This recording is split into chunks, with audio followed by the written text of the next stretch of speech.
Good afternoon, Council. I'm calling to order the Council meeting of Monday, January the 30th, 2023. And the first item on the agenda is the adoption of the agenda. I'll just note as a minor amendment that in the in-camera portion, which we will be proceeding to shortly, items number B and C have been deferred and will not be dealt with on today's agenda.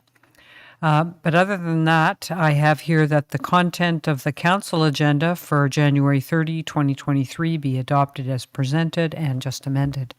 Could I have a mover and a seconder, please? Councillor Doherty, Councillor Potts. Would there be any discussion or further amendments? Seeing none, all those in favor? Sorry, just for clarification, it's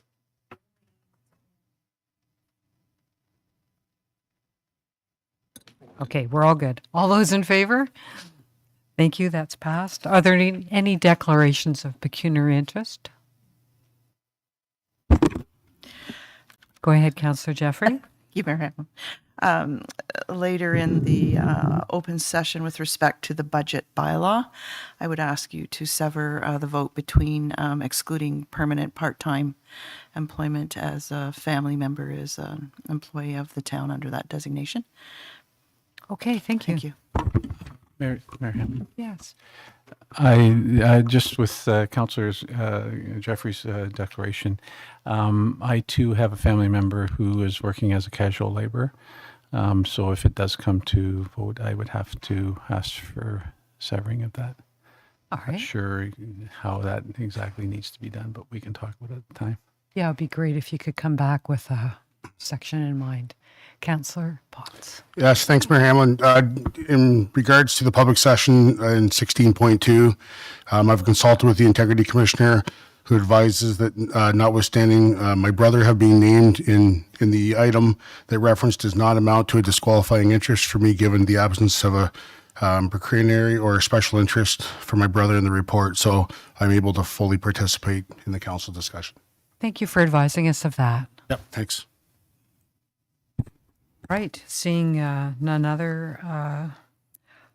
Item 4 is the in-camera portion, and the motion is as follows. Whereas the clerk concurs the reasons for the in-camera session have been duly reviewed and considered, and the matters are authorized under the exception provisions to conduct a closed session in accordance with the Municipal Act prior to proceeding into closed session. Therefore, be it resolved that this council proceeds in camera in order to address a matter pertaining to the security of the property of the town or local board, personal matters about an identifiable individual, including town or local board employees, that's C, which will be deferred. Litigation or potential litigation, including matters before administrative tribunals affecting the town or a local board, and that's A and D. The receiving of advice that is subject to solicitor-client privilege, including communications necessary for that purpose, and that would be A and D. And so the items for discussion are A, OLT update, the Crest Point appeal, and D, OLT update, Bridgewater appeal. Did I do that wrong?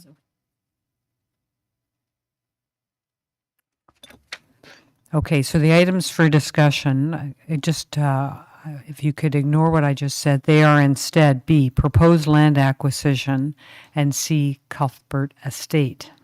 All right, could I have a mover and a seconder for that? That would be Deputy Mayor Fryer and Councillor Ring. Any discussion? All those in favor? Thank you. And we'll move into in-camera now.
Welcome back, Council. I'd like a motion to rise and report, please. Could I have a mover and a seconder? Councillor Potts, Councillor Jeffery. Any discussion or questions? All those in favor? Thank you. Just briefly, rising out of our in-camera session, I can report the Council heard some details about an executor who's been appointed to administer the estate, and this is with respect to the Colbert estate and the property on 3rd Street. So we've heard some details on that, and hopefully there'll be more in the coming month or so that can be shared with the public. Now, as we move into the regular business of council, the person to read the land acknowledgement tonight, would that be Councillor Baines? Thank you. Please Thank go you, ahead. Your Worship. For more than 15,000 years, the First Nations walked upon and cared for the lands we now call home. Anishinaabeg, Haudenosaunee, Ojibwe, and many others were families, friends, and communities, the way we are today. The Town of Collingwood acknowledges the Lake Simcoe-Nottawasaga Treaty of 1818 and the relationship it establishes with the original inhabitants of Turtle Island. We acknowledge the reality of our shared history, the current contributions of Indigenous people within our community. We seek to continue empowering expressions of pride amongst all of the diverse stakeholders in this area. We seek to do better and to continue to recognize, learn, and grow in friendship and community, nation to nation. Thank you. The next item is the adoption of the minutes, and this is that the minutes of council meeting held January 23rd, 2023 be approved as presented. Could I have a mover and a seconder for that, please? That would be Councillor Houston and Councillor Ring. Any questions or comments? All those in favor? And that's unanimous. Thank you. Would there be any business arising from the previous minutes? Seeing none, we'll move on to community announcements. We'll start with you, Deputy Mayor Fryer. Thank you, Mayor Hamlin. I just have one. I just was going to let everyone know that the Georgian Triangle Lifelong Learning Institute is holding lecture number 4 in their series, the winter series, Friday, February 3rd, 10 a.m. to noon. It's Our Waste Crisis and the Circular Economy. And you can purchase tickets through gtlli.ca. They're a nonprofit organization serving our community for close to 30 years, and it's for people who would love to keep learning. So that's all the announcement I have. Thank you. Councillor Jeffery. Thank you very much, Mayor Hamlin. I'd like to say how much I appreciated joining you at the 20th anniversary celebration for Greenland, and congratulations to Mark and Jane Palmer for contributing jobs and the goodness that they do within our community. And also just to remind people that we have a pretty awesome, I think, 6-member council team entered into the Coldest Night of the Year walk for February 25th. Next month, and we're all looking for sponsors and would welcome your support. So thank you. Thank you. Councillor Doherty. Thank you, Mayor. I have 2 announcements, I guess are primarily for council. And the first is that I attended AMO Board of Directors meetings on Thursday and Friday of last week. The overriding themes of our discussions were housing, homelessness, and Bill 23. And I will provide a fulsome report to council at the Development and Operations Standing Committee meeting. And along that line, the Ontario Small Urban Municipalities Conference is back. April 28th and 29th in Brantford this year. This is the conference that is exclusively focused on matters that are of interest and concern to small urban municipalities. So members of council would be encouraged to go. They certainly would find it to be very informative. And finally, I will just recognize that former Mayor Hazel McCallion passed away this past weekend. She was one of the finest examples of great municipal leadership and also a fine example and a role model for women in politics. So she will be missed. Thank you. Thank you very much. Councillor Houston. No announcements at this time. Councillor Ring. Okay, Councillor Potts. Thank you. The Collingwood Youth Center is presenting its athletic swap and skate.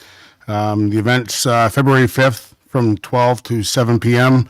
at the Central Park Arena with a free complimentary skate from 4:30 to 6:30. It's a swap where you can donate gently used and clean sports equipment. You enjoy a free skate with the Collingwood Blues and Lightning organizations. Or you can also drop equipment off at the Collingwood Youth Center any day of the week from 3:30 to 8:30.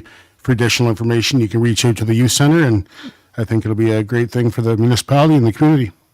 That's all I have. Thanks. Thanks for letting us know that. Now, Councillor Ring. Okay.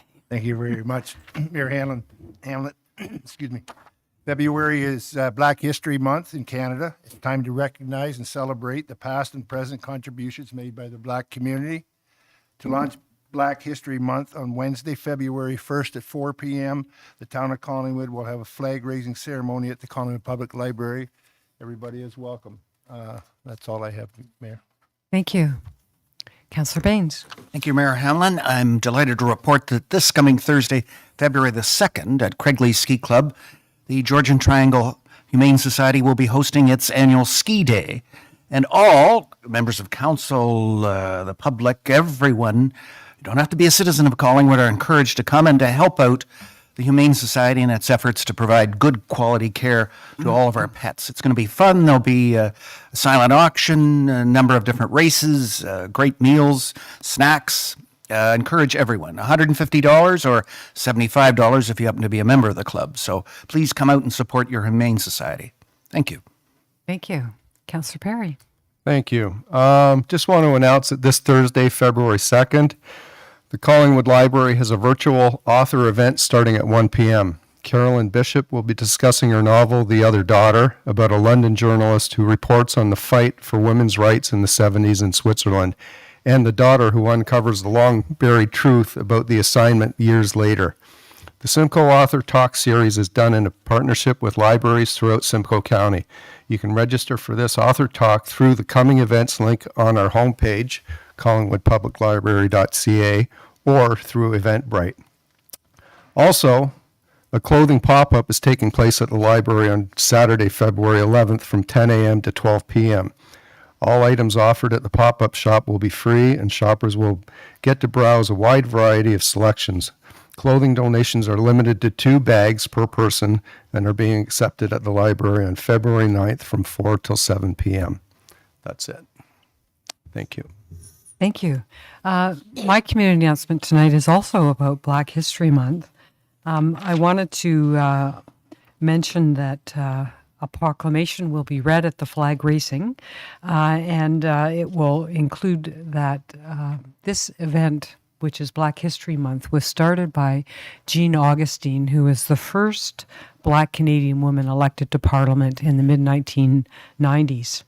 And she brought forward a motion that received unanimous approval from the House of Commons to declare February Black History Month in Canada. A couple of days before the new council was sworn in, and myself as mayor, I had the opportunity to meet Jean Augustine at our own community heritage church on 7th Street. They were honoring an executive director of the Ontario Historical Society, and asked me to come and bring a few words on behalf of the town, which I did. An amazing woman. I just had to share that. She is totally amazing. And even today, she had nothing. I sat beside her during this event and got to know her a bit, and she handed out to me a pamphlet about her Center for Empowerment for Young Women that she's so passionate about and still very much involved in the community.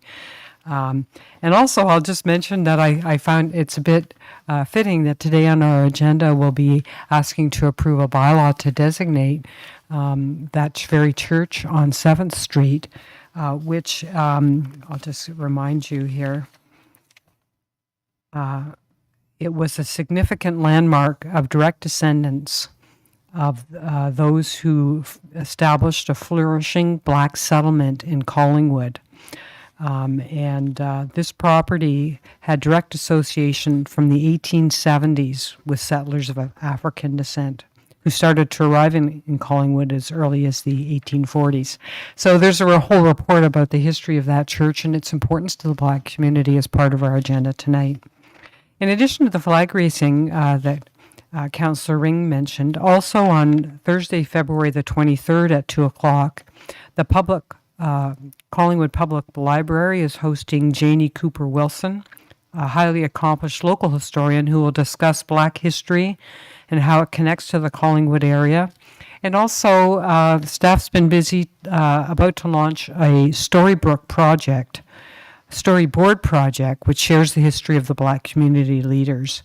And the storyboards will be in place during the month of February. They'll be located at the trail at Harborview Park and indoors at the Collingwood Museum and also the Collingwood Public Library. Now, the first major item on our agenda, of course, is the public meeting. And so to start that item, I'll say, please consider yourself welcome to Collingwood's planning public meeting for the proposed concurrent official plan and zoning bylaw amendments relating to the properties known as 560, 580, and 590 6th Street, located on the south side of 6th Street, approximately 330 meters west of High Street. The meeting will begin with presentations by staff and the applicant. Members of the public will then be invited to offer their comments or questions regarding the proposal. Once the public portion of the meeting has been completed, no more public comments or questions will be allowed. Before closing the public portion, I will ask the public 3 times for further comments. I will then ask council members if they have any questions. Once all public and council questions and comments have been received, staff or the applicant will have an opportunity to respond. It is very important for the town to receive the correct names and addresses, including postal code, of individuals having an interest in these planning applications. If you plan to speak to council at this meeting, or you wish to be notified of any future council or committee meetings concerning the applications being considered, you must provide this information. And that would be provided to Robin, who's sitting up here at the front. Under the Planning Act, only those who have verbally expressed any comments or concerns here tonight or provided a written submission prior to council's decision have the right to appeal any decision of council to the Ontario Land Tribunal. Also, if you do not make an oral submission this evening or a written submission to council before the council decision, you may not be added as a party to an appeal before the Ontario Land Tribunal unless, in the opinion of the tribunal, there are reasonable grounds to do so.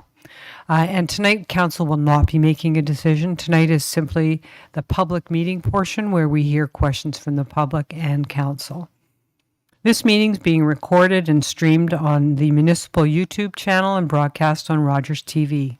Your name, address, comments, and any other personal information are being recorded according to the Municipal Act and the Municipal Freedom of Information and Protection of Privacy Act. The minutes will be available to the general public on the town website. I will ask that planning services also confirm that notification to the public has been given, as required by the Planning Act, within their presentation this evening.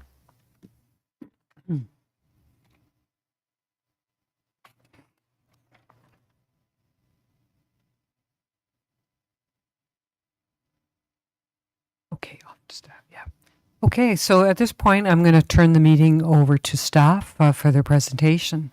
Would this be Director Valentine? Thank you, Madam Chair. We have Community Planner Dillman here today to lead us through the presentation. Thank you very much. Welcome, Community Planner.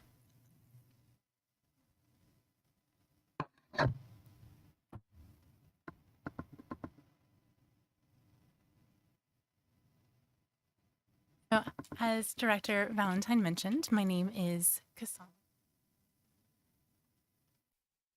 Hear me?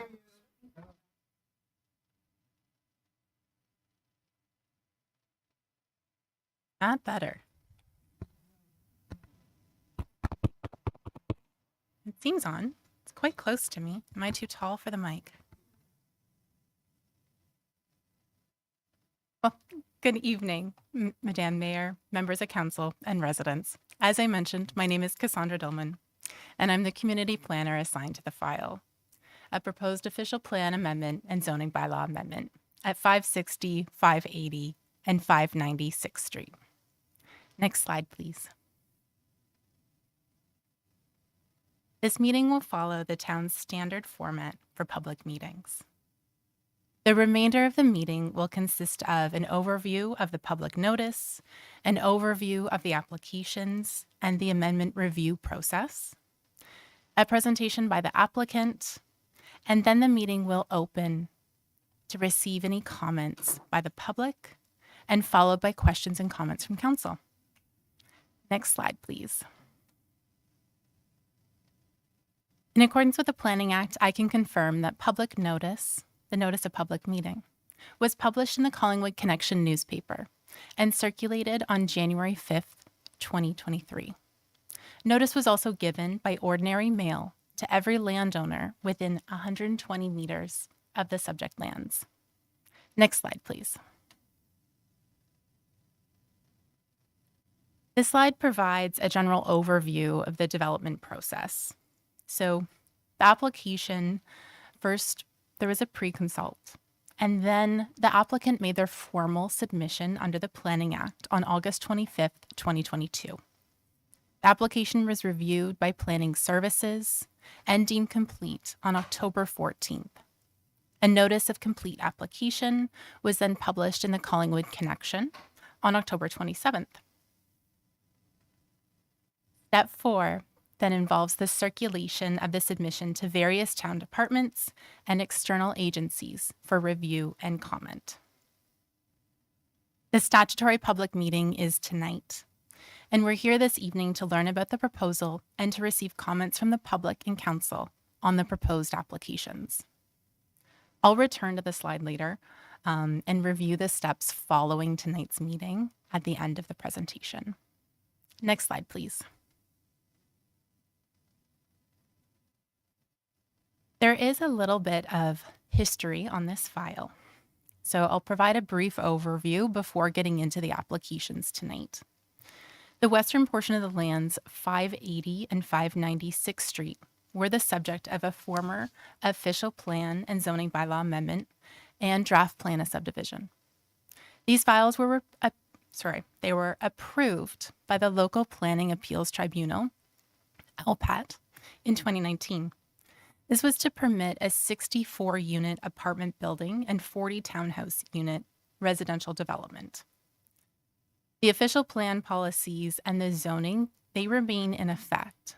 And a draft plan, that approval, it expired this past November.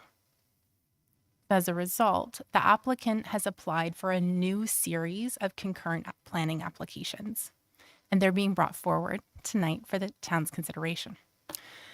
The proposal is generally an expansion of the previous proposal to also include 560 6th Street to the east. And the official plan amendment and zoning bylaw amendment are the subject of tonight's meeting. Next slide, please. The subject land is located on the south side of 6th Street, as you can see on there. It's about 330 meters west of High Street. The agent for the application is Kristen Rennie, and she is in attendance this evening and will be providing a presentation shortly. The purpose and effect of the applications are to redesignate and rezone the property to permit a residential development.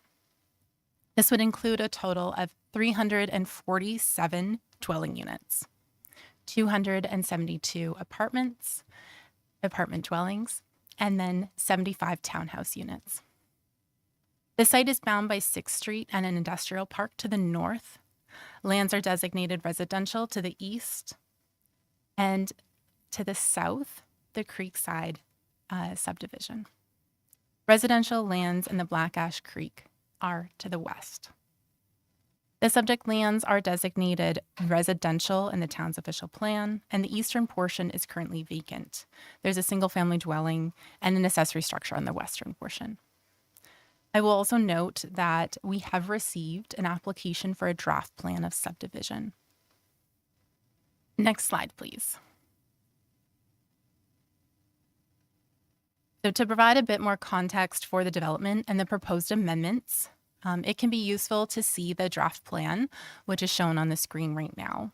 The darker orange block adjacent to 6th Street would be the location of the 2 proposed apartment buildings. There's a green block there in the middle as a proposed park. The light orange blocks surrounding that identify the townhouse units. And then all proposed roads would be public, and there is a connection to the Black Ash Creek Trail and the buffer area along the creek as well. Next slide, please. The subject lands are designated medium density and high density residential on Schedule C of the town's official plan. You can see that in the image on the left there. Medium density residential designation, so that's the area in green, permits, for example, single detached dwellings, townhouses, and apartments. The high density residential designation in red permits apartment buildings and student dormitories. The official plan amendment application proposes to extend this high density area easterly along 6th Street, as seen in the image on the right, to permit a 4-story apartment building. Next slide, please. The lands, this one's a little hard to see the zoning, but the lands are zoned deferred residential. That's on the eastern half. Residential 4th density, residential 3rd density with an exception, and recreation.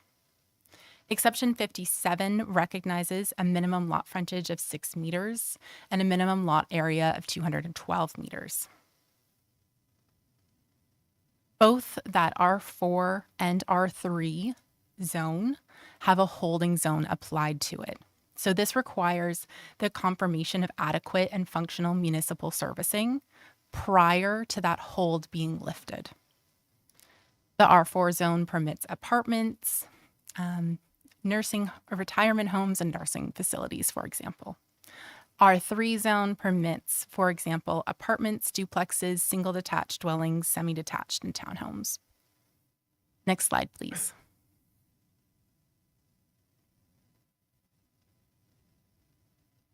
The proposed zoning bylaw amendment seeks a new R3 zone exception. So those are the areas shown in blue for the townhomes to permit a minimum lot frontage of 6 meters, a minimum lot area of 180 meters squared, a minimum exterior side yard of 2.75, a minimum interior side yard setback of 1.25 meters.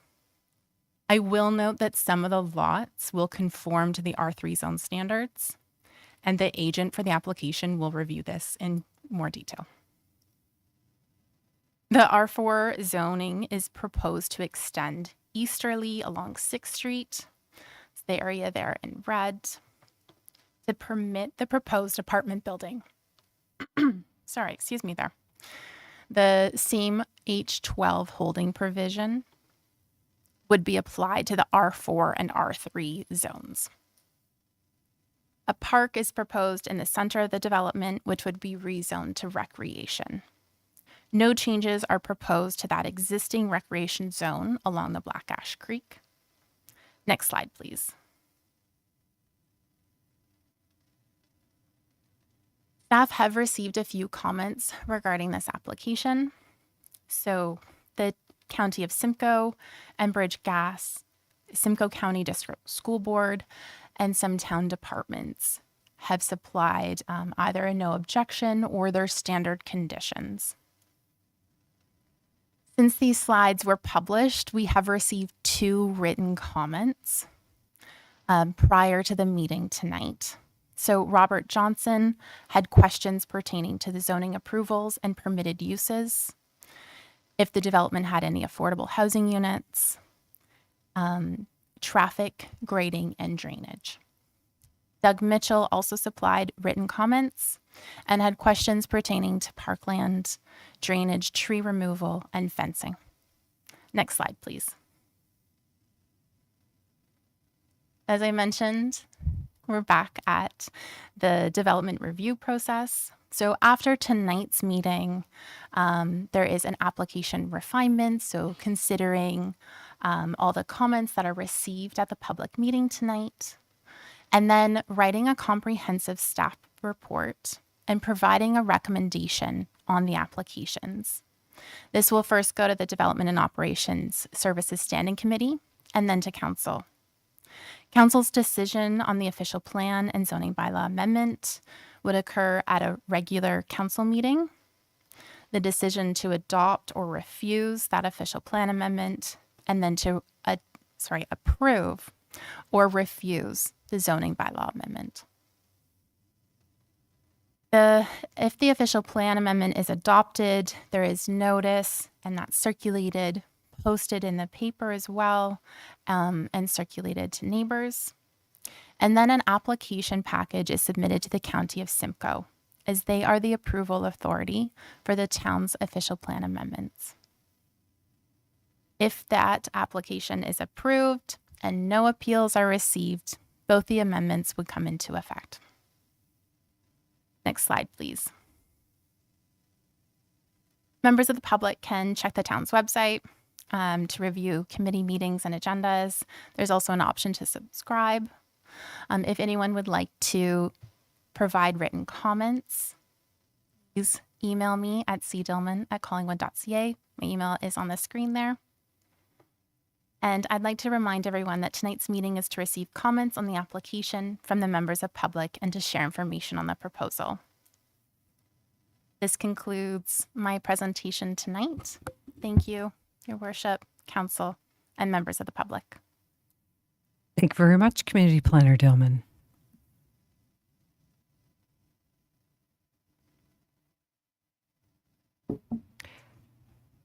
Will the applicant be making the next presentation?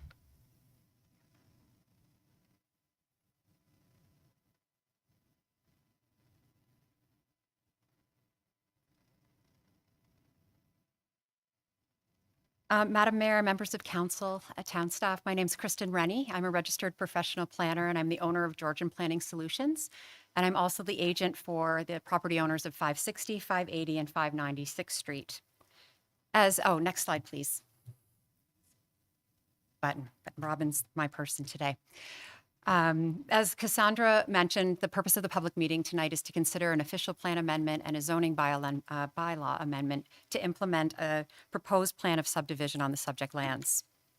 Next slide, please. I was going to give a little outline of the plan of subdivision, but I think Cassandra did a pretty comprehensive review, and with the audience and probably the time constraints, I will skip past that. Next slide, please. I did want to show you a different view of the draft plan of subdivision in terms of the blockage of the different buildings. And it just gives you a different perspective of the blocks. So as mentioned, the draft plan proposes a 347 unit residential development by way of a plan of subdivision with 272 units within the high density block on the north side of the property and 75 townhouses on the remainder of the property. Access to the development will be by a 20-meter municipal right-of-way, providing an 8.5-meter wide municipal road, egress and ingress from 6th Street, and an extension from Holden Street within the Creekside development. There's also a future extension provided to the property to the east. There is a parkland area within the development, which is 0.17 hectares in size. Sidewalks are proposed within the development and will provide connections to the Black Ash Creek trail system, which connects to the Greater Collingwood trail system and also connects to 6th Street and the Creekside development. As part of our submission, the following reports were submitted to support the official plan amendment and the zoning bylaw amendment, as well as the draft plan of subdivision. They included a planning justification report, a phase 1 and 2 environmental site assessment, geotechnical report, a functional servicing and stormwater management report, a traffic impact study, archaeological assessment, architectural and urban design brief, detailed engineering drawings, an environmental impact study, and an air quality and noise feasibility study. Next. As mentioned, we require an official plan amendment to redesignate a portion of the subject properties from medium density to high density, and that's to permit the multi-unit apartment building that's proposed. Next slide, please. These are our zoning amendments that we're requesting. Cassandra went through that as well, and so I think what I will do is go to the next slide to just go into details associated with the proposal. So this illustration shows the the layout for the multi-unit two-story, or the two apartment buildings that are 3 and 4 stories proposed. And the zoning bylaw request is to rezone the area from deferred residential to residential 4th density. This layout is intended to show the number of units proposed can be accommodated within the proposed block and conform to the R4 zoning standards and other zoning provisions within the Collingwood zoning bylaw. There are no exceptions that are being requested at this point for that block. The next slide, please. This just gives you a different view of what the multi-unit block could look like. Next slide, please.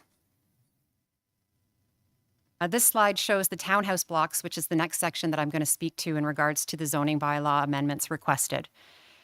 The zoning amendments requested to this is to rezone this area from deferred residential and R357 exception to residential 3rd density with exceptions. And I'll outline those in more detail in the next slides, please. So the first amendment that we're requesting, it relates to the 10 units that are shown in blue. Cassandra mentioned that we were asking for a reduction in the lot frontage from 7.5 to 6 meters and a minimum lot area from 225 meters squared to 180 meters squared. In fact, it's only 10 units that are within the development. The rest of the townhouse blocks conform with the current R3 zoning provisions within your bylaw. Next slide, please. The second amendment request is related to the exterior side yard setbacks being reduced to 2.75 meters. And so you can see them with the blue dots associated on that plan. Next slide, please. And the third amendment is related to the reduction in the interior side yard between the buildings from 1.8 meters to 1.2 meters. All of these requested zoning amendments help us to achieve the minimum density required for the townhouse section of this development, which is directed by the town's official plan, which is within the medium density designation. Next slide, please. Just wanted to give you an illustration of what the townhouses could look like. And the next slide shows, it's very hard to see on the big screen, but the elevations associated with the multi-unit block.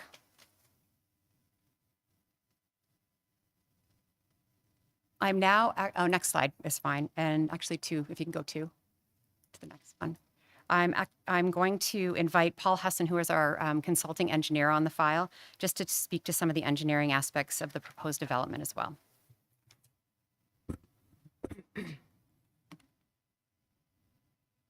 Hi, Mayor Hamlin and Council. My name is Paul Husson. I'm a professional engineer from Husson Engineering. We worked on the original file in 2019, and I just wanted to touch on 3 points that have been reiterated a few times. We had a public information session about 2 weeks ago, and there was lots of interest in site drainage and site grading, as well as tree preservation and whatnot. So I'm just going to touch on three issues. There is a drainage issue at the rear of not only the existing Chamberlain Crescent lots, but also at the rear of this property. There was fill excavated from Black Ash Creek when it was enlarged a number of years ago, and it cut off some of the drainage, which previously outletted to Black Ash Creek. So there's a pocket of poorly drained land at the back of this property, which, even though there's drainage on the Chamberlain Crescent lots, doesn't drain properly. So that issue will be corrected with this development, and all the drainage from this development gets captured in the storm sewer system and then redirected either directly to Black Ash Creek, which is about the western side will outlet to Black Ash Creek. The eastern side will outlet through the existing storm sewer on Holden to the municipal storm pond at High Street. And that pond was designed to take these flows. The other issue that was brought forward a couple times is the grading of the property. So there is fill required to raise the site about 1.5 meters over existing grades. That is consistent with the elevation of Chamberlain Drive. The same operation was undertaken when that subdivision was developed to the south. Raise the site up to get proper cover for drainage on the storm sewer and the sanitary sewer, which are gravity systems.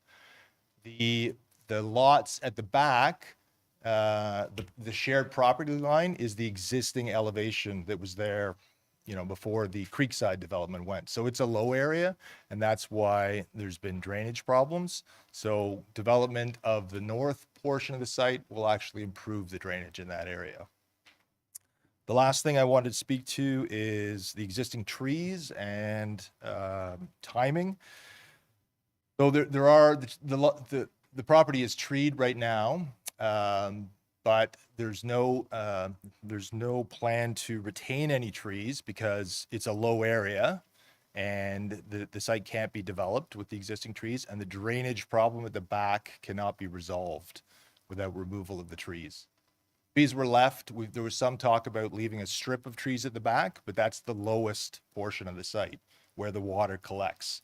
So you cannot resolve the drainage problem without regrading the site. Timing of construction. As you all know, there's a water supply constraint in Collingwood. So I think currently the plan is to have a upgraded water treatment plant sometime in 2026. So this project will not proceed until there's water available for it. So there is about a 1-year operation to regrade the site. So it would anticipate construction starting in maybe 2025 if the application is approved. That would coincide with tree removal as well. Those were the 3 points that were, from an engineering perspective, that were raised at our information session. Thank you. Thank you.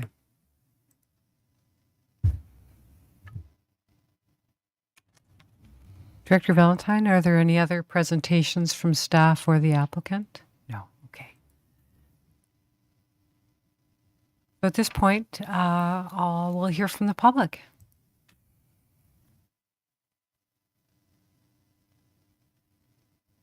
Your Worship, Good evening. Mayor, Friar. My name is George Marin. You're going to have to speak a little closer into the mic. And you've given your name, but please give it again and your address. Thank you. How was that? Is that a little better? My name is George Marin, M-A-R-R-O-N. I'm a resident of the Creekside development. And I can indicate that I've been a long-time resident of the Collingwood area since the early 70s, and that I'm a practicing lawyer. I've practiced law and represented members of the public in the area of the Collingwood area, as well as Owen Sound, as well as Toronto, where I lived until I came to Collingwood full-time in 2004 and built the home that I presently occupy on Chamberlain Crescent. There are a number of issues I'm going to suggest that arise from this subdivision proposal. And there are a number of us here today from Creekside residents, residential areas.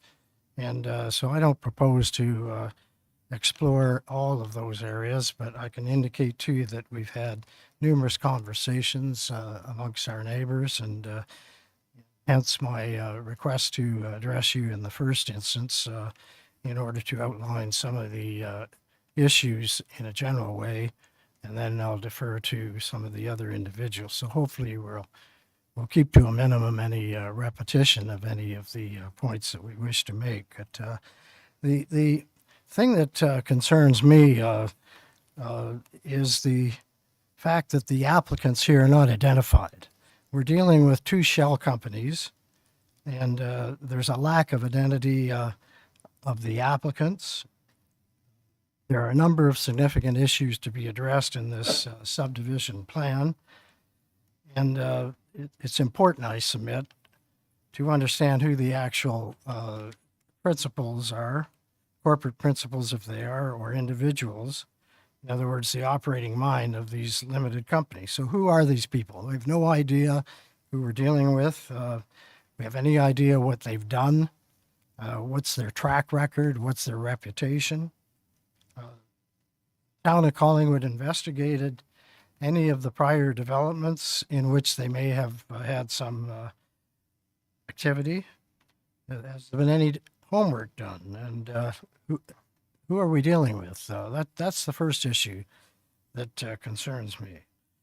We know that there has to be a good working relationship fostered with any developer, as between the Town of Collingwood and the developer. And we know that there's necessarily involved an element of trust in that, sense that the developers will do and complete what they promise to do or are contractually obligated to do. We've had a number of reports that I've reviewed. A number of these reports date back to 2017, 2018. It's a sense, as Yogi Berra would say, of deja vu all over again. I was here in 2018, and I see some familiar faces from that time. It's nice to see that we're all standing on the right side of the green. But these reports in my submission are outdated. They have, there's a suggestion that they have been updated, but the manner in which that has occurred, I find difficult. And that will be a matter that will be addressed by one of our other residential members. The overriding principle of concerning planning, in my view, is that any proposed development should respect the existing adjacent homes and be complementary to those homes. I submit that the Town of Collingwood has an obligation to assure that there's a minimal disruption to the existing residences and to the residents. In effect, there's an obligation to that effect that the existing residents are not devalued in a monetary sense as a result of the development, or that the peaceful enjoyment of the property residents is not interfered with. So the function of the official plan, as I see it, and the function of the bylaws, is that this brings some certainty into the equation of who's developing what and for what purpose. So I can indicate that a number of us who invested in the Creekside area were interested in what the surrounding lands were zoned for, what the official plan had to say. And we're now here, and it's difficult not to have the emotional side of the equation creep in. But these are our residences. These are things that we worked for over a vast number of years.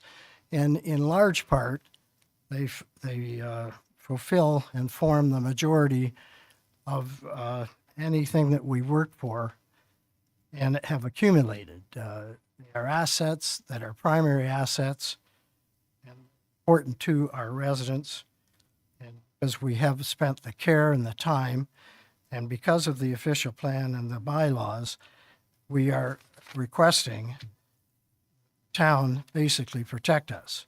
And that if there is development to go forward, and inevitably development will occur, and I'm not for a minute suggesting that we're dead against development, but we have to caution, I suggest, that the development must be compatible and complementary to the proximate and existing areas of development.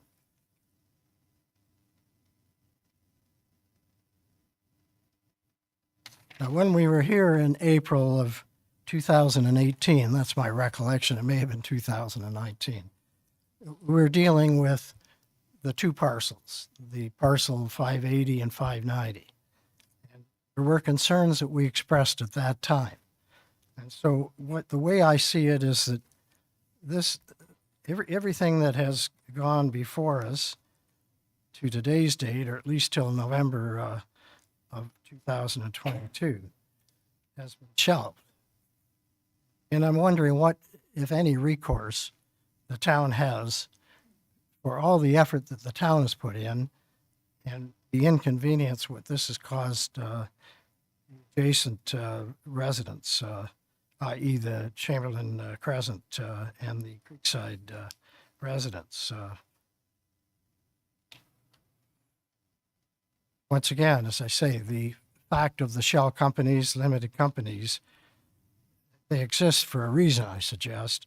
And the reason is that there's absolutely no reason to proceed against them because there's nothing to obtain in the event of a successful piece of litigation. I suggest that the existing Creekside development is one of our more exemplary developments in the sense that there are 282 dwellings. Our residential area is self-contained. It's a self-contained development and it's self-sufficient, designed and created as such. Our infrastructure services our development in that self-sufficient way with the water and sewers. The ingress and the egress to the Creekside development is through Chamberlain Crescent. Now, we have a sketch here. Actually, it's a print off of Google Maps. I can make that available, but if anyone needs it, I'm quite prepared to help. But are we familiar with the Creekside development? I mean, what we've seen as a portion of the northerly portion as will be abutted by what developers are planning to do. But you gain entrance and exit to the whole of the Creekside subdivision by way of Chamberlain Crescent. So as it indicates by virtue of the term crescent, there's ingress and egress, and it's a crescent that goes around the inner side exterior. Okay, so that we go back to Black Ash Creek, but we have a set of residences, single-family residences along the Black Ash Creek and setback and the buffer zone that exists there. There's no thoroughfare through Creekside development. You come to Creekside development because you want to see somebody who lives in the development or you live there yourself. You don't come through Creekside development with a view to going elsewhere in the town of Collingwood. It's self-contained. So one of the major concerns that we have with this development is the fact that they want to create an egress and an ingress through the Creekside subdivision. And that has all kinds of attendant issues with the density that this subdivision with all these units, proposed subdivision, displays. And we have the attendant traffic difficulty. And we are a residential area. We have a park that is quite adequate to our needs, and it was a park that was created and paid for by the existing residents of Creekside. The expense was totally absorbed in the costs involved with the development of the land and the building of the residences. Likewise, Black Ash Trail, it's accessible to all residents of the town of Collingwood. It has appropriate setbacks to the properties. Perhaps just as important, Ottawa-Saga Valley Commission Authority conveyed the buffer zone to the town of Collingwood. We were encouraged by the then engineer, Brian McDonald, to deal with the buffer, he basically indicated to us that the town of Collingwood had no interest in it. They were not going to maintain it. And so if you access the trail and take the trail south from 6th Street past the Creekside development, you'll see what the neighbors have done to enhance the beauty of the trail. An awful lot of effort has gone in from the physical point. There's been the expenditure of monies, but it's really quite a beautiful area. And it is, as I say, it's been enhanced by the residents along the trail. Our residents are family oriented. We have a vast number of children. Hence, we have a very active park, and they have a place to go, and not only in the summer, fall, and spring, but also in the winter. There's an elevated area. There's lots of tobogganing, and have parking that is presently there, but it is parking that doesn't raise issues because of the fact that the park is contained where it is. But if it's open to members of the public who feel free to into the Creekside development from the trail, as would necessarily occur, I suggest, with this vast number of people who are going to be in this proposed subdivision, then obviously we're going to have some issues. So that the proposed development, my submission, should be identified, and I don't think that there's any question. It's being identified as a condo development. So that that, in my view, is something that detracts from the term apartment. There's not going to be apartments for rent. These are going to be units that are going to be owned by individuals or corporations, and that could lead to difficulties, I suggest, with people who are occupying the property as on a residential intermittent basis, weekend use, etc., to access the ski hills or the other amenities that are available to them in the town of Collingwood. Suggesting that the self-contained and self-sufficient development should be relative to its access and ingress should be onto 6th Street. And there should be at least 2 entrances from this development out onto 6th Street. Sufficient footage, I would suggest, to accommodate this. This would alleviate and take away, remove the issue of ingress into the Creekside subdivision through Holden Street. On the part of the developer that he wants to extend Holden Street so that it leads up through his division, and more importantly, from our perspective, allows people from the subdivision to access 6th Street by coming through the Creekside subdivision and creating a lot of traffic problems and a lot of safety problems. Suggesting that the development should be developed cohesively from the 6th Street, High Street intersection going westbound. In other words, the land assembly should include and reference all the properties, and it should be tastefully designed with landscaping and appropriate setbacks and buffers, etc. There have been, and there was some indication back in 2018 that when it comes to public transit, this development is some distance from the first available public transit pickup. It's about 1 kilometer. The pickup is on High Street and 5th Street, which is about 1 kilometer distant from the proposed subdivision.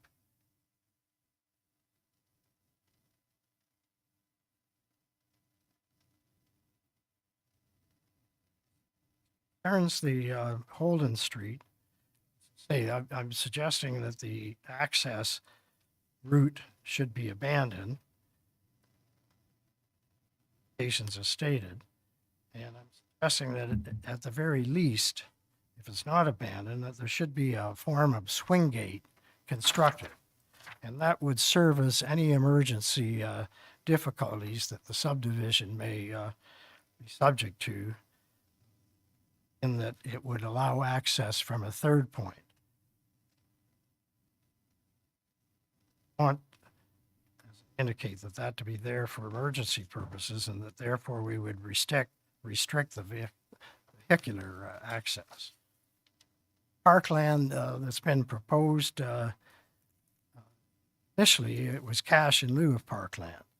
And I'm suggesting, and you'll hear from one of our other residents, that the overall 6 hectares should be taken into account when assessing the area of parkland. Should be no money advanced in lieu of parkland.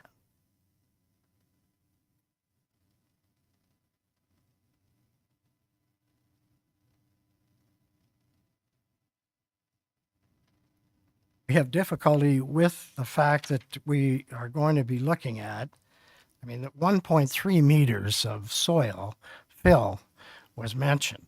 The reports indicate up to 3 meters. I mean, that's 10 feet. You're going to dig out what's there. You're going to take all the trees down, and then you're going to dump a bunch of fill in. Hope that it doesn't rain, I guess. I'm going to end on a smile, and thank you very much for your time and your patience in indulging me. Okay, well, thank you very much for taking the time and making your presentation this evening.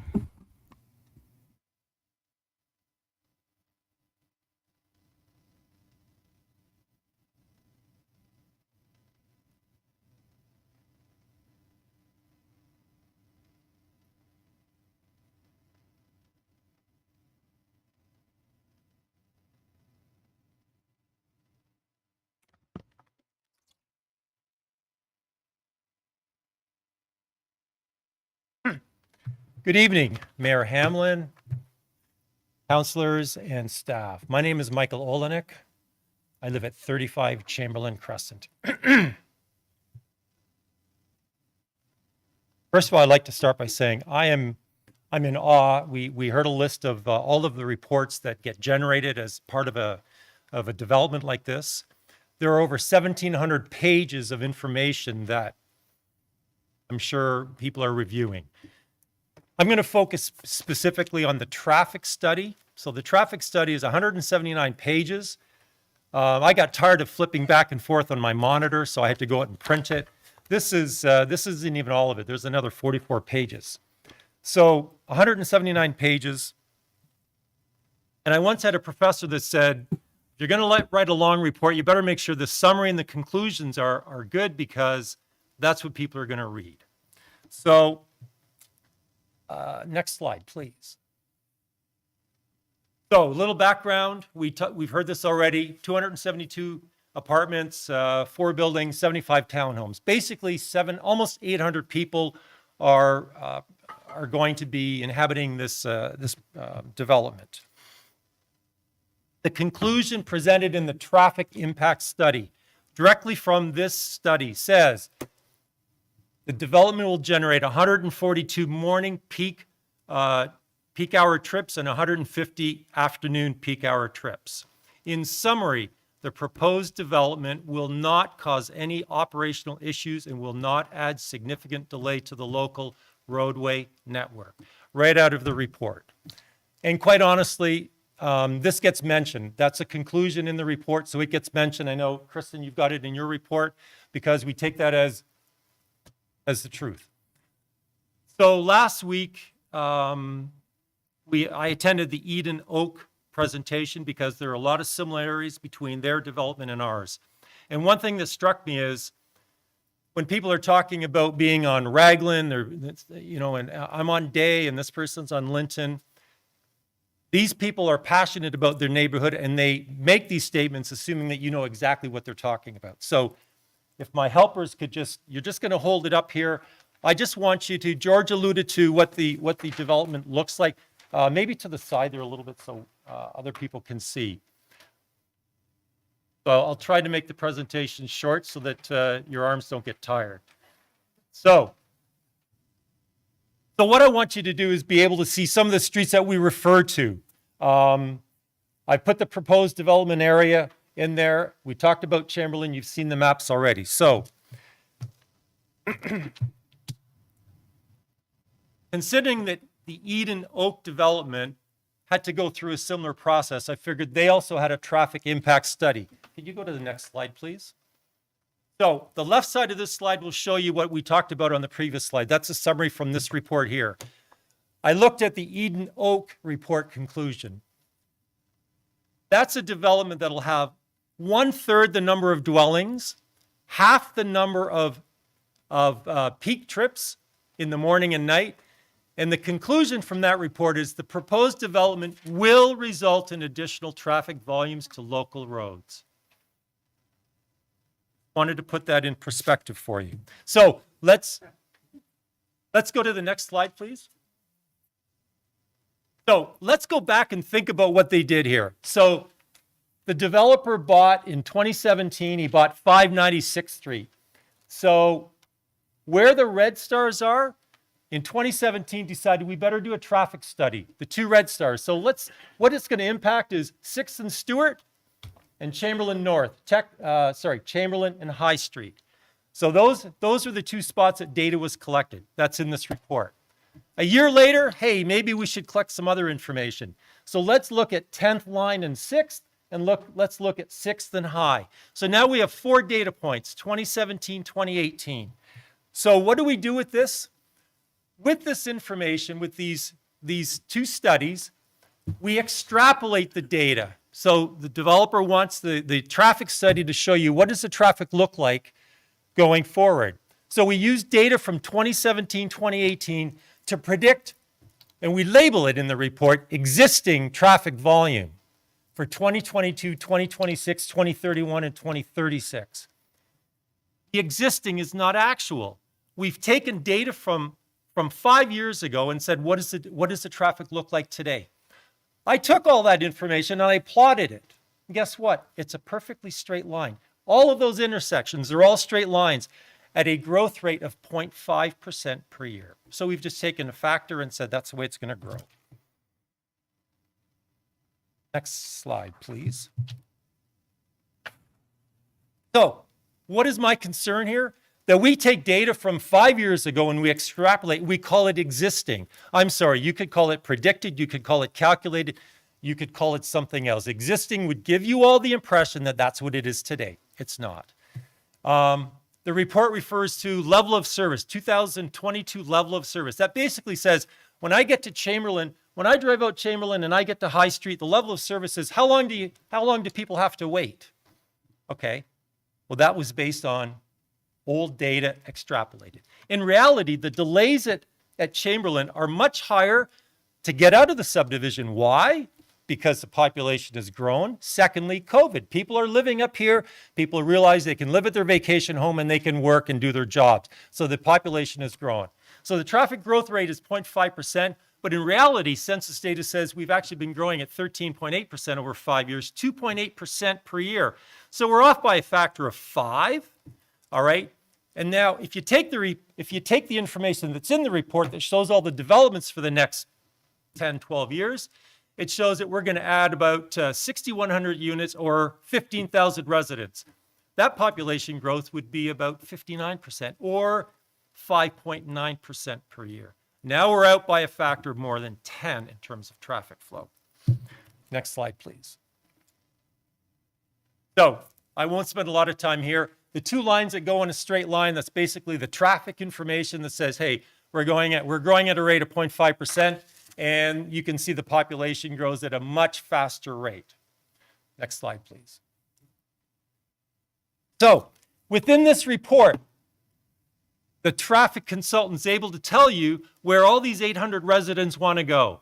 They can tell you what percentage of people want to go west, how many want to go north, how many want to go east, and how many want to go south. The highest percentage of people coming out of that development are going to head south.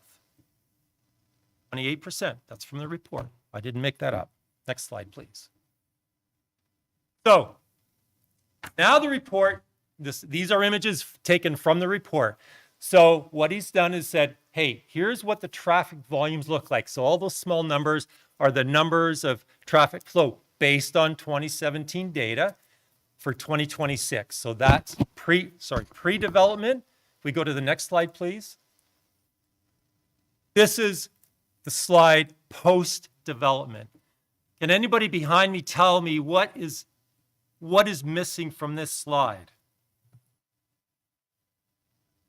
Somebody's going to have an answer. Does this look like the Creekside development in a report? No. So the traffic study says, look, the people are going to come out of Holden Street, they're going to turn left onto Chamberlain, and then they're going to come to the Red Star, and then they're going to turn right to head south. The majority of the people are going to head south. That's not what's going to happen. Why? Because I can tell you right now, when we go to Chamberlain, there's a big line of people wanting to turn left. You can't get out of the subdivision now. So where are they going to go? They're going to keep going right down Holden Street, or they're going to go along Chamberlain and realize, oh my God, the traffic's backed up. No, I'm going to go down Bar Street. So this would tell you that they're all going to exit. They're all going to slide out the side. They're not going to slide out the side. Next slide, please. So what's my concern? My concern is figures don't really show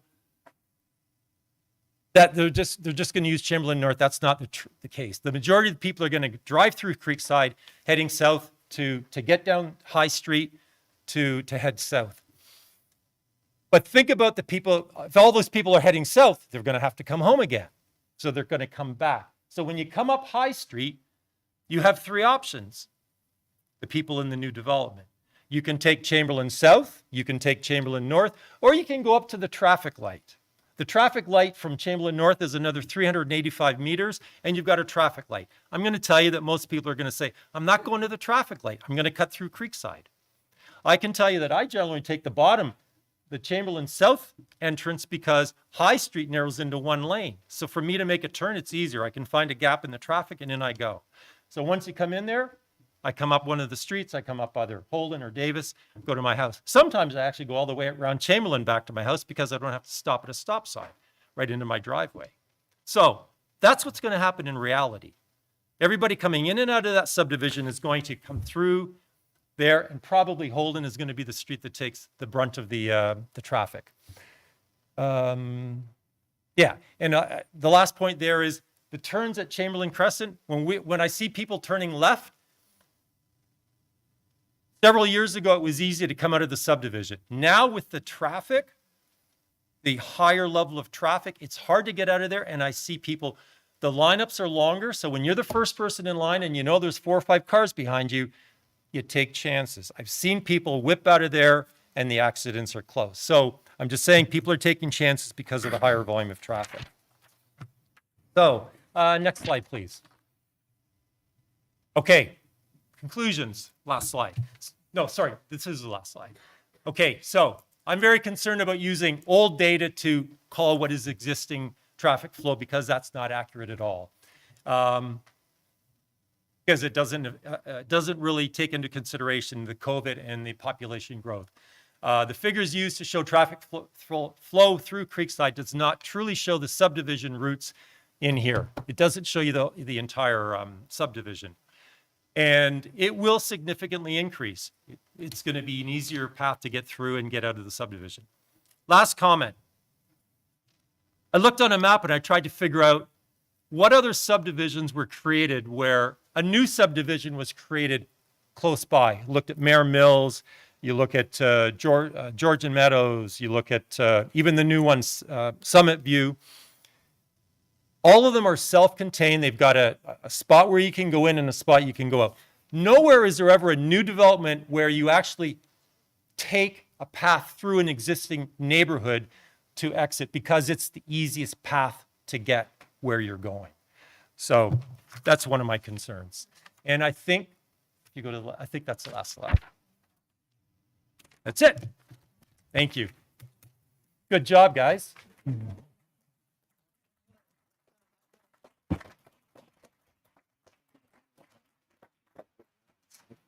Thank you very much.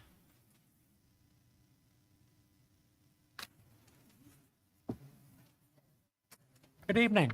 My name's Doug Mitchell. I live at 47 Chamberlain Crescent with my wife. We have lived there approximately 10 years. Thank you, Mayor, Deputy Mayor, and the Planning Department, and the rest of the community for showing up today. Pressure is on everyone to have development. We all realize that. The residents here are not disputing the fact that everyone's under pressure to have more building taking place. One of my concerns, and I'm taking this information from the presentations I have seen on the website. If the information is misleading or inaccurate, then I apologize. Previous submission for this area had no provision for parkland. Planning staff knew there was going to be further land to be developed. Developer had indicated to the previous phase that there would be a community park in the additional land in the next phase. Why does this new application not consider all the lands that are referred to in this application? This application includes the first phase and the second phase. You'll see that the land dedicated for parkland in this new phase is 5% of the new land to be dedicated, but you still have all the people for the entire subdivision area. Developer paid cash in lieu of parkland for the first phase, but we have more units now in land. The new application has 5% of only the additional land. Will staff consider recommending applying the 5% to all the lands? I honestly don't know if that issue can be opened or if that's dead. If that happened though, of course, the city must reimburse from the general coffers the money to the developer, and then it can be used in the dedicated area. Previously 121 units, now 347. That's an increase of 186%. Why in this major subdivision have such a small parkland area? Is this a second-class development compared to the rest of Collingwood? And do you want to have that reputation? Drainage. I'm looking at item number 17 from the Town of Collingwood Development Engineering Matrix. It was dated October 4th, 2021. And this is my concern. It says, there are rear yard easements within the Creekside subdivision which may accept rear yard drainage from the proposed subdivision. Okay? This can be further explored in the future. The town will complete a title search of the existing easement. Acknowledged. I don't know who's acknowledging it. I assume that the drainage for Creekside was not intended to support any other subdivision. Previous comments by the developer's consultant in the previous application stated any new developments is not permitted to put water into adjacent properties. Okay, and then where did that comment come from? It may have come from staff, or it may have been preliminary discussions. I don't know. Nothing mentioned in previous applications that there would be any need to rely on Creekside. Many Creekside homes have their sump pumps going constantly. Why add to the drainage issues? Since this new application includes modification, what was initially approved for a portion of this development, it is assumed we would treat this as an entirely new application. Trees. Trees on the south side abutting Creekside are being cut down, and that's realistic if it's considering you're adding all that soil. There is 12 meters between the new subdivision and the old subdivision. No replacement of the trees has been offered. The argument is that trees could be responsive. The argument, somebody could say, well, you know, that's their property. That's whoever buys the property. Why should it be up to them? In Creekside, definitely actually put trees on my property. It's at the front of the property, so why couldn't this developer put some trees in the back on that 12-meter area? So that's the judgment of planning and council to decide. Are we not trying to add green space in Collingwood between the concrete jungle in the new subdivision? Why not provide trees as Devon Lee did on property owned by the residents at Creekside? Fence, this is just a repeat what I've seen before. Assume that any agreement will include the 1.8-meter fence as was agreed in the previous agreement. Last time around, when comments were received from residents, the developer's consultant provided feedback in a matrix format, and that's understandable, but it also should be reviewed by staff. and available to council. At the last session 3 years ago, I asked that question. I never got an answer. Does staff actually review those comments? Because each has a different proprietary interest in giving information. Thank you very much for taking the time. Thank you, Mr. Mitchell.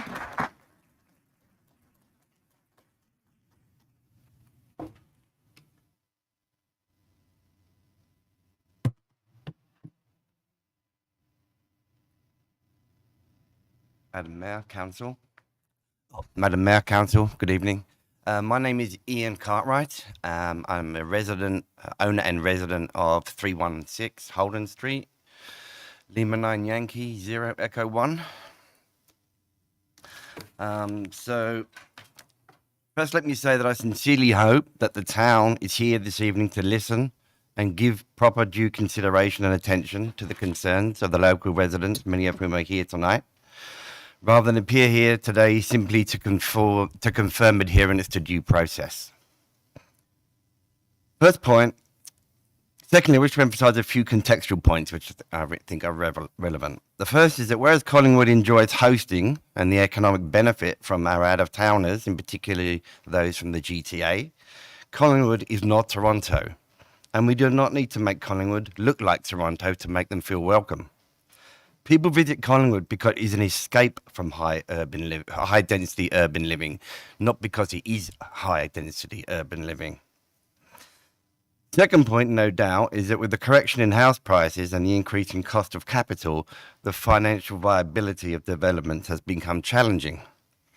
That does not mean the city and its residents should accept unacceptable development proposals just so the developers' numbers work. Although in this matter, the proposal is clearly one of simple maximisation of developer return. The numbers speak for themselves. Regarding to the 2019 approval, that approval was granted for 42 townhomes and a condominium unit of, I believe, 64 units. According to my calculation and data used in the planning justification report, that is equivalent to 90 residents per hectare, using the data in that report. Well above the town and county targets, and I emphasise these are targets, of 40 and 50 respectively. Again, they come from the justification report.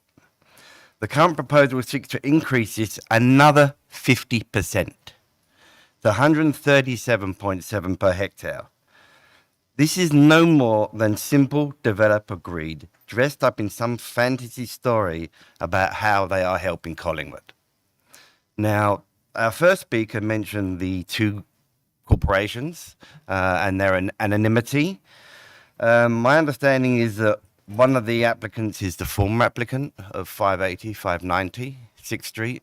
The second applicant, I did a search on Ontario Business Registry. I couldn't find an entry, but I do know that the individual's name associated with that is Bruce Smith, and he's on the application. That individual lives in Toronto, and he has a second home in, I think it's called Seguin. So clearly no interest in Collingwood other than maximising his financial return on this endeavour.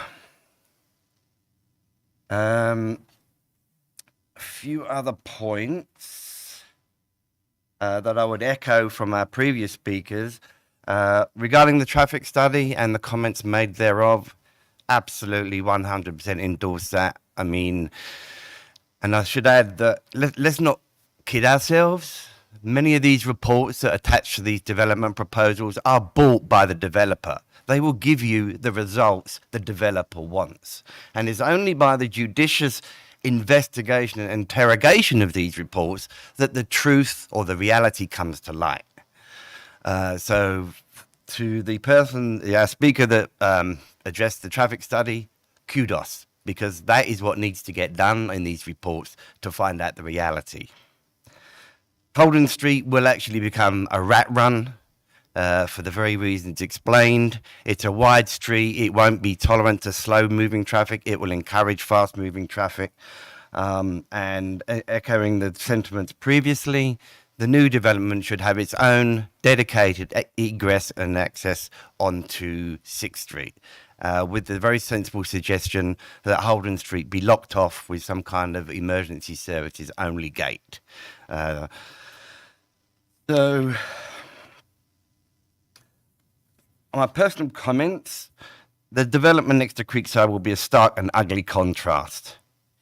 Creekside is a well thought out and balanced community which is attractive for all the right reasons and stands at the opposite end of the scale to the proposal before us tonight.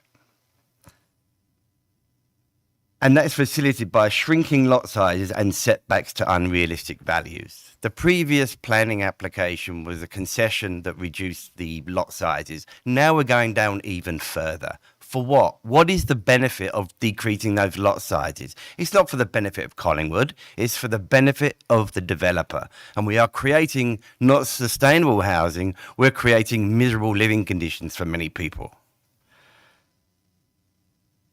I think also that there will be parking problems. I don't think there's adequate parking in the development proposal. It might meet current specification, but those specifications may well be out of date now with the growth of car ownership, and there's just going to be spillover into street parking. You know, we're going to turn Creekside and its neighbourhood into a pretty ugly place.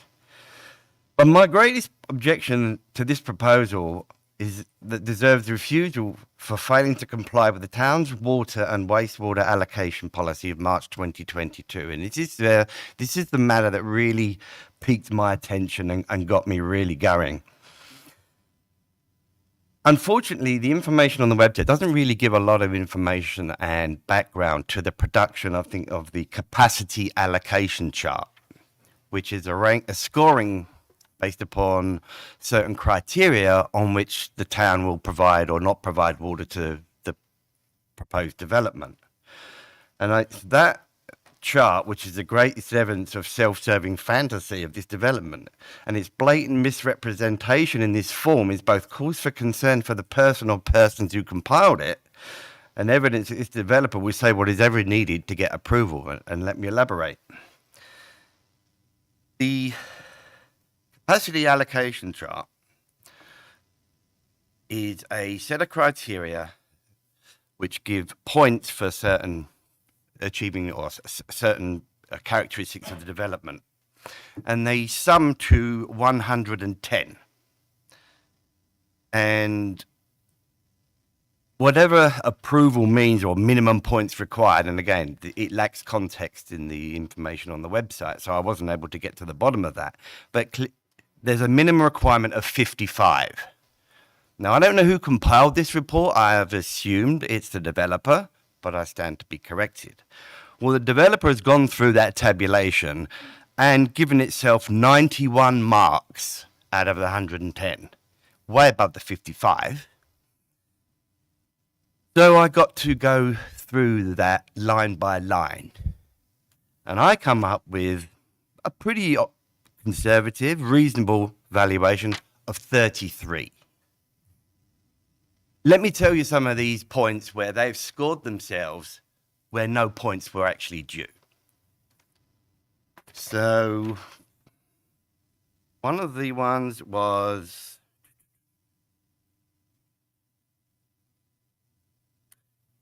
A6. The development facilitates the redevelopment of a contaminated site.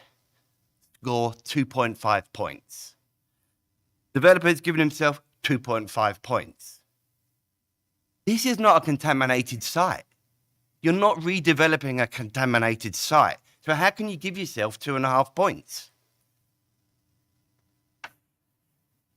Criteria A4. Development includes a mix of land use, example, residential, open space, commercial, industrial, etc. 5 points available. They give themselves 5 points.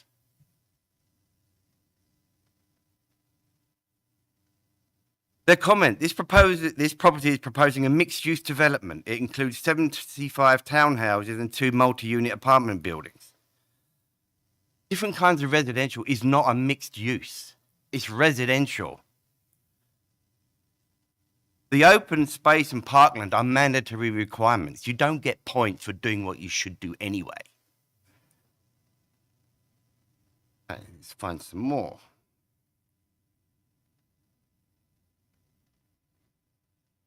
There will be new jobs created with the construction of the proposed dwellings.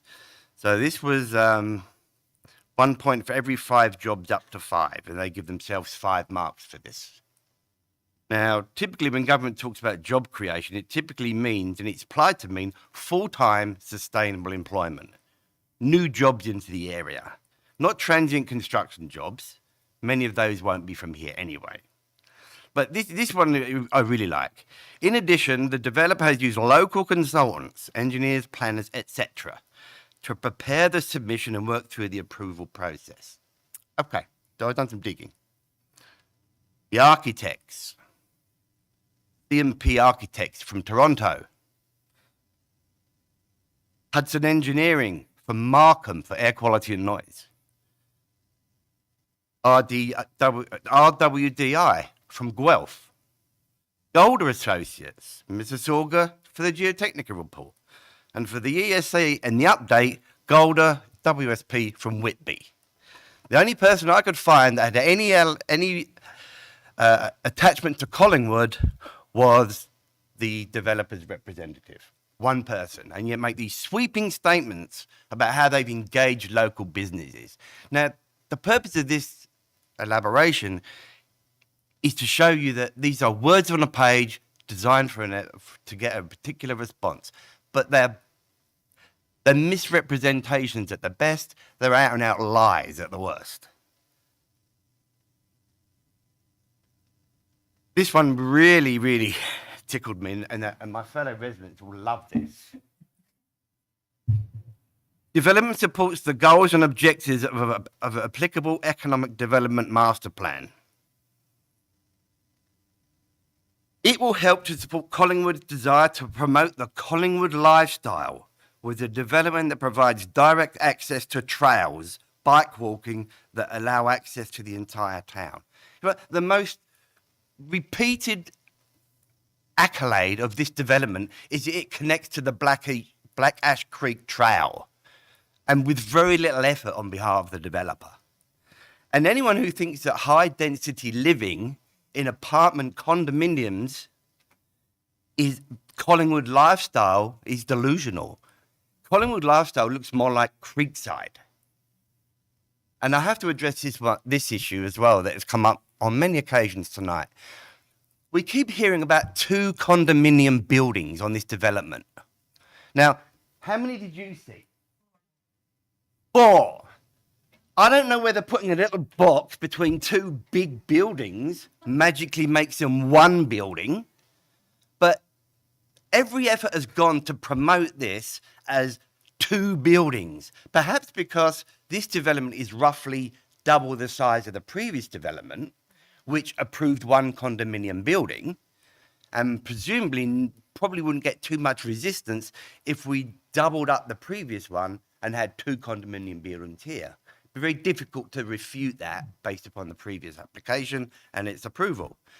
But to sit here and tell us that there are 2 buildings when every person here saw 4 is just another example of the story and the fairy tale that is being pushed down our throats. It's totally unacceptable and it's dishonest. If you haven't worked it out, anything gets me riled up more is dishonesty and manipulation. Do you have much longer to go, sir?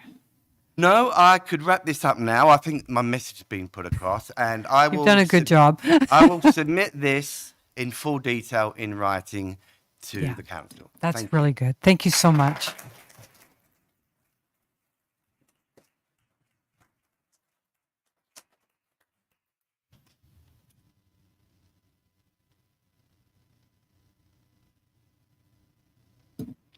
Hi there, my name's Catherine Campbell. I live at 44 Bar Street. Campbell like the soup. I live at 44 Bar.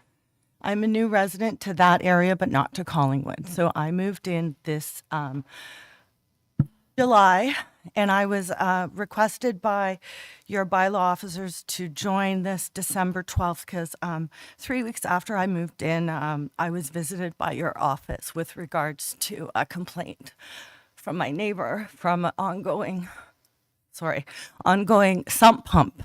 And when your bylaw officers came, I was trying to deal with it. I had only been in there 3 weeks, and your officers knew, and they stated that they were shocked about the draining problem behind my house, and it incorporated about 7 houses, which is actually 14 to my left, that isn't draining. And as a new resident, having my neighbor call on me and your town show up was very upsetting. So within 6 weeks, I was able to arrange 4 yards of river rock to be dropped off to try to appease something with regards to the drainage. As it was dropped off, it was stuck. I physically had to do it. It took me 4 days to get it in. As a result, I got a parking ticket in front of my own home because my neighbors called on me because there's a parking issue, a draining issue, and I've only been there since June. I've been dealing with David, Adam. I have emails dated August the 5th with regards. Excuse me. Yes, and I understand it's different, but at the same time, it's not, because what this is doing is this additional building is now it will cause more drainage, more parking. Now, I was asked to come in December, which is upsetting that I have to come and ask you to reevaluate the drainage and the parking in Creekside, because this is brand new to everybody's attention. And unfortunately, bylaw can't do anything unless I rally the neighborhood. Well, I don't feel welcomed in the neighborhood. As of the 12th of this year, it's stated, I have a message from Mike in engineering trying to deal with my drainage problem. On the 12th of December, I had 8 feet of water, 1 foot deep in my backyard, which is dangerous, and that has been an ongoing issue. So my question is, why is it that we can't get help with the current problems that are plaguing the neighborhood, which are parking and drainage, and now we're going to invite 700 new people.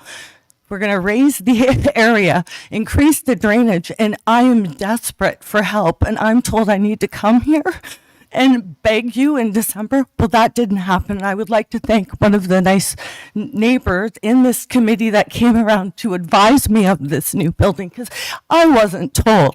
So how is it that you're going to help with the current problems, drainage and parking in the neighborhood, and then deal with the new? So thank you so much for your time. And I think, you have an issue that needs to be dealt with, and you have come here tonight. So I'm going to suggest that when we break, and I guess, Robin, you have Ms. Campbell's address and contact information. One of our staff will be in touch with you, not bylaw, but a different department, and see what needs to be done. Okay? All right. I'm half deaf, so I didn't really catch a whole bunch of what went on, but I'm trying to read all the slides. I live on Holden Street, and I retired in 2002, moved to Wasaga Beach, and because I was traveling to play golf and tennis and ski and pickleball, I moved to Collingwood and Creekside. And my lifestyle ever since has been just absolutely wonderful. But I look at, I'm a marketing guy, so I don't really follow the numbers. A lot of people here have numbers that are trying to prove points one way or prove points another way. One of the points I saw is I just think it's excessive. What they're proposing, I'm not against development. I know there's development going on all around the town, all around Blue Mountain. And development is in general good. It's good for the tax base. It's good for everybody. But this one is excessive. So there's only one place for those people. When I step out of my house and I go for a walk around my subdivision and meet my neighbors, there's only one place for these new 800 people to go. They're not going to go to High Street because it's a pretty busy street and you wouldn't want to walk on it. And so they're going to go through Holden Street and they're going to come down. And that's okay. But 800 people with their dogs And when they have parties and the parking and all the stuff that goes on, I know because we have parties and parking issues. But I guess what I'm saying is that I know that also High Street sooner or later is going to be 4 lanes, and so is 6th Street sooner or later. But it's just a matter of time, and so that only exacerbates the situation. So I'm just asking you to try and, in my career, I used as much common sense because, like I said, I wasn't a numbers guy. So if you can just consider maybe toning it down somehow, that would be really great. Thank you.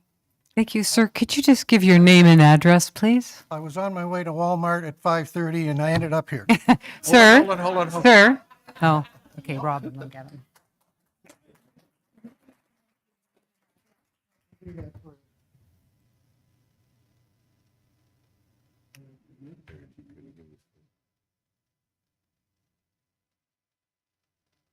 This was Danielle Pattison from 323 Holden Street. Thanks, Robin. Yeah.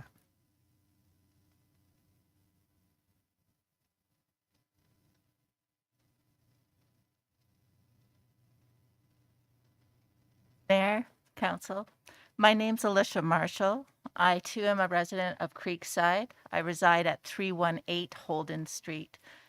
Imagine how distressed I was reading the reports, and then as you've heard from the esteemed for me, I feel that they hit the nail on the head. One of the biggest things is going to be the traffic going south on Holden. It's going to go south on Holden constantly. What I too would also like to add was I too am interested in knowing if there was any affordable housing. I agree that we need housing and we know we're desperate for it in our community. And I haven't heard that that's the case with this new development. Thank you. Thank you.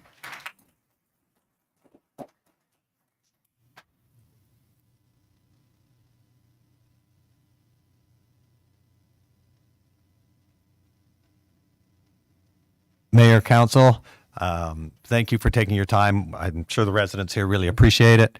My name's Robert Johnston. I'm a resident of Creekside.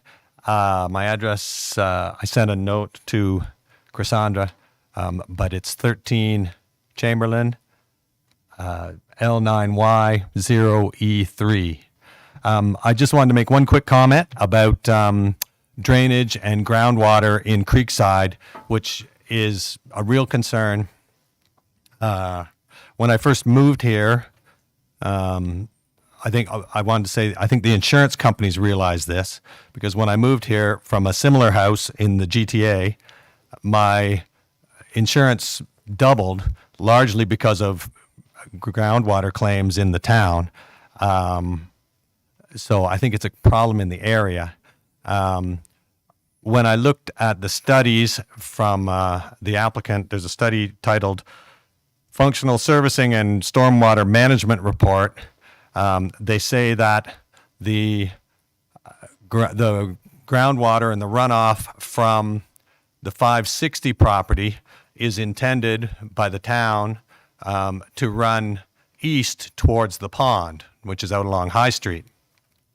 My property is east, and so I obviously am concerned with that, but I can look out my back door and I can see that the groundwater runs west towards this new development. So their water is going to come towards me, and my water is going to go towards them. So I think there's a concern there. I know my sump, in wet weather, the pump runs, it can cycle every minute. So any changes to the groundwater is going to cause me expense, either in fixing water damage or in increasing the capacity of my sump pump. And I just wonder who is going to cover that cost, because it's not something I've done. It's something that this adjacent property has done, or some shortcoming in the town's understanding of how water flows. Thank you. Thanks very much.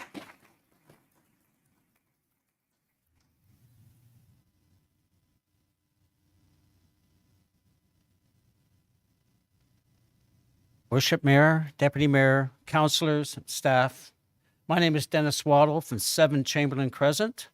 I just have I'm just curious. My understanding is that Collingwood has been designated by the province of Ontario targeted for high density. So my question regarding this new development, is this a response to a provincial dictate, or is this just bloody greed?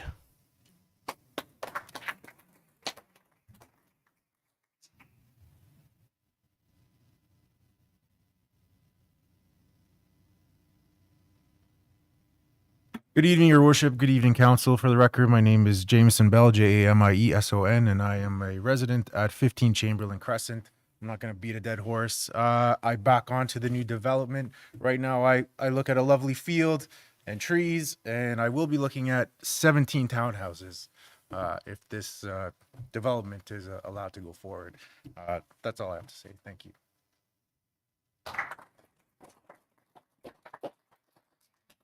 Thank you.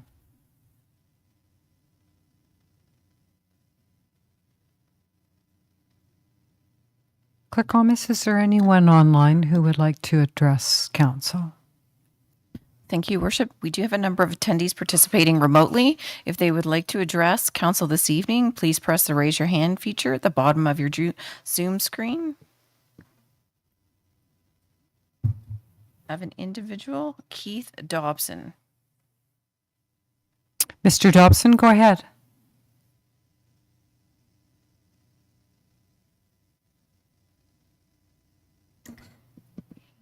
Unmuted, and he should be able to speak. Mr. Dobson, can you hear us? Sorry, can you hear me now? Yes, we can. Go ahead. Apologies, everyone. Sorry, I just wanted to. Sorry, I'm Keith Dobson from 306 Holden Street. I just wanted to join this evening just to express my concern and a similar concern to what others have expressed in regards to the traffic or the expected traffic that would be on Holden Street and Chamberlain Street, specifically coming from 6th Street and in and out into that subdivision. My understanding is just based on what's being proposed is we're discussing adding roughly double the residences that's in the Creekside subdivision. And effectively, to me, that says we're going to double that traffic along that corridor, or at least along that avenue.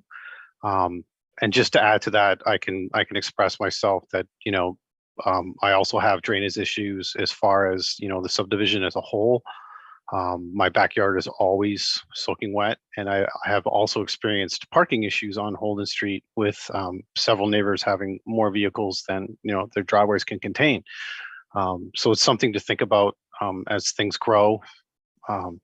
But primarily, my concern is just the traffic, and as a safety concern, having small children within a close proximity to that intersection, if you will, or that one turn. Into what would be the new subdivision. My kids, frequently play around the street and around the block and, ride their bikes. And that would be something that would be a concern to me. That's really all I wanted to express. Thank you. Thank you. And that is all the interest from the online participants at this time, Your Worship. Thank you, Clerk Thomas. Would there be any other comments from the public this evening?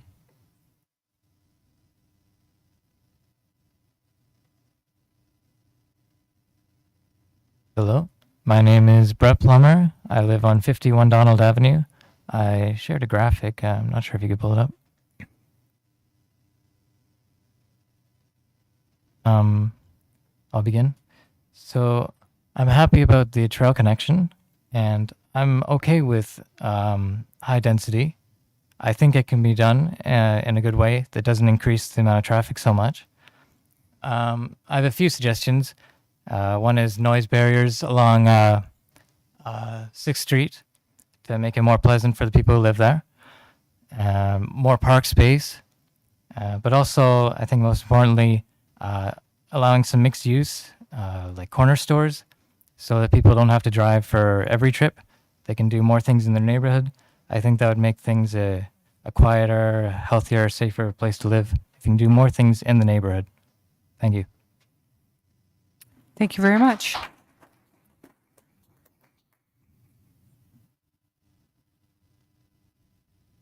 Hi, I'm Patricia Naylor, and I actually live not in Creekside. I live across the street or across the Black Ash Creek at 626th Street. And I did want to mention just two things. Is I think it's far too high density, but I've lived there for 10 years, and I watch the deers and the patterns of the deers. And I'm concerned about how many trees aren't being left. I know they have to go down, but I think there should be a bare minimum that have to be planted again.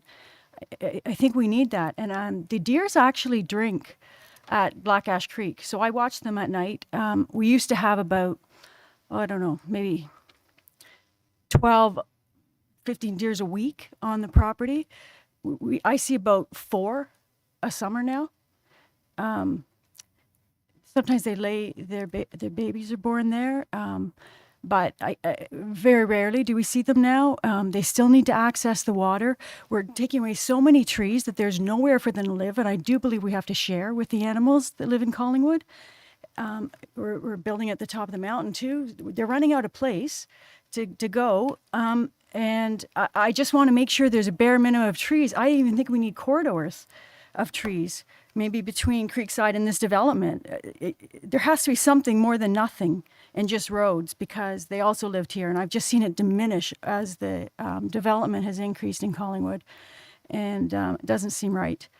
There is actually a beaver that lives in Black Ash Creek right near where they're talking about draining the water, so I think that should be on the books to review where the beaver houses are, which I think there's just 1 or 2, and then that we're not draining exactly where they are, that has to be considered also. Okay, thank you for coming.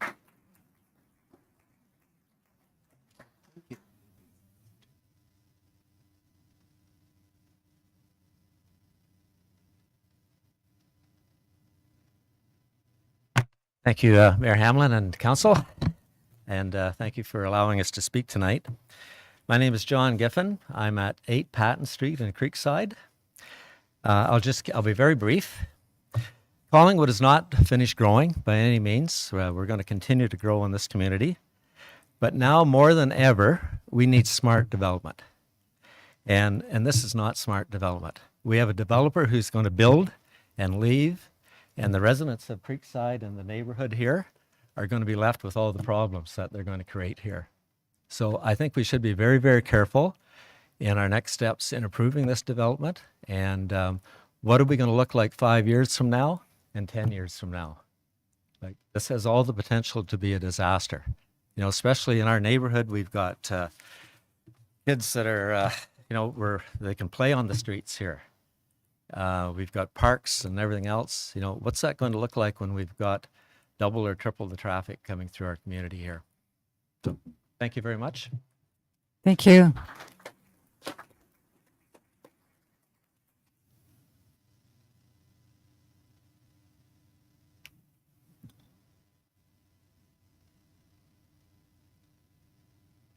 Hi, I'm Kathy. Oh, here we go. Hi, my name is Kathy Morrison, and I'm at 30 Bar Street. I was one of the original residents when it was dirt, and yes, I agree with this. The water levels were a problem. I'm okay at 30 Bar, but I do know my residents around me are suffering. I'm recently a retired teacher from the GTA. I have been up here for 25 years working at Blue Mountain, and I'm well aware of the community, and I love the community, which is why I'm now here.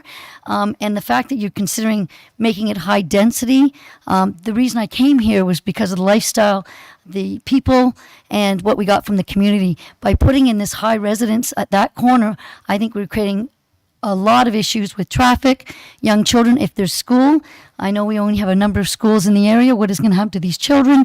And linking these communities between Holden and onto Creekside, I think if we do not link them, we'll have a far better control of traffic. I know that some of you behind us, it has no link to Creekside, so I don't know why we need to link the two.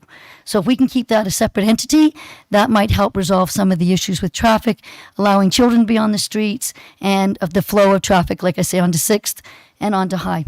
Thank you. Thanks so much.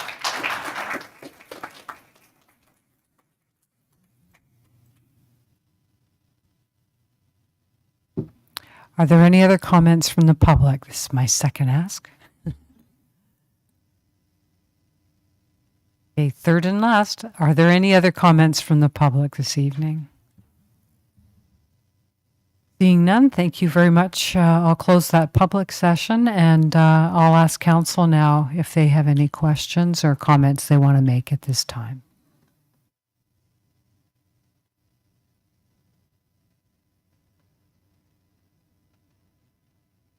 Councillor Doherty.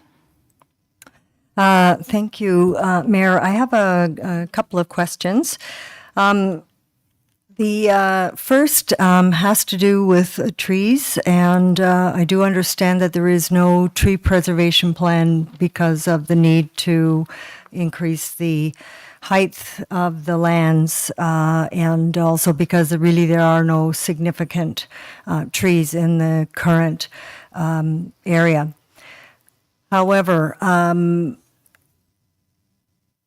we have too often seen new land or lands for new development being cleared years before servicing and construction actually starts. So I am wondering what the town can do to ensure that the tree clearing and the subsequent site servicing happen within close timing of each other, so that our residents are not in a position where they are looking at a bare and ugly piece of land. Okay. Who would like to answer that, Director? My apologies, Madam Chair. Are you doing all the councillor questions first and then that's staff okay. response? Okay. Okay, thank you. Okay, thank you.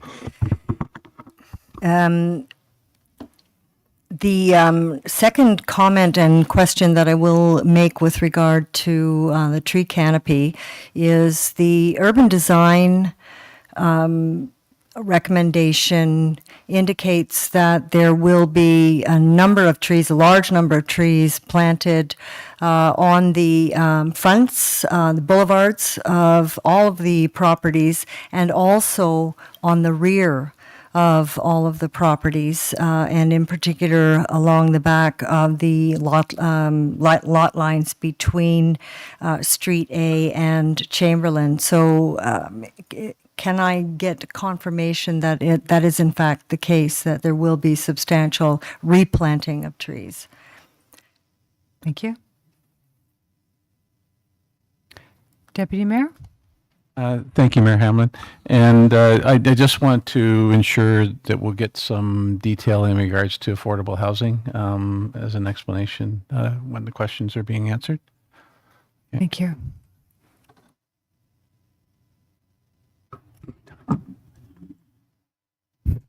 Councillor Jeffery? Excuse me. Thank you, Mayor Hamlin. I think the public have brought a lot of good questions to our attention going forward. I think a lot of my questions would arise out of the response to their questions and my ability to assess that information. The one question that comes to my mind is with respect to the peer reviewers of the information received and how that process works, so that perhaps there can be further explanation to our residents as to how that peer review happens from what is submitted. And that would be what I have. Thank you. Thank you. Councillor Baines? Thank you, Mayor Hamlin. It would be educational for all of us, I think, going forward, almost as if we'd had it's a three-dimensional drainage map of this proposed development, because as I understand it, and this is a question to staff, that at the border, the east-west border between this development and Creekside, am I to understand there'll be a berm of some sort to raise the elevation at the borderline of about 10 feet, did I hear, or 3 meters? Because obviously, again, this concern of drainage into Creekside is an ongoing concern. So did I get that right? Thank you. That's my only question at this point. Okay, thank you. Councillor Doherty? Sorry, I actually wasn't finished. Oh, I'm sorry. Go ahead. That's okay. My next question was with regard to the setbacks of the rear yards of the properties that are backing onto the Chamberlain residences. And I note in the reports that the setback for those properties has been increased to 12 meters to allow or to create some semblance of a buffer between the, what I'm going to call the old and the new developments. So I just wanted to confirm, because that wasn't evident in the drawings that were presented. And also just what is the standard rear yard setback that we would be seeing for the rest of the property? I did have a number of questions with regard to drainage. However, there's been lots said about drainage, and I will leave those questions with the planner, which I've already submitted. Parkland.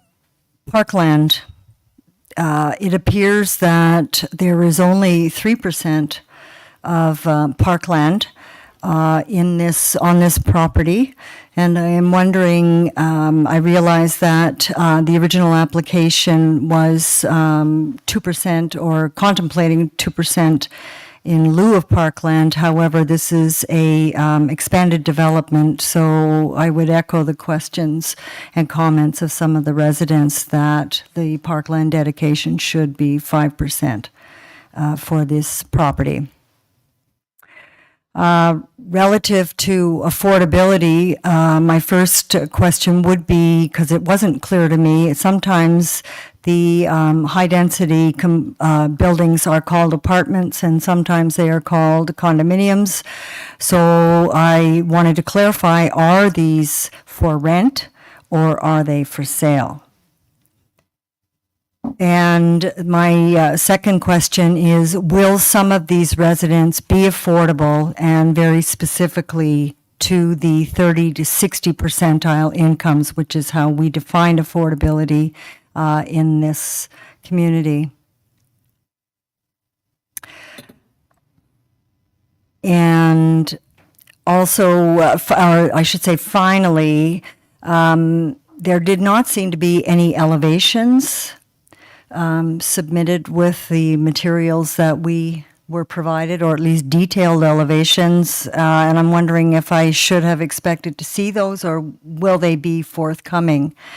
Because our design standards are quite high for this municipality, and I'm sure that the expectations of the Creekside community are that they would see designs that would be at least equivalent in quality to what they live in now. And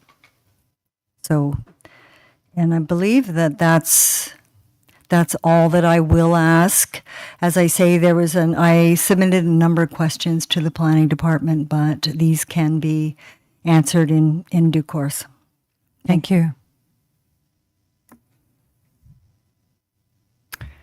Okay, I'll just say I also submitted questions to the planning department, and I'm not going to repeat anything that we've heard at council or from the public tonight. I think all great comments and questions were asked. The only additional thing I'll raise based on what I've heard is if there is going to be a grade, we've heard the grade's going to change at the south end of the proposed development, and I will want to make sure that the elevation differences between the existing homes on Chamberlain and the new homes that will be north of them are appropriately cited, because we've had instances in our town where that was not done, and was not a good thing. Okay, so I understand, given all the questions that council has asked, that staff, and this we're talking now, Director Valentine, she's just going to answer a couple for clarity of the public tonight. The rest of the questions and comments that have been raised will be taken into account in the staff report. After Director Valentine clarifies a few matters, I'll ask the applicant if there's anything they wish to add before we finish. Thank you, Madam Chair, for the opportunity to provide some comments at this time. And thank you as well to the members of public who took the times out of their busy schedules to attend tonight. It's always very impressive to see this level of interest in land use planning within the community of the town of Collingwood. So thanks again for your comments. I did want to be very clear that a public meeting is part of the land use planning process, in particular when we have this suite of applications that range from the principle of development through our official plan right down through to the details of a plan of subdivision.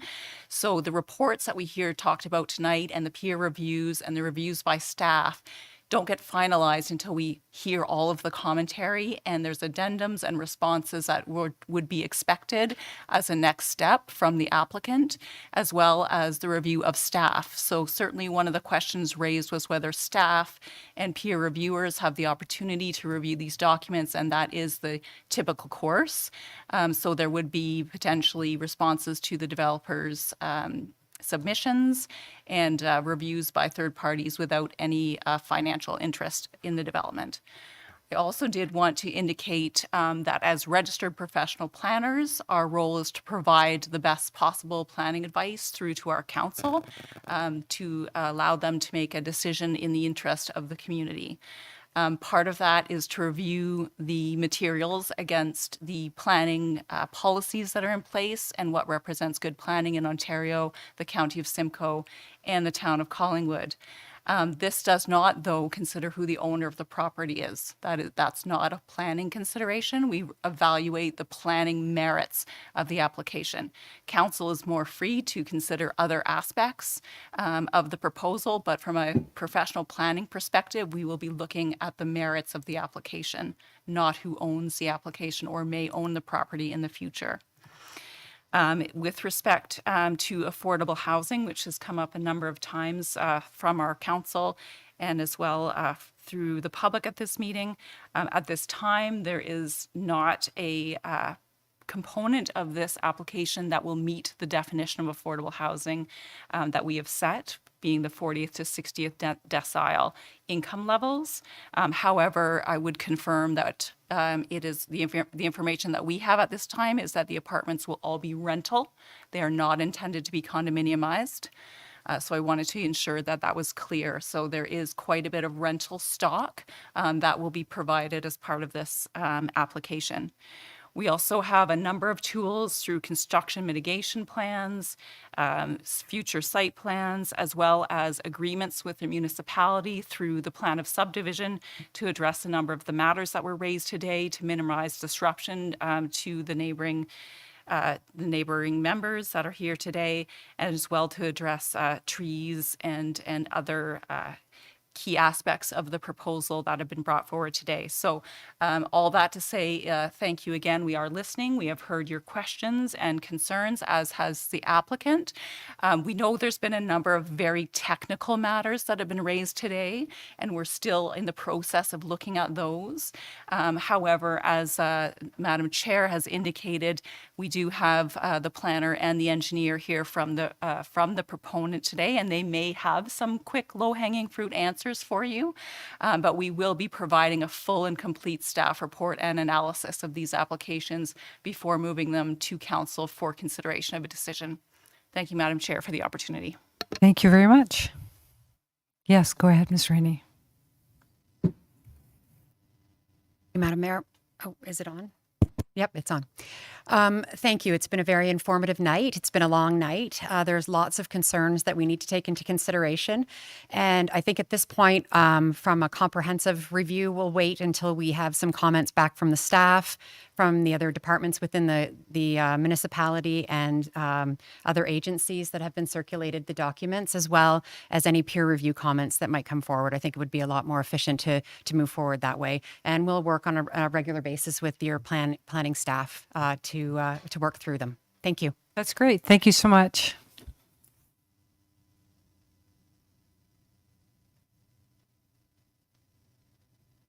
Okay, well, with those final comments, the public meeting is now closed. And yes, please feel free to leave. And or stay. I know you just love to sit here and listen. Oh.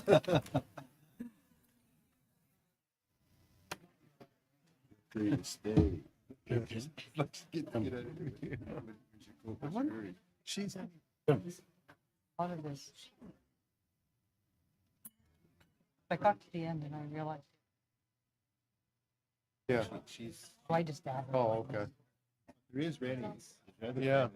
Yeah. Always be understood. Yeah. Yeah. Not a big deal. But... Are there any deputations tonight? Should we have a break? Should we have a 5-minute break? Okay. Yeah. Why don't we have a 5-minute break while the room's clearing? So we'll have a 5-minute break.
That sound? Okay.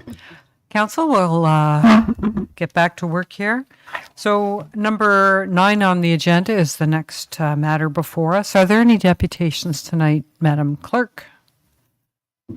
No, there's not, Your Worship. Anyone we would know? Yeah, okay. Any reports of other committees or boards that aren't on the agenda? None? Okay, so now we're on to the standing committee report. There's 3 matters on this item. I'm going to ask that the middle one be severed, and we can deal with the other 2 at the same time.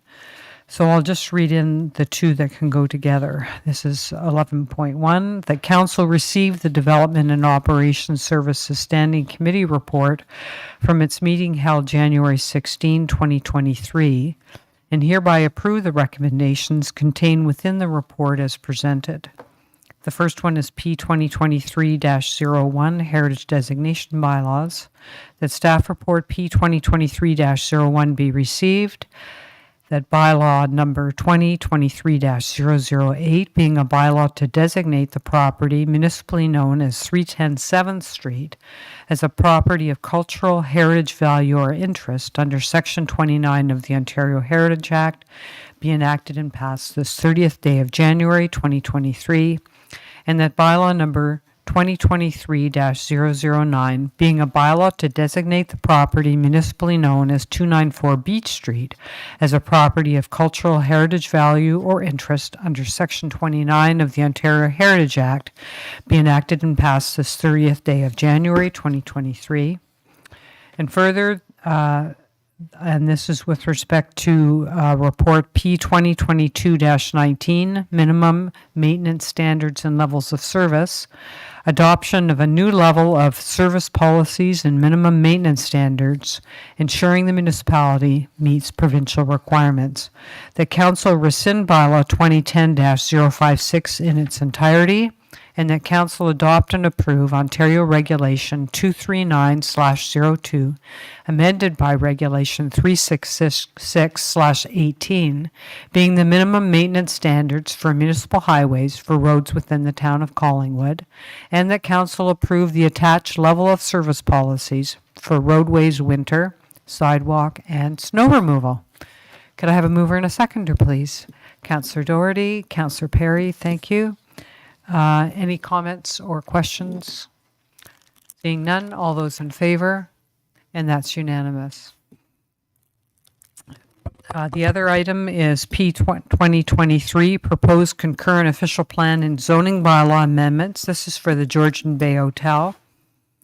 This is with respect to approval of concurrent official plan and zoning bylaw amendments for the Georgian Bay Hotel lands to recognize and permit residential uses on a portion of the lands municipally known as 10 Vacation Inn Drive. That bylaw number 2023-010 being a bylaw to adopt official plan amendment number 46 be enacted and passed this 30th day of January 2023. And that bylaw number 2023-011 being a bylaw under the provisions of Section 34 of the Planning Act as for prohibited use of land for or except for such purposes as may be set out in the bylaw, more specifically for portions of the Georgian Bay Hotel lands, be enacted and passed this 30th day of January 2023. Could I have a mover and a seconder? Councillor Jeffery and Councillor Houston, thank you very much. And I wanted to speak to this, so perhaps I'll turn the chair over to the Deputy Mayor for this. Thank you, Mayor Hamlin, and I'll take the chair. Would you like to speak last or first? Yes, I'll speak last if someone else would like to speak to this. Okay, so I'll turn to council members and Councillor Baines. Go ahead.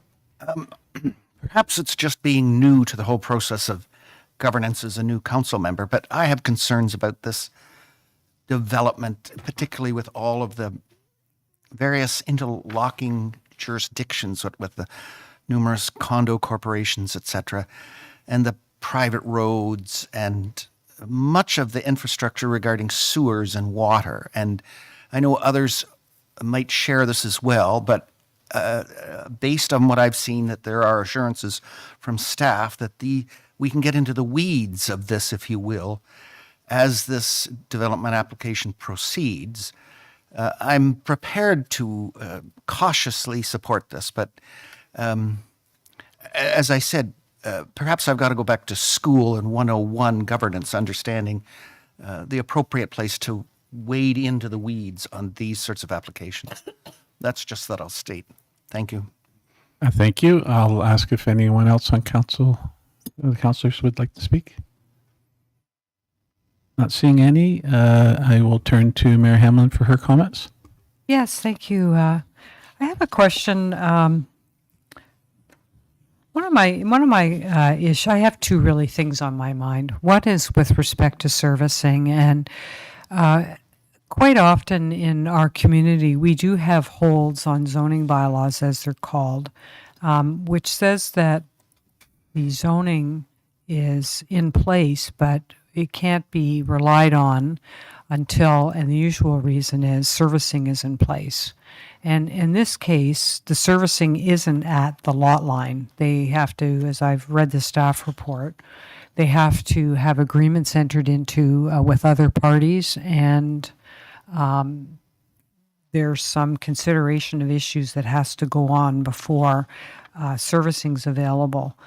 So I wanted to ask staff about the concept of a hold bylaw, what that would mean, and how it would come off, and whether this is something that could be used at this time. Thank you. Thank you, Madam Chair, and through you to respond to that question. Certainly, you've heard through our comments at the Development and Operations Committee, as well as through the staff report and questions subsequently received, that staff do feel that there's sufficient protection through the site plan control process, which is required for the southerly portion of this development before shovels can be in the ground, so to speak, to address the outstanding issues that Council has primarily around the servicing and access arrangements. However, if Council, as an alternative, wishes to ensure that there's some belts and suspenders, if you would permit me to use that colloquialism, and amending the zoning bylaw amendment to include a holding symbol that could be lifted when adequate servicing and access has been demonstrated to the satisfaction of the municipality, Council could make that decision this evening. Staff would propose that when the site plan is brought forward, the lifting of the H could occur at the same time.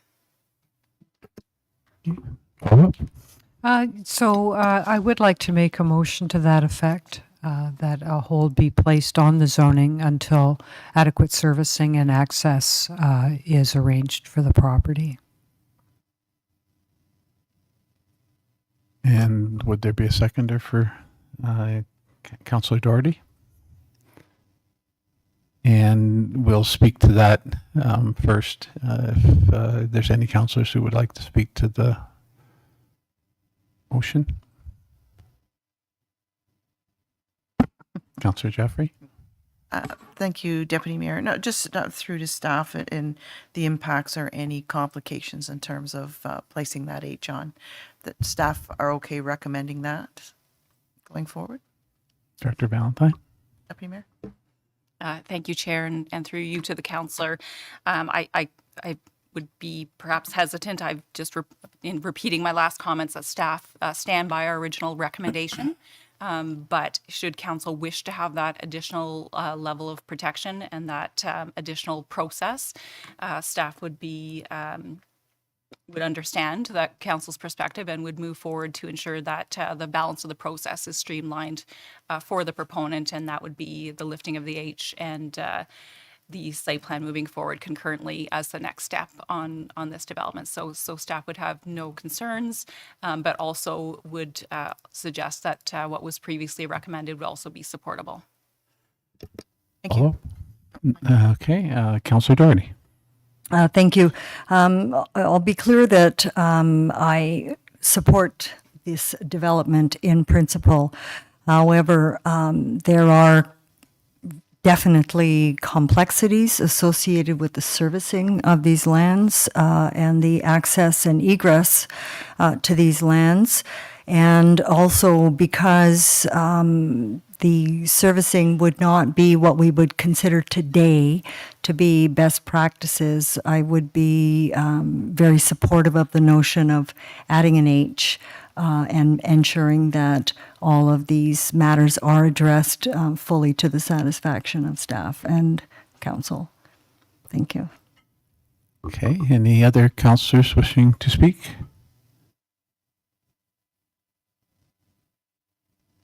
Then I will call the vote. All those in favor of the motion, raise your hand. 1, 2, 3, 4, 5, 6. All not in favor? 3. So that is carried. And I will turn the chair back to Mayor Hamlin. Well, I had one other matter, and if I I'm need a sorry. motion for this, there's with the protection of the servicing in place to make sure we get that sorted. I'm very happy with that, but I also would like to get advice from our legal counsel about the type of servicing that's been proposed by the developer of this project. And I know this would be in-camera advice. And maybe I'll ask the clerk through you, Deputy Mayor, do we need a motion to get that advice tonight? Yes, okay. All right, so that's what I'd like to speak to and make a motion on. Can you word a motion for us then? Yes. That an in-camera meeting be scheduled with our municipal lawyer to address obligations and responsibilities of the town with respect to the access proposed and the sanitary sewer connections proposed. And would there be a seconder? Councillor Potts? Anyone wishing to speak to that? None. So, sorry. Sorry if I may, through you as chair, Deputy Mayor Fryer. So it's to now to refer this for legal advice? No. Okay. No, it's quite separate from voting on the OP and zoning. Okay. It's to also ask, at a convenient time that we have an in-camera prior to the site plan coming forward. Is everybody clear on that? Councillor Jeffery? Thank you, Deputy Mayor. So we have one amendment to the original motion. Is this an amendment as an addition to the motion? Because on the motion as amended, I believe. I just don't know where we're at with that.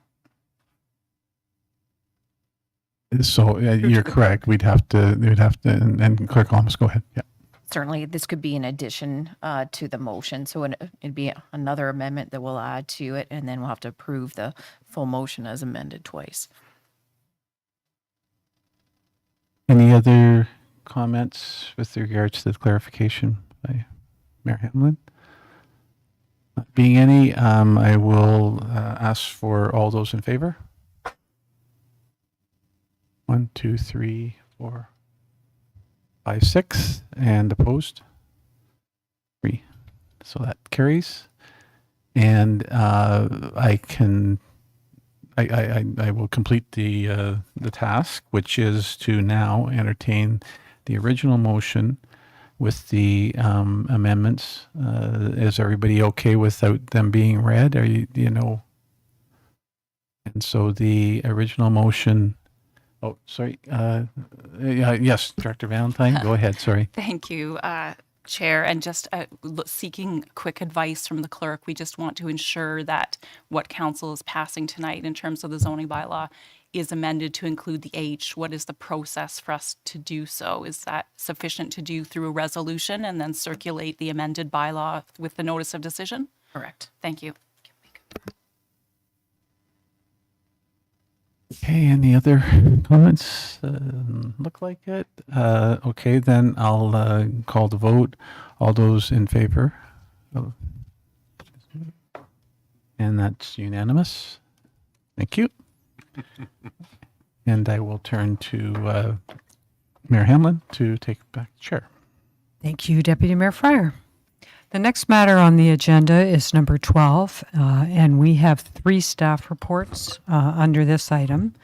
The first one is our draft budget, number 5. We've made it to draft 5. Mayor Hanlon. And we have our treasurer and this evening acting CAO stepped up to the podium, and I'll turn it over to you. Thank you, Your Worship, and to members of council and public. We're just going to have a quick presentation here. We've shortened the slides quite a bit for this go around, just because we have reviewed the same information, and really what we're going to focus on is what the changes have been since draft number 4 and what the final tax rate is according to this proposed draft. Next slide, please, Robin. So really quickly, just to walk us through the budget timeline, we've been working on this since the middle of August, where the public survey was launched. We had a public engagement at the farmers market, and staff began to work through and submitting budget requests. We moved into September, where staff provided an overview of the economic environment and sort of what was happening around town and the types of things that department heads were starting to look at. We had a series of staff workshops, and we closed the public survey. And come October, we brought a second report forward that laid out what the major requests were of the current draft budget, and also what the results of the public survey were. And staff continued to work through budget preparation with lots of meetings between managers, DHs, and the treasury team, and lots of refinement to ensure we had some linkage back to our strat plans. Next slide, please. So then we moved into November, and that was the first presentation of draft number 1 to members of council. And we also included 2 public sessions, one in person and one virtual on November 28th, and both were fairly well attended in comparison to many years past. And then in December, we had draft budget number 2 presented once again, and also issued the third draft prior to the Christmas holidays. And now here we are in January, and the third draft of the budget was presented on the 9th. We presented an updated version on the 16th at a special SIC meeting. And tonight we're presenting draft number 5 with a recommendation that the budget be passed this evening. Next slide, please. I'll go through this really quickly because you've seen this slide probably a few times, but this is the process, the way the budget is actually formulated. It starts with input from department heads, managers, members of council, the public, and other staff. We look at what the economic environment is and what the environment is for the town that we're operating in. We look to see how the future is addressed in the current budget. We also do much preparatory work. And then we push out an output, which is the budget book that you've seen on our website and also through our Engage page. And we hope for feedback from members of council, feedback from the public and residents, and of course, feedback from staff as well. Next slide, please. So since the last draft at the special SIC on January 16th, there were a few more recommendations that were included in this, the current proposed draft we're presenting. So the first one was to remove the fleet and facilities operator, which had a net impact of $113,000 to the municipal levy. We also removed the MLEO position, the municipal law enforcement officer, and did add back the 2 seasonal positions that were traded in for the single position. So there was $55,000 impact, a reduction.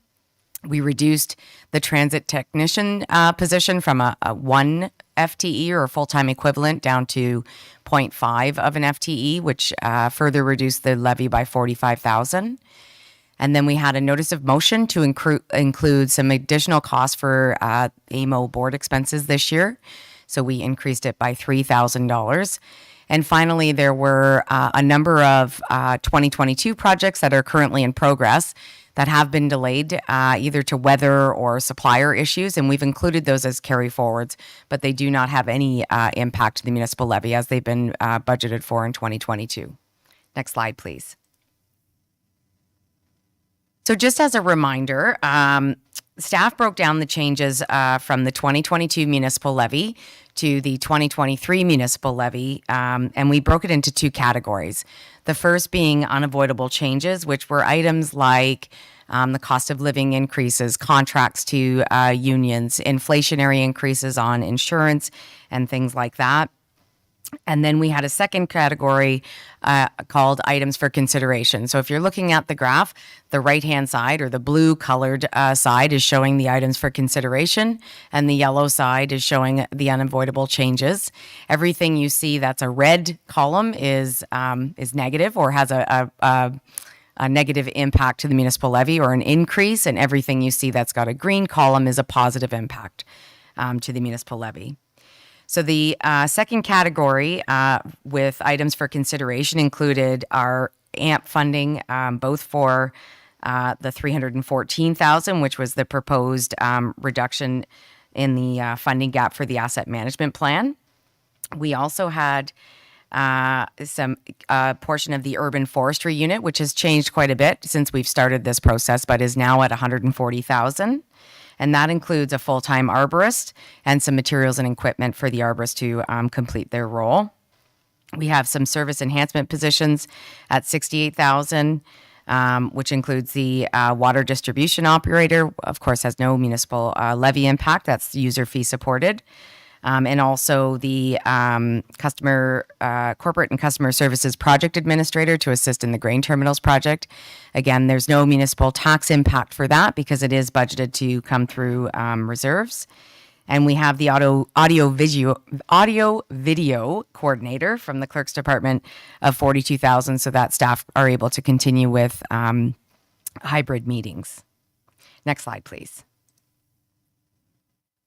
So the results of all this show that cumulatively over the last 5 years, the tax rate percentage has changed by 0.53%. So from 2019 to 2023, the change has been just over 0.5%. However, for the 2023 draft 5 budget, the change is proposed at 2.7%. Next slide, please. So what this means for a median assessed household is that in 2023, they'll be paying about $5.30 more per month, or $63.51 per year, than they were in 2022. And just again, for general context, inflation is again running at all-time highs. We currently have CPI at 6.5%. And between January 2019 and November 2022, it totaled just over 20%. Next slide, please. So for a blended tax rate increase, which means we include the municipal levy, the Collingwood Special Capital Levy, the County of Simcoe, and the school board's tax amount, the total blended tax rate increase is 2.54%. But it does equate to about $95.89 worth of more taxes on a median assessed household from previous year. Next slide, please. So we've talked a lot about inflation. We mention it quite often because there is so much happening in the world over the last several months. We talked about CPI. It has reduced to 6% in December of 2022. Of course, but interest rates have increased and will just recently went up by another 0.25%. So we're looking at the prime rate at 6.7%. Next slide, please. So even though we've talked a lot about what those increases are throughout the budget process, I think it's important to remember that there are quite a few efficiency gains that staff have brought forward throughout the budget as well. This includes rethinking on the outdoor rink equipment and storage building, where they changed the approach and saved nearly $200,000. We had a reorganization within the finance department, which saved about $130,000 per year. We incorporated some non-resident parking fees to help increase our revenues and manage the parking that we had experienced over COVID as well. The new Tecumseh water agreement includes an administrative fee that won't come in effect until 2026, but will help in the future as well. There is a fees and service review about for the development process that is underway, or will be underway, pardon me, in the first and second quarter of 2023. We're moving towards a grain terminals memorandum of understanding, and several others that are listed here. But again, staff continually work to try and come up with different efficient items to be both cost effective and provide the services that the town is used to receiving. Next slide, please. So just to sum up, this is a really short presentation this time, but each percentage point of taxation equates to about $375,000. The total change in the tax levy from 2022 to 2023 is about $1.9 million.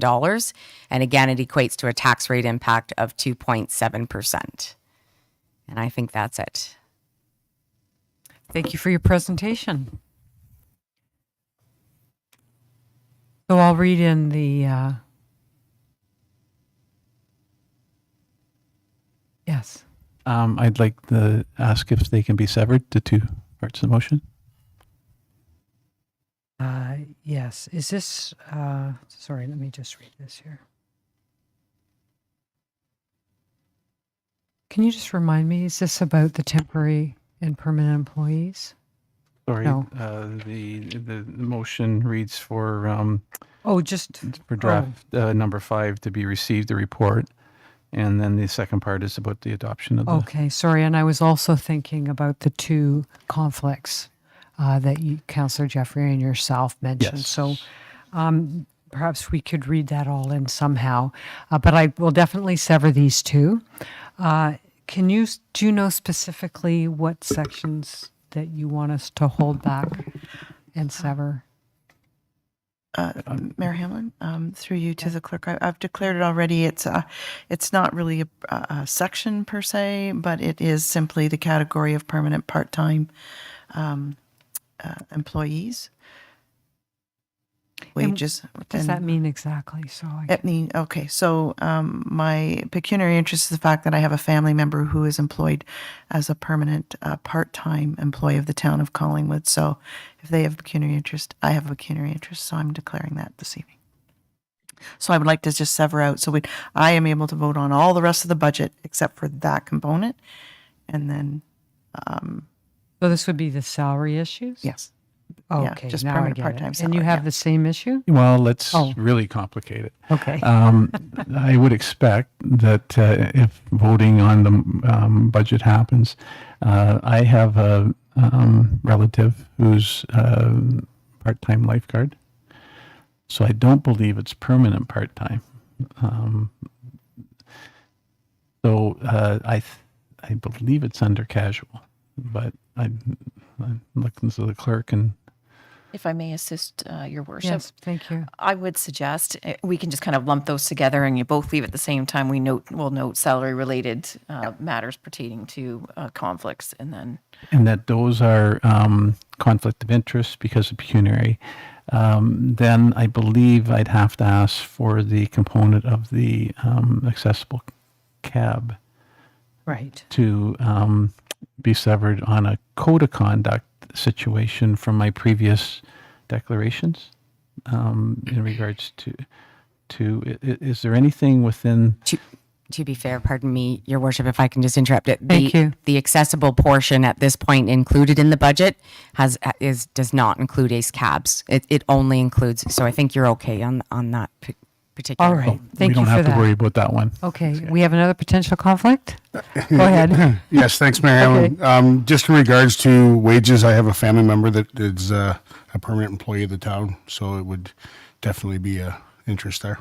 Okay, so perhaps how we'll deal with this is we won't deal with issues relating to the wages or salary of employees until the three of you leave the room, which we'll do shortly.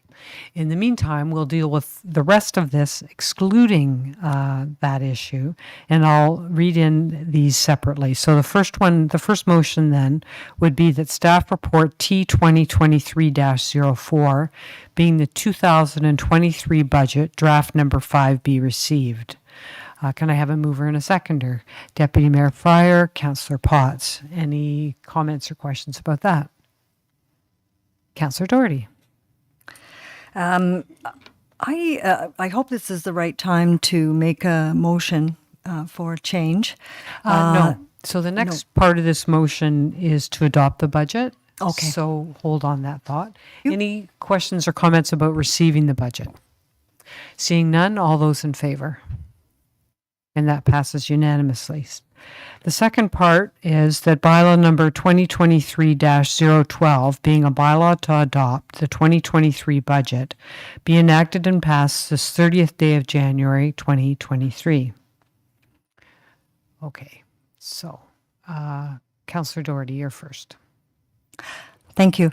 I would like to make a motion to add back in the full-time transit technician to the budget. So the impact would be $45,000 added back in. And if I can offer rationale. Let's get someone to second that first. Okay. Councillor Baines will second that. Okay, go ahead. Thank you. So last week we discussed a notice of motion, or actually, well, now a motion to have a look at alternatives to provide accessible transit service at least equal to what we had been providing in the past. And we received a memo from staff outlining all of the complexities associated with doing so. One change impacts many, many changes along the grid. And so I believe that adding that back in would assist in perhaps coming up with a more timely solution to the issue of providing accessible transit at least equivalent to what we were previously providing, which was pretty well on demand. In addition, we are proposing to implement on-demand transit service across regular plus accessible service. This also requires or is a complex implementation. I believe that by allowing one person to devote themselves to that is going to give us our very best chance for success. And on a $39 million operating budget, to add back in $45,000, when also we probably are passing or proposing to pass the lowest tax rate increase of any municipality in Simcoe County and possibly in Ontario, I think that it's only reasonable and the benefits would be almost assuredly realized. Thank you. Councillor Baines. I would just like to speak in support of this motion. I think Councillor Doherty put her finger on it, particularly for the short-term imperative of this new individual to really grasp how we would come up with an accessible and affordable evening plan, if you will, for that part of our community that desperately needs it. And I think that it's a modest but appropriate price to pay as an investment towards achieving this goal. Thank you. Thank you. Councillor Potts. Thanks, Mayor Hamlin. Unlike my counterparts here, I will remain not in support of this motion. I have stood fairly strong that we will use our resources internally and see how the program rolls out. And I think moving forward, if it's something that we see over the next course of a year, it's something we can implement later on. But as for now, I would not be in support of this. Thanks. Thank you. Deputy Mayor.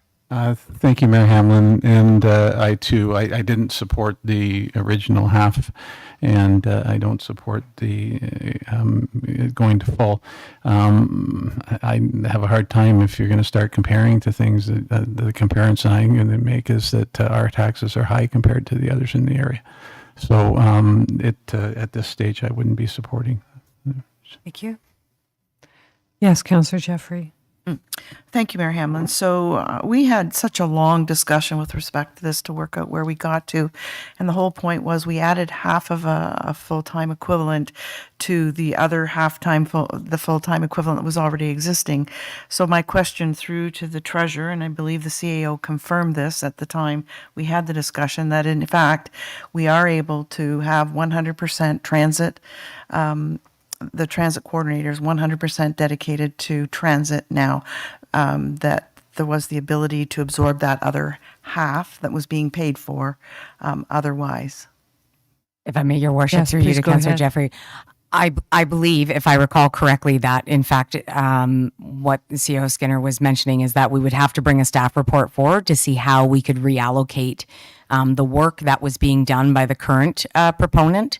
And that Director Slama, I believe, and I'm sorry, Director Slama, but I'm pretty sure, I believe it was that you were going to report back into a future standing committee meeting to explain how the work would be redistributed.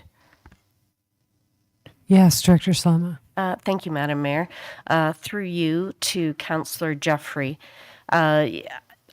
I actually recall what Councillor Jeffery is saying, which is that there was support for half a person, and so that such a full-time person could be dedicated to transit, and then there would be half a position that would need to be filled for the public works coordination component of that role at this time. So. Follow up. Go ahead, too. yeah. That Yep. was And then the other recollection I have in the CAO's response was that the CAO did not feel that any services would need to be cut to facilitate this if we added the half. So I won't be supporting the addition of this. We've gone to a lot of work to be starting to make last minute changes now, following what was really an in-depth process. I think would be wrong. Thank you. Thank you. Yes, Councillor Ring. I was just basically going to echo what was said by Councillor Jeffery. I didn't support it, as you know, the last meeting. We did come up with the half, and at that point, we were told that we could have one person dedicated with that extra half of person to have somebody full-time doing the job, and we could pick up the other work somewhere else. And I feel that we have enough staff already without adding additional staff for the sake of that half a person. Thank you. Anyone else wish to weigh in? So we can vote on that. All those in favor of Councillor Doherty's motion? And that's 2. And those opposed? Okay, that does not pass. Any other motions on this? Yes, Deputy Mayor Fryer. Thank you, Mayor Hamlin. And I'm going to ask for a seconder to a motion to remove the asset management plan increase and the special capacity increase. And I will speak to that in depth if it goes on the table. Would anyone like to second that motion? Councillor Ring will second that motion. Thank you. Can you just say your motion again, please? To have the asset management plan increase and the special capital levy increase both removed.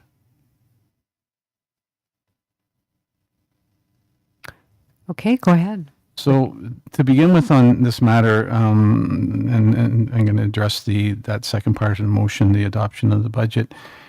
First, though, I want to say thank you to staff. The work is excellent. It's detailed. It's easy to read. I can't express enough the quality of work that comes out of the Treasury in regards to budgets. I've looked at budgets from other communities, and they don't come near this. So I wanted to say those comments first. I also want to refer back to my closing comments from January 16th SIC meeting. I indicated then that since time wouldn't allow for a fulsome discussion, my only comment about the proposed AMP and special capital increases was that I wish Treasurer Quinlan had always been involved to bring forth their passionate efforts. That opinion was based on the detail to date, and now based on further info shared over the past couple of weeks, it's evident that it would have helped to eliminate the need for the proposed additional 1.1 impact. In regard to the proposed increase, something that stands out to me is that, as Treasurer previously confirmed, when the allocation of the increased OCIF funds was explained, back in 2020, the estimated shortfall in annual AMP reserve contributions was in excess of $2 million. Additionally, page 14 of draft 5 outlines that from 2019 to 2022, the total change in municipal tax mill rate was a reduction of 2.17%, which equates to over $800,000 annually. There also is close to $3 million impact on asset management plan reserve from the decision to not follow the staff recommendation in T 2019-06 to cover a portion of the forecasted unfinanced expenditure of the inquiry. That also led to a significant reduction in the working capital reserve, which should have been available for tax mitigation use. Different decisions on any of these could have also eliminated the requested change today. Regarding the noted 2.17% reduction in mill rate, I recognize I have expressed major concern over the past 4 to 5 years that Collingwood's 20% greater than average tax rate differential must be lowered. Therefore, additional info was sought, and it was reported that 2022's key balance sheet categories, cash, debt, and financial position, are expected to improve significantly again. Also back in June, Collingwood's external independent auditor noted that the 2021 balance sheet was the best of any municipality in their portfolio or comparators that had been used in the past. I looked back on a couple of slides from that report, which compared key indicators to Ontario's Ministry of Finance financial risk guidelines. While the ministry actually considers that only a net debt financial position has any risk factor, Ontario municipalities recognize that a positive net asset position is most appropriate. Therefore, on average, a 36% factor is maintained throughout the province. Collingwood's is 74%, more than double. For the ratio cash as a percent of current liabilities, the ministry puts a 0.5 factor at low with 0.25 as high. Collingwood's is closer to 1.5, 3 times better than the lowest risk factor. Both of these measures will likely improve further with 2022 ratios are determined. In considering the 2023 proposed tax rate increase, I also considered that just 10 years ago, Collingwood had a net debt position of $15 million, mostly because there was $38 million in long-term debt and only about $27 million in cash reserves. Taxpayers over the past 10 years have significantly improved the financial position, and one could argue more than they should have had to. A 3 to 5 year strategic financial plan would best indicate whether or not this is the case. We are working on it, but we're not quite there yet. So at this point in time, with the plan to have further discussion about the asset management plan and special capital levy, when the non-core asset data is ready, and that's expected in the near future, I can't support the 1.1% increase impact. Currently, when I compare expected impacts on all municipal services, water, sewer, and electricity delivery charges, as well as taxes, and it's closer to 4% based on average usage.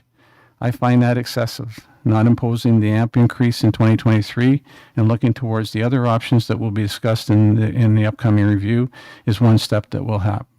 So therefore, I am proposing to remove those from the budget. Thank you very much. Thank you. Would anyone else like to speak to this? Councillor Baines? The Councillor Jeffery was before me. Oh, sorry. That's okay.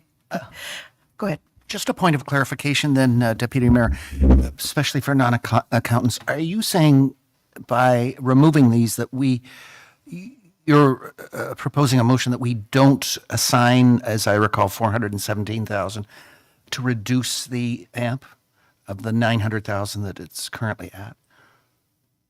The total impact is $412,000. It's 98,000 is the special capital levy, and 314,000 is the proposed AMP. Sorry, okay, but you're suggesting not to assign those against the AMP, is that correct? Of the 900,000?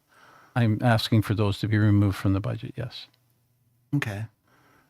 I wish I'd seen what you'd written here to read in some detail, being a non-accountant, but yeah, I'm sort of shocked at this, actually, because it seems to me it's absolutely vital to pay this off. If anything, I would love it if we paid the 900 off, but at any rate, thank you. If I may, I think okay. you should listen to everybody, and if you want to speak again. Councillor Jeffery.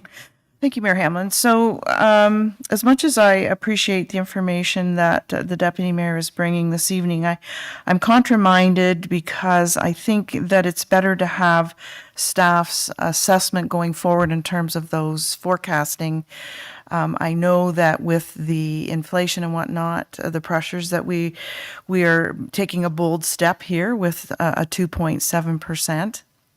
And if I needed a rabbit in the hat, I would want it for next year if we've made a mistake in what we've done this year. But I think we've done a very good job of keeping the taxes low. I think the previous council did an excellent job of being responsible. And I'm without staff's input on this. I think that's a pretty significant ask for the rest of council to have to make a decision without staff weighing in on it. And I just really don't think we're in a position to refer the budget back. Yeah, I think it's time we need to have our budget in place for the finances of our municipality. So for those reasons, I will not be supporting this budget. Treasurer Quinlan. If I may, Your Worship, I could weigh in. I think we have weighed in on the AMP all along, but I could weigh in and just sort of add a few things from a staff perspective. And while I appreciate what the Deputy Mayor has come forward with, I think the fact remains, regardless of the past and how maybe funds were allocated to reserves. And in particular, I think one of the concerns is the costs for the judicial inquiry, and we'd responded to some questions with respect to that. The fact remains that we're short funded, and in fact, the 964 is now grown because we know that the OSIF fund will be even less. While I can appreciate that, removing that would be in the neighborhood of maybe closer to 1.2 of the tax rate. The fact is the go forward is what the fear is for me. And obviously I'm being more conservative because we need to be careful with what the non-core assets are going to come forward with. I think if we remove it, I guess at the end of the day, what the expectation may be, and I'm not saying this is definite, but for 2024, then we're looking to make up the 400,000 in 2023, plus the 9 or 1.1 million for 2024. So there is an impact there, and building it into the base for this year, which we've talked about sort of on the way, makes it very difficult if we remove it now. I think we've been pretty fortunate that the tax rates have been fairly low. In fact, for 4 years, it was a decrease. In 2022, they did go up to address some affordable housing needs, which was pretty significant. That covers about 1% of the total amount. So again, what I presented earlier is for draft number 5, since 2019, taxes have gone up by 0.53%. So that's pretty significant. In 2019 to 2022, your median assessed home changed by about $6.66. That's total. That's not per month. So it's a significant difference. I think we also talked a little bit about, comparing ourselves to other municipalities, which I fully accept. The taxes here are different, and if you are comparing just side by side, that significantly different, in fact. But I think, again, it goes back to all of the things we tried to explain early on. Do we get the OMPF grant? Albeit it has decreased significantly for the surrounding municipalities over the last couple of years. It has been a large amount, sometimes over $2 million for our closest neighbor. Additionally, we've also talked about services.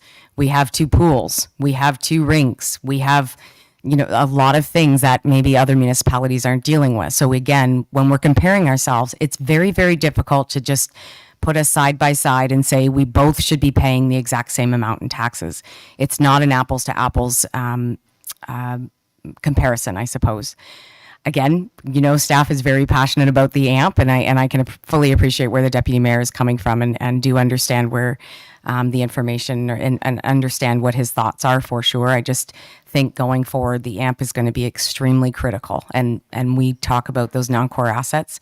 It'll just make it even more so. So, Thank you.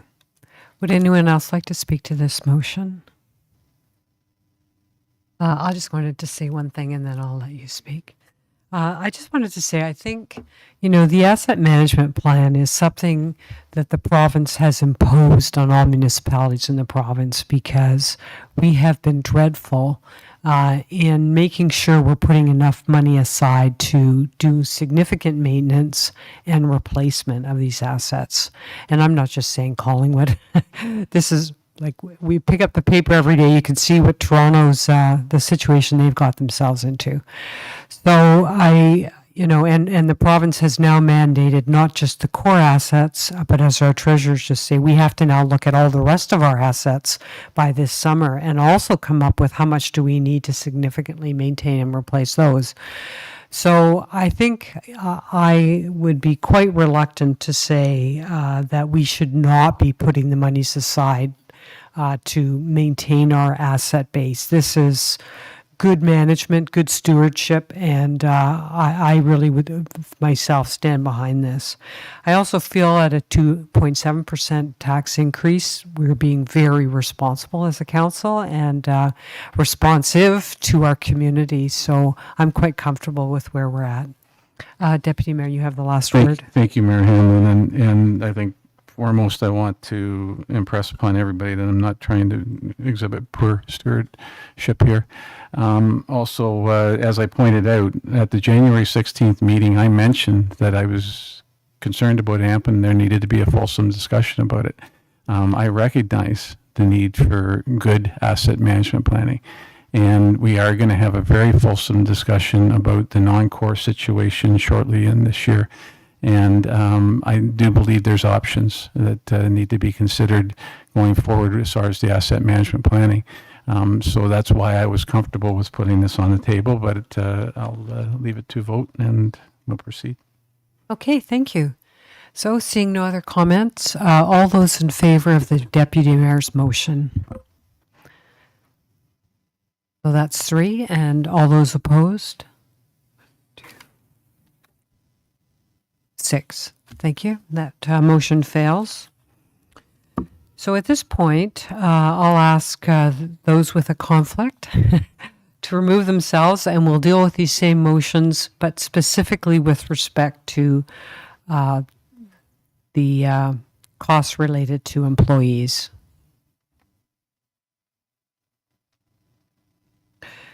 So the motion with respect to this item only is that staff report T 2023-04, being the 2023 budget draft number 5, be received, and that bylaw number 2023-012, being a bylaw to adopt the 2023 budget, be enacted and passed this 30th day of January 2023.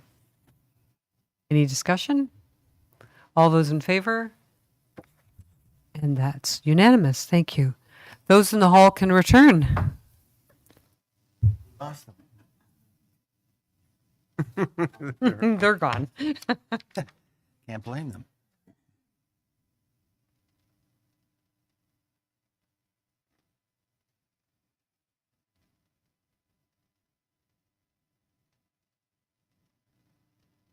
Before we move on to the next item on the agenda, I just really wanted to say thanks to council very much for their hard work on this budget. We had 8 meetings. We had 5 drafts. Thank you so much to our esteemed treasurer and all of the staff who worked so hard on this and listened carefully to us and the community and brought us a budget that we could all support. And also, I'd like to thank the members of our community who came to the public meetings, who filled out the budget survey, who talked to our staff at the market, who filled out comments on Engage Collingwood, and also came and addressed council during the various sessions we had. I know that many people in our community are struggling as the price of almost everything continues to rise. I know with inflation over 6%, this has been a tough one to get the number down to an increase of just 2.7%. So thank you again for your hard work. I think we have managed to ensure that Collingwood will continue to be a wonderful place to live, work, and play. And I just want to remind everyone, of all the things that we've cut and worried about, we have managed, and I made a list of the things I think that are so great that we've included, okay? We're going to build some new parks, including a splash pad at the waterfront this year. We're going to start the planning work for a new recreation center. We'll move forward with the redevelopment plans for the grain terminals. For sure, we going to fix some potholes and improve our roads. I saw something for High Street. We're going to get going on creating affordable housing for people who work in Collingwood. We have a date to launch our on-demand transit in the spring. And lastly, we'll get moving on the phase 2 of planning for our arts center. So thanks to everybody.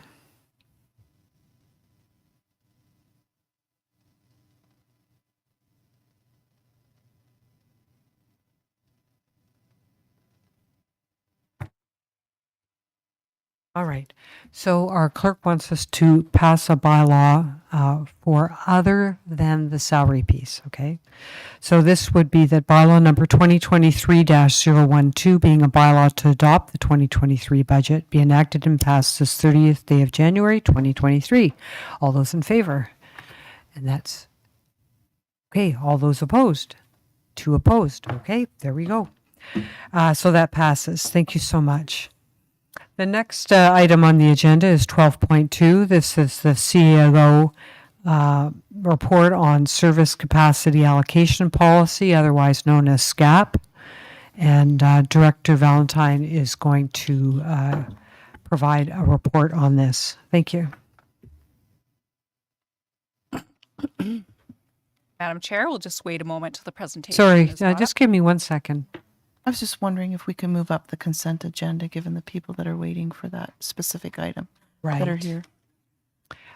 Would you mind taking your seat again? We will come back to you, I promise. So I understand the people in the audience right now are here, at least in large part, for one of the consent items, which is 16.2. So perhaps what I'll do is I'll read in this, we're going to move this item up in the agenda, okay? And so the motion is that council hear and receive the general consent agenda, and further that the information and opinions provided in the general consent agenda items are that of the authors and are not verified or approved as being correct.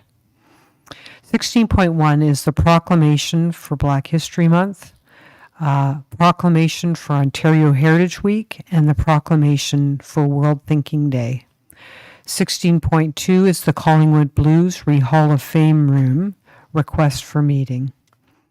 I know there's a request from our Deputy Mayor to have pulled for discussion the Collingwood Blues item. Was there any interest in the other proclamation items? No. Okay. So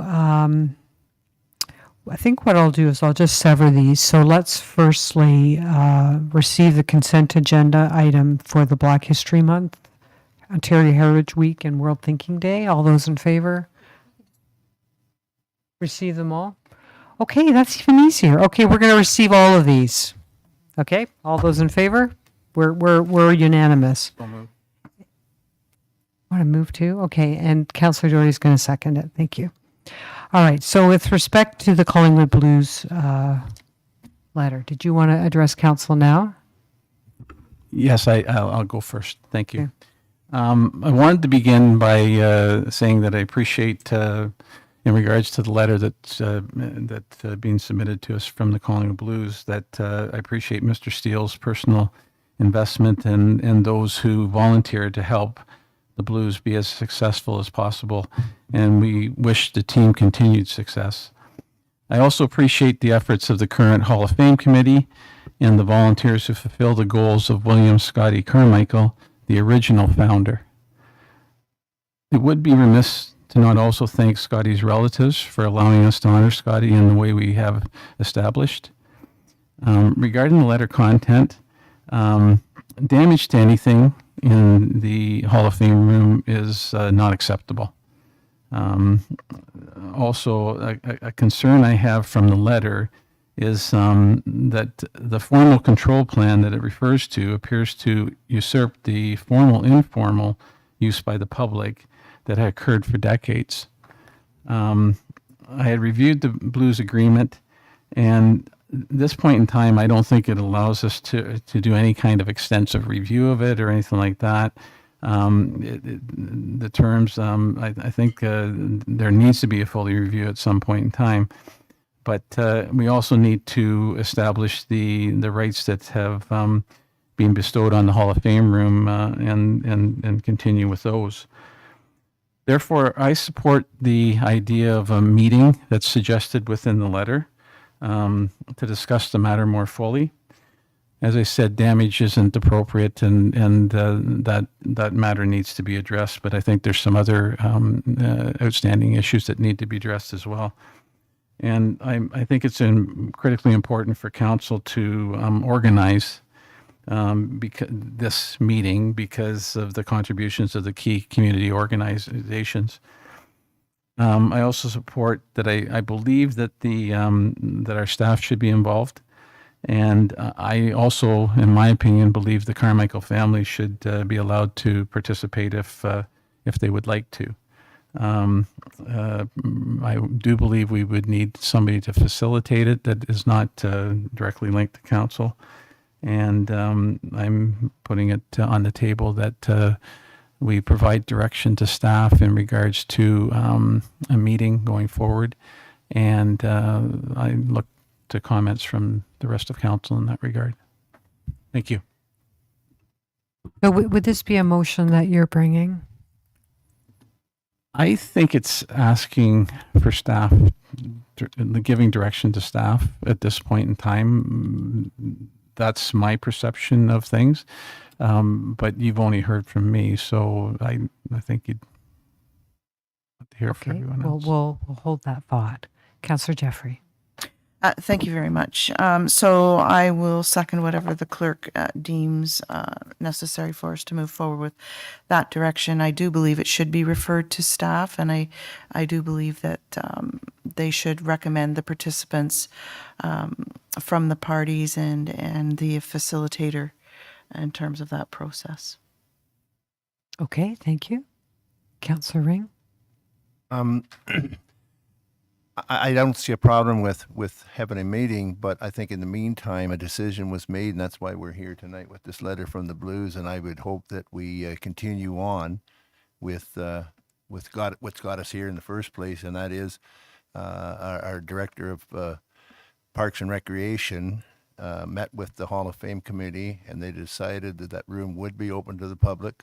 And I think that should happen because I'm being told that it is, but there's more times I go in the arena and it's not open. So I think that one way or the other, until this gets an agreement that everybody can be satisfied with, I think that the decision that was made between the Hall of Fame committee and the Parks and Recreation director be enforced as of right now, that the room is open and to the public. That's my comment. I wonder if that's a question you might want to ask our Director of Recreation. Ask him if you want, but that's why the letter was, they wouldn't be complaining about it if that wasn't the case. But I mean, if we want to ask the Director Colville, then that's fine. Okay. Director Potts. Director Potts, Councillor Potts. After 8 o'clock, my brain goes. I went okay. I went from Councillor Ring to Director Potts. Thanks, Mayor Hamlin. So I've been appointed as council rep to the Hall of Fame committee. Since I guess early December, we kind of got to work on many items, this one being one of them. And what I want to reassure to the public and to everybody here tonight is there's been at no time is there any from the Hall of Fame committee towards the Blues. There's been no hostility. It's been more of things that have been in place for forever, and moving forward, they've been completely open and wanting to work with the team and the community. We had put forward some requests to the director, and maybe Director Culver can answer this. That there was, the Hall of Fame committee had considered looking at the costs of the security cameras and assuming that themselves, along with we had considered furniture, dealing with the furniture issue, and then even as far as just being able to accommodate the space and having it open and totally just wanting to work as a group.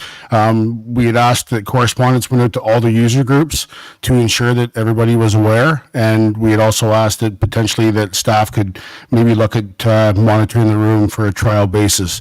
I don't know where we're at with that, but the Hall of Fame committee has been 100% on board to and I guess I use the word compromise, but to work with the group. So I want to ensure there's no finger pointing as far as it is to the Blues or back to the Hall of Fame committee.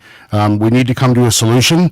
The room has been the room for as long as I've been around, and I think it's an important, valuable area for the community, and I think we need to really recognize our heritage and appreciate all the members that have been into the Hall of Fame. And as we move forward, it's important that we recognize and we work together on that. So those are my comments. Thank you. Any other comments? I'll just add that I think it would be worthwhile referring this back to staff to arrange such a meeting. I do believe that there should be a council member or two on, participating in the meeting. I did have an opportunity to speak to Director Culver today, and he feels he has been unable to solve it with the parties and felt that council input would be helpful at this time. So I do think if we could get a council member or two on there with a view for those members reporting back to council, together with staff as is necessary, would be helpful for all the parties. I don't think it should just be staff and the parties who need to resolve this. Councillor Doherty. Thank you. And that certainly does make sense, but I am very much in agreement with Councillor Ring's suggestion that we need to follow through on the current terms of the contract and allow that room to be open as it was meant to be for the Hall of Fame user groups. Well, we're not deciding that tonight. I think Councillor Ring was just suggesting while we're resolving this, is it going to be open? And that's why I think we should ask Director Culver, is it currently open? But I'm happy to ask that if you'd like. Yeah, Councillor Ring. Director Culver's been sitting there waiting. I was going to say, why don't we ask him? Why don't I look up? Okay, go ahead, Director Culver. Thank you, Mayor Hamlin. So as it stands today, we've always had the ability to book the room through town services, so you can book it for meetings, functions, whatever. The recent change is a result of a few things. One of which is that, as the deputy mayor pointed out, the current Blues agreement only has them have exclusive use during games, and so there really wasn't any sort of agreement language for me to fall back on to say no, we're not going to do that. The second thing is that we haven't tried for a while. The room prior to going back many years and prior to the Blues arrival was suffering damage over time, and so it was getting limited access over time, just as a measure of trying to protect the assets inside. And again, this was prior to the Blues arrival. So when the investment was made in the room, it only changed a little bit from what had been the practice for a while prior to that. Having said that, it is currently open. We're trying to make it open. We have staff who've been trained over a number of years to try and protect the room. So we're having some communication difficulty in making sure that everybody is following through and having it open generally to the public. But that is the intention right now based on the most recent conversations with the Hall of Fame committee, as Councillor Potts indicated.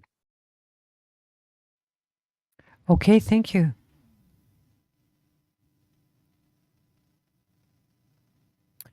Any other comments? Councillor Jeffery. Thank you, Mayor Hamlin. So I still have a bit of a concern with having council reps attend that meeting. I don't think this is a political process. I think that it is an operational one. And I think what council is saying is that we value both entities and we need them to find a way to work together for the best to the benefit of the community and within both of their mandates, because they're both critical to us as a town. I hear you, but that was not Director Culver's, I think and I'll ask you to speak for yourself about having this with staff. Go ahead, sir. Thank you, Mayor Hamlin. More than happy to follow council's direction, however is positioned. So if the direction is for staff to go back and reconvene meetings between the Hall of Fame committee and the Blues, happy to do that. I think what I want to suggest, though, is that it's not like that hasn't happened over 4 years. We've encouraged conversations between the two groups. Again, as Councillor Potts and others have mentioned, it's not a matter of animosity between the groups. It is a matter of functionality. The Hall of Fame has an agenda and the Blues have an agenda. And so it ends up being staff caught in the middle, trying to make everybody happy and doing the best we can with trying to achieve compromise. So I think we will have the meeting and certainly can do that on our own or with council involvement, whatever is preferred by council. But we'll likely be back in front of council asking for a decision based on how the conversations have gone over the years. Yes, so there's a follow-up. Councillor Jeffery. Thank you. I really still have some angst about council dabbling in it at this point. There's no other function operationally that we would get into to try to settle. I think that the deputy mayor's suggestion of a facilitator would be an objective facilitator for that with staff and with the parties from both of them would be the best way to go forward. And however we identify that facilitator or mediator, as Councillor Baines is very familiar with, would be, I think, more important than involving political entities at this point. Councillor Baines. As a follow-up to Councillor Jeffrey's wise, in my opinion, and sage advice, I would add the proviso that all parties agreed that if the mediation is unsuccessful, that it could move to arbitration. So there's a hybrid process where it's a mediator arbitrator. So if the same parties are going over the same issues and, here we go again, then they bring their A game if they know that it immediately falls into an arbitration, which presumably council would have to be comfortable with as well, as far as what an arbitrated decision might be. Anyway, I'm just putting that out there. Okay, thank you. Deputy Mayor. Thank you, Mayor Hamlin. And at this stage, I was kind of hoping that the real issue at this point in time is there's been identified that there's been some damage done, and nobody wants that. We want to try to figure out how to best that.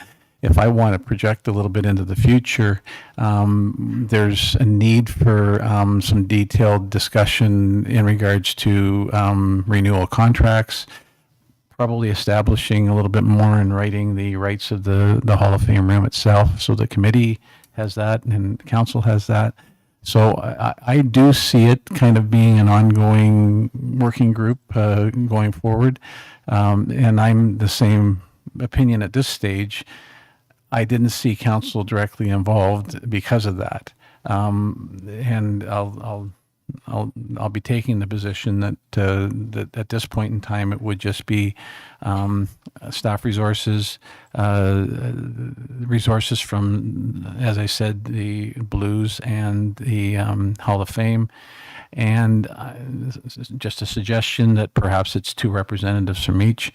And then I do think we offer the family if they want to participate, because I think there's an element there too, from us honoring Scotty, that we have to continue to make sure that we're familiar with the thoughts of the family. And then I was hoping through that effort, if the group felt that they needed a facilitator, that we could come up with one, and not necessarily that it would have to be council that picked it, but we would be notified that that was how it was going to progress. So I'm hoping I've explained my position about it adequately to everybody. Thank you. Thank you. So the only change I would like to make, and I'm content with that, is that the meetings start with a facilitator, so that it can get to the answer sooner than later, rather than hit an impasse, have some bad feelings, and then say, okay, we'll get a facilitator. So would you be content with that, or I'll make that as an amendment to your... I'm very comfortable with getting it going as soon as possible, and if I don't know how we would generally put a process together to see that happen, but we'll rely on staff to take it forward and make suggestion directly to council then. That clear enough instructions for you, Director Culver? Clerk, but does that make sense to you? I thank you, Mayor Hamlin. Yeah, I think I've got council's direction clear enough. We'll do our best to either find a facilitated way to have the parties meet, and I'm really hopeful that we'll be able to find a compromise that everybody can be happy with, so that both organizations flourish. Hey, that's excellent. So we should bring this to a vote. Go ahead. I would like to hear from our clerk about how we manage this. Yeah. Certainly. I guess the wording and the suggested on who may be participating, I guess clarification on, are we directing that these individuals be invited to participate, or participation is at staff's discretion, I guess is what I need some clarity on. I understand we'll ensure that we use the use of a facilitator, so that's clear, but also too, you're talking about no council representative, and you do have an appointed council representative in Councillor Potts. So most likely he would be at the table as a liaison and hearing the conversation. So I guess I'm questioning is, are you wanting Councillor Potts to remain as he's the liaison for the Hall of Fame? And are you directing that an invitation be extended to the Carmichael family? It's through you, Mayor Hamlin, to the clerk. I'll propose that 2 representatives of the Blues, 2 representatives of the Hall of Fame be invited to participate with staff, and then a request of the family, if they would like to have representation, go out, and if they do, then up to 2 for that, and that in regards to the facilitator, it would be at the discretion of Director Culver as to whether or not that'll be sought out. And if it is, then council would be notified directly.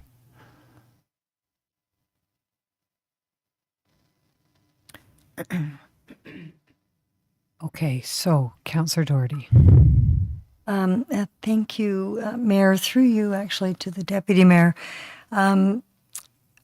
I'm just trying to understand the composition of the group, and with every respect to the Scotty Carmichael, family, are they part of the governance of the Hall of Fame room and committee now? Go ahead. Not directly, to my knowledge. Thanks. I just, I'm not sure that they would necessarily add to the conversations if that's the case.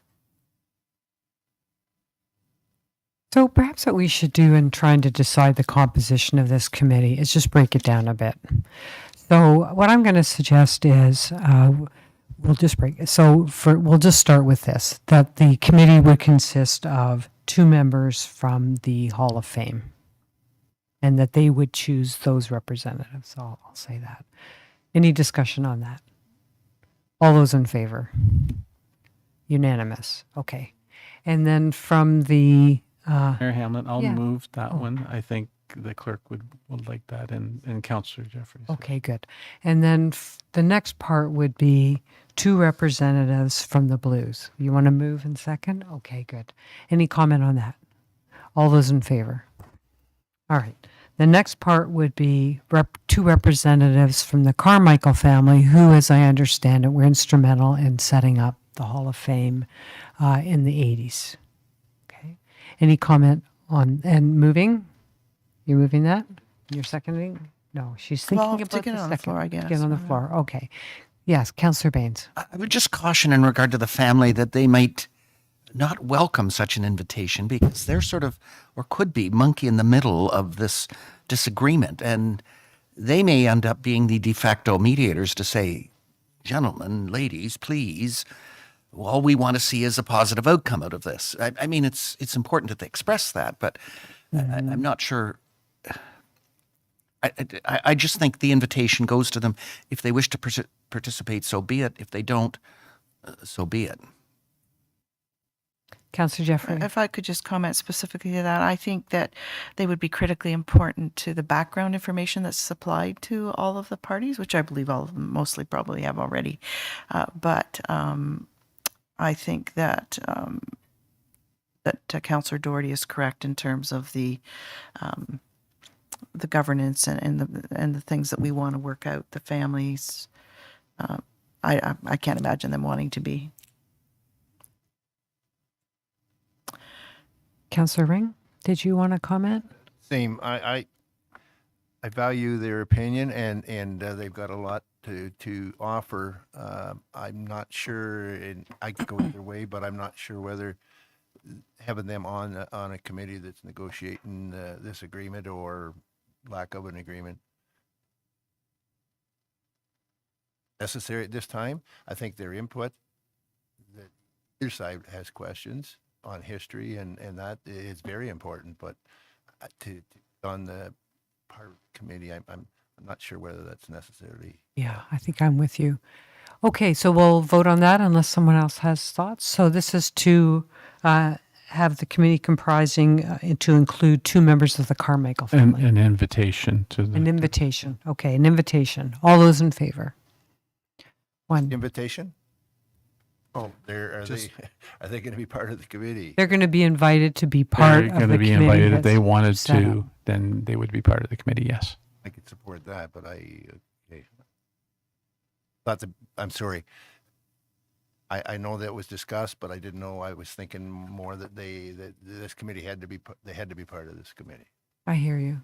Okay. All those in favor of having 2 members of the Carmichael family invited to sit on the committee if they wish? And those opposed? And that carries.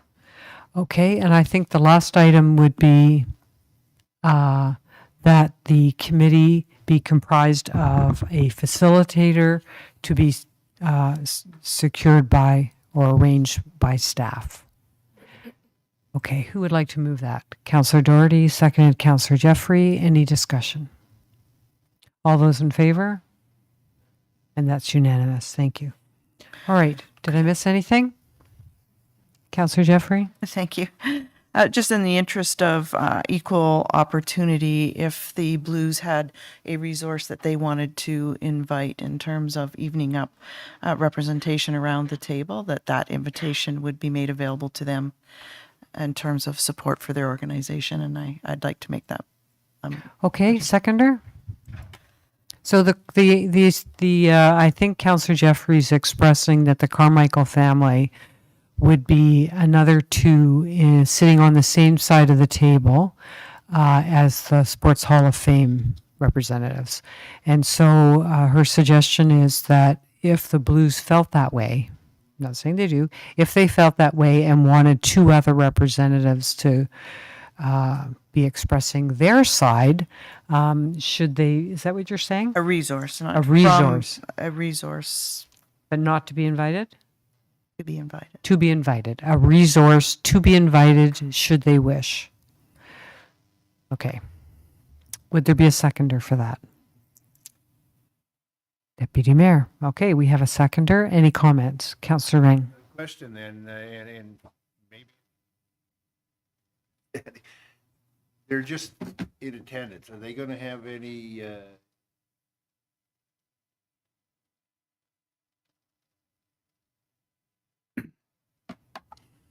mean, I think the Carmichael family was invited. I think that they're going to be there. So,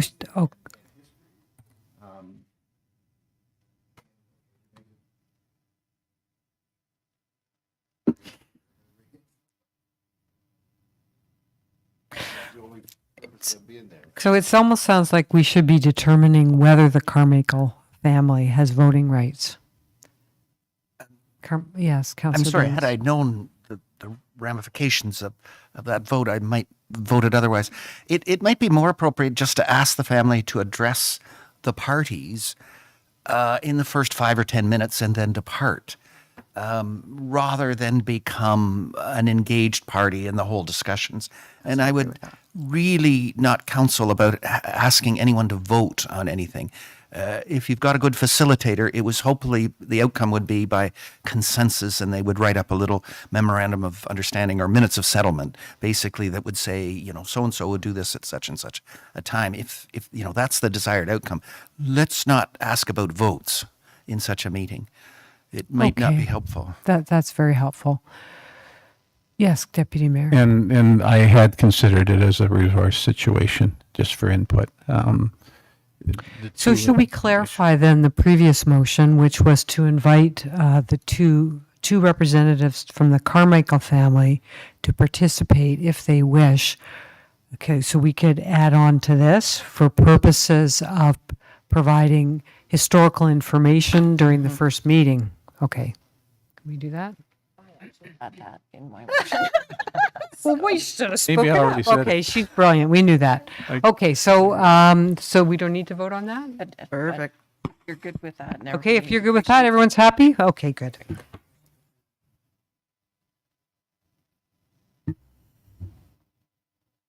Okay, our treasurer's asked who's paying for the facilitator.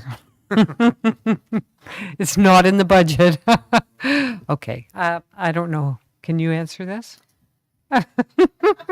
Good for them. If I may, Your Worship, I didn't even think about it. Another director brought it up, and I went, "Oh yeah, good question." I guess, Director Culver, I'm curious. Are we thinking it would be like a staff rep, or are we? When we speak about a facilitator, I'm thinking it's somebody from outside of the organization to bring, you know, sort of some clarity to the situation. I guess. I don't know what your thoughts were, or maybe what members of council thoughts were in terms of who that facilitator would be. Okay, well, let's just talk about that for a minute. Councillor Ring. Oh, wait, we want to hear from Director Culver first. Thank you. Sorry, I didn't mean to interrupt a councillor, so I can totally wait. My comment was going to be that I have a modest contracted services budget that I could take a look at. I'm not 100% sure what an external facilitator costs, but subject to it being within that budget or something that could be afforded within that budget, we could take a look at that piece. Also just add, I managed to catch Councillor Baines on the ski hill on Saturday, and he was prepared to offer up his professional services. I don't know. May not be perceived well by the parties. Although I am a volunteer with the optimist and selling 50-50 tickets on one hand. So I'll leave that thought with you, Director Culver. Yes. That's go ahead. I'm really glad acting CAO brought that up, because I had envisioned it simply being a volunteer committee at this stage. If it got into a situation where Director Culver thought he was going to have to spend some money, I think that's another decision council has to make. So I was hoping that there might be somebody with background to the situation who would be willing to sit in a volunteer capacity. Okay, Councillor Ring.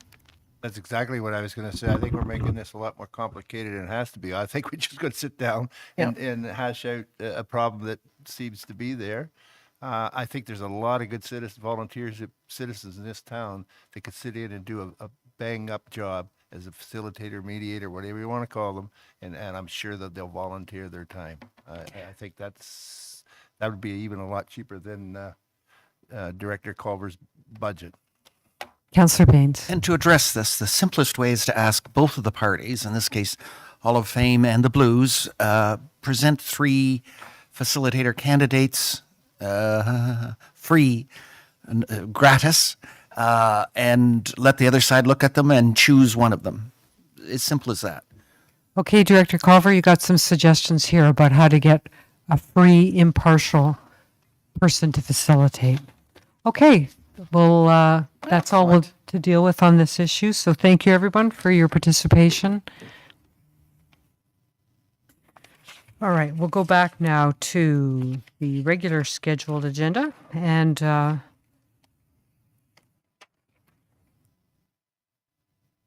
we were about to have, yes, Director Valentine speak to us about the service capacity allocation policy, otherwise known as SCAP, and this is item 12.2 on the agenda. Over to you, Director Valentine. Thank you. Thank you, Madam Chair. Second time is a charm. Got the presentation up here. So this presentation and staff report is a follow-up item from a matter that came forward through the Development and Operations Committee in December, looking at the short-term exemption program under the ICBL, which was approved at that time, but staff suggested that more time was warranted for consultation, particularly with the development community, over updates to the servicing capacity allocation policy in consideration of the holidays, as well as a number of provincial changes that were happening concurrently that the planning world was attempting to wade through. So we do have the results for you this evening summarized in this presentation. Next slide, please. The background is likely familiar to most around the table, but just a quick review. The limitations to the water capacity were identified in early 2021, and Council of the day moved quickly to initiate an interim control bylaw, which effectively paused development so the matter could be studied and that a professional consulting team could recommend tools that the town could use to manage capacity in a fair and transparent manner, and that would contribute to a complete community. So that study did wrap up at the end of December in 2021, and there was a 3-pronged recommendation coming forward. The first was official plan updates, which have been incorporated into the draft of the official plan. The second was a zoning bylaw amendment, which you can see there on the lower line, was approved by Council in February of 2022. There was subsequently appeals to that bylaw, which we are still working through. And the final prong was the service and capacity allocation policy, which was reviewed in March and approved in May. And that is essentially our guidebook as staff and council in terms of how capacity should be allocated, through what process, how long the allocation should be committed for, etc. So following that series of events, staff did spend 6 months following instituting ICBL exemptions, interim control bylaw, my apologies for the acronyms, and working under the SCAP. We did commit to coming back to council before the end of 2022 to make any further recommendations about refinements to either the ICBL exemption program or the SCAP itself. Slide, please. So we did seek feedback, as we have throughout this entire process, from the public and the development community. We did provide an opportunity in November prior to the first report coming forward through committee for comments. We received 4 letters at that time, and again extended the consultation window to January of this year. And then we received 10 letters representing the development community. And we should note that actually it's 2 of those letters did represent a number of developers. And this consultation did focus on the development community, those who are working with the SCAP on a day-to-day basis, but was certainly open to the public as well through the town's engagement page. Next slide, please. So what did we hear? We certainly have a very detailed comment and response matrix in the staff report, and we've also made all 10 letters available to you for your review. But for the purposes of this presentation, we certainly heard that there was some confusion between the ICBL and that exemption process and the SCAP and the process to allocate capacity. And it's quite true that we have a complex servicing landscape at this time. Some developments need an ICBL exemption, but don't fall under the SCAP, others need both, and some need none. So what we're encouraging is individuals contact the planning staff about their specific situation, and we can help them navigate through what would be required to bring their development to fruition. We also heard that the SCAP creates uncertainty for the development community, not knowing how points will be allocated or ultimately how council will decide based on the merit-based system that we have in place. And similarly, that the merit-based system is unfair, that it penalizes certain types of development if they can't receive full points in a variety of categories. We also heard site-specific concerns. How does this affect my particular proposal? And those are well outlined in the letter along with the staff responses. There was also suggestion that, how long will this last? How long should SCAP remain in effect? Certainly the development community, those that we heard from, do feel that the policy should be rescinded after the water treatment plant has been upgraded. But just a quick reminder that the SCAP covers both water and wastewater, and once the water treatment plant is updated, the next limitation is likely to be around wastewater. But council can certainly reevaluate this policy and its effectiveness at any time. There was suggestions on how to approve the point system, some of which were incorporated in the staff recommendations. Concerns that the SCAP is difficult to appeal, or decisions made under the SCAP are difficult to appeal because it's under the Municipal Act and not the Planning Act, where appeals are not quite so structured. And lastly, there was concern identified about subjectivity. The way that points are allocated under a merit-based system is causing some concerns, and there has been some suggestions as well to move to a first-come, first-serve process. Next slide, please. So as indicated, we have a very detailed staff response, but again, a high-level summary for the purposes of this presentation. There's essentially 2 types of ways that we could deal with, at its core, a limited resource. So a merit-based system, which is what was recommended by our consultant with the support of previous interim director Ron Glenn, myself, and other planning staff. Or we could move to a first-come, first-served basis, and staff would contend that a first-comes, first-served basis, or system, I should say, would create a race for capacity. Basically, January 1st comes, get your applications in, and staff would suggest that that doesn't really increase the certainty for the development community, especially folks who have applications coming in the latter part of any given year.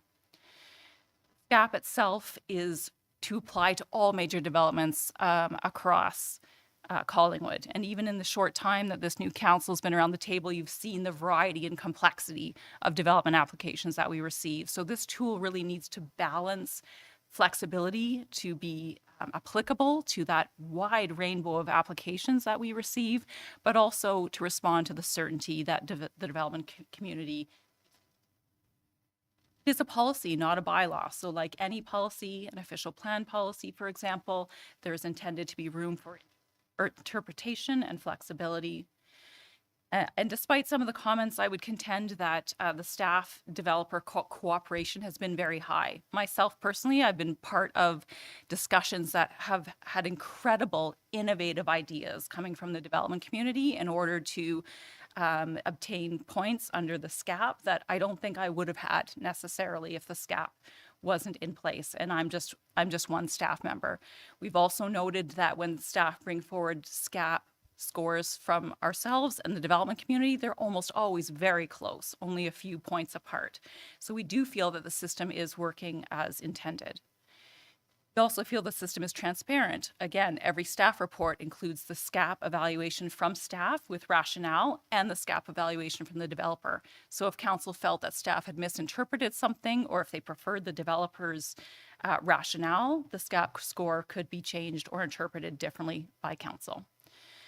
Council has full control under the SCAP, under special circumstances at your discretion.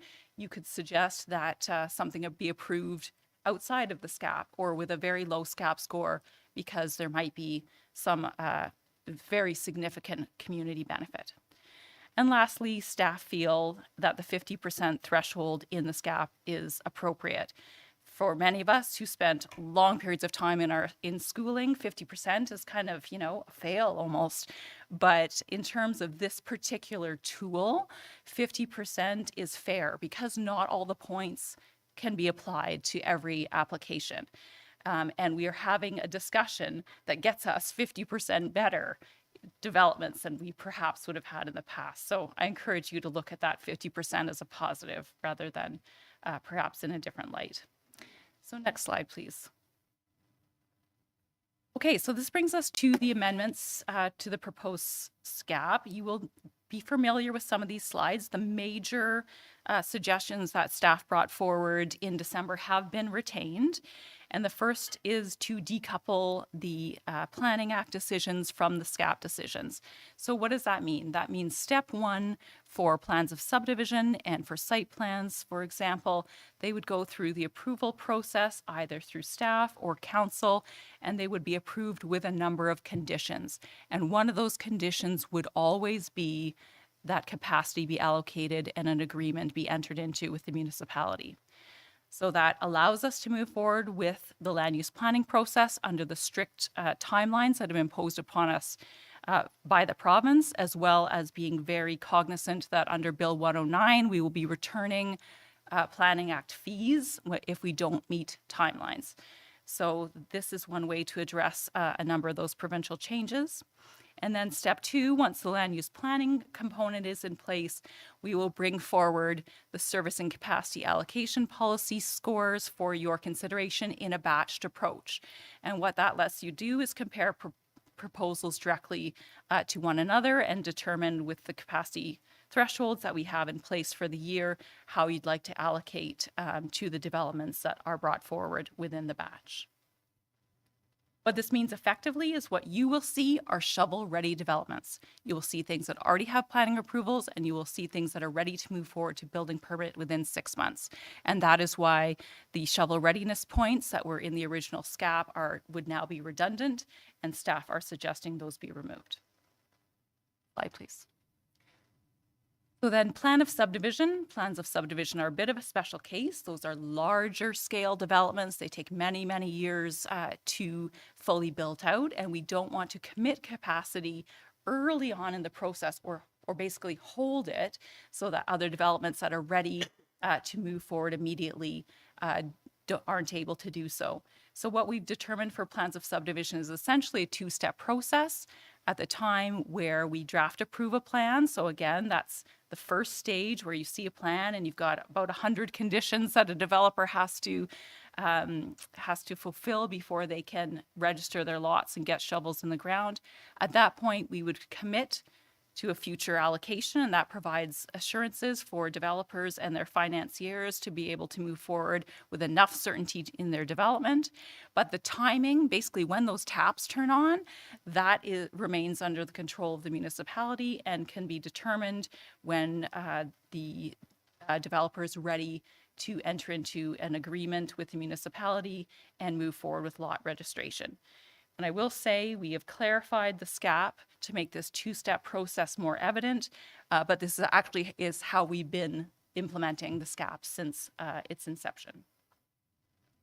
And then finally, in terms of the big shifts, we are suggesting that the SCAP be simplified for small-scale developments by exempting them entirely from the process. What do we mean by small scale? We mean a change of use from one permitted use under our zoning bylaw to another one. This is very important for the business community. We've heard that changes of tenants, those things happen quickly, commitments need to be made on a timely manner, and as long as you're moving from one permitted use to another, we're suggesting that the process be no more onerous than that. New lots created by consent or existing small vacant residential lots where site plans not required, so very small scale development would also be exempted from the SCAP. And then any minor amendments to major developments that don't involve a change of more than 10 SDUs of capacity. Slide, please.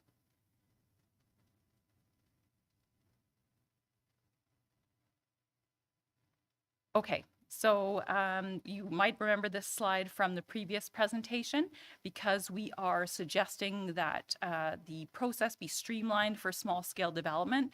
We are also suggesting that capacity be accounted for those types of proposals in any given year. And we're suggesting 10 SDUs be set aside for consents, 20 for additional residential units, and 50 for.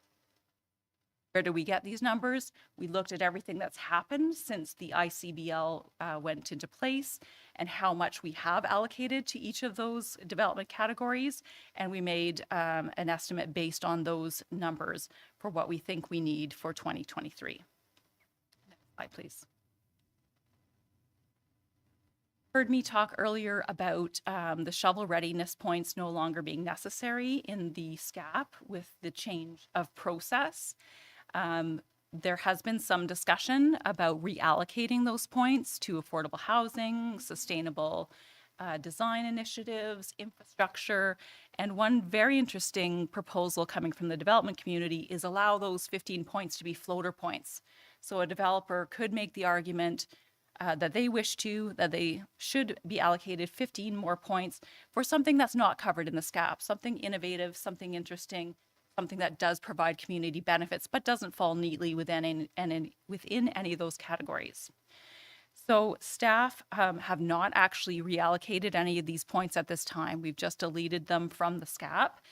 We would be looking for council direction and consensus on whether those points should be reallocated or at this time simply removed.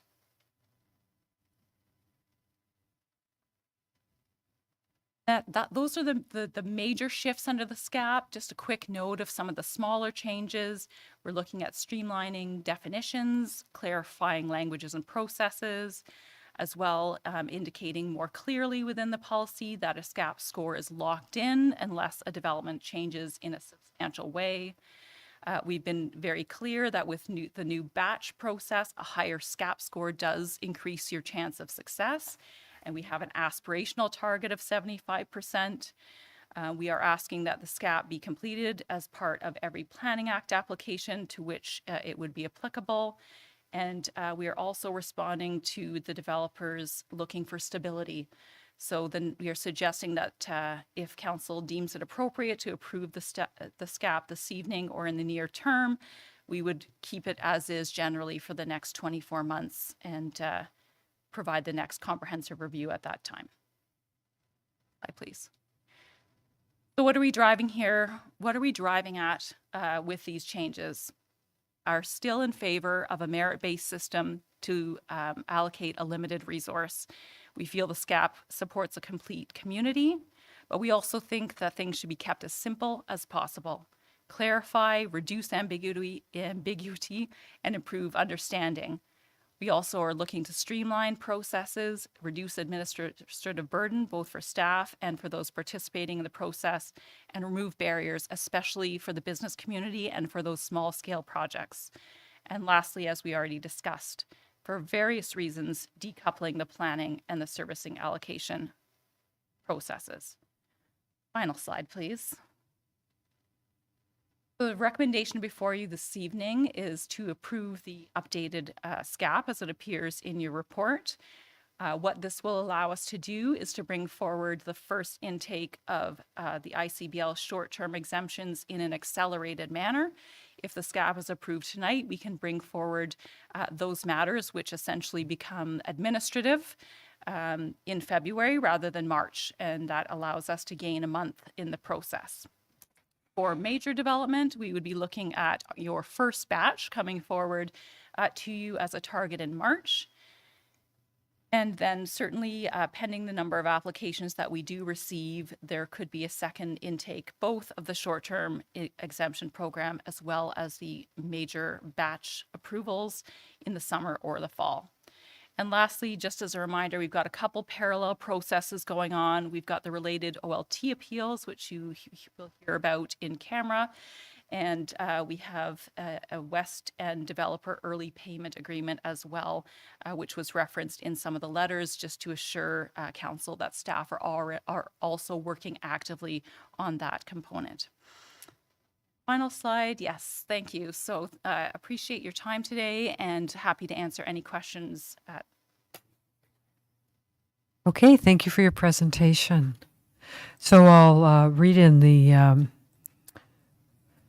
motion here and we'll get it on the floor. That council receive report CAO 2023-02, proposed servicing capacity allocation policy, that's known as SCAP updates, comprehensive review dated January 30, 2023, and that bylaw number 2023-013, being a bylaw to amend bylaw number 2022-025 to amend the Town of Collingwood water and wastewater servicing capacity allocation policy, be enacted and passed this 30th day of January 2023. Could I have a mover and a seconder, please? Councillor Perry, Councillor Baines. Any questions, comments? Councillor Baines. Thank you, Mayor Hamlin.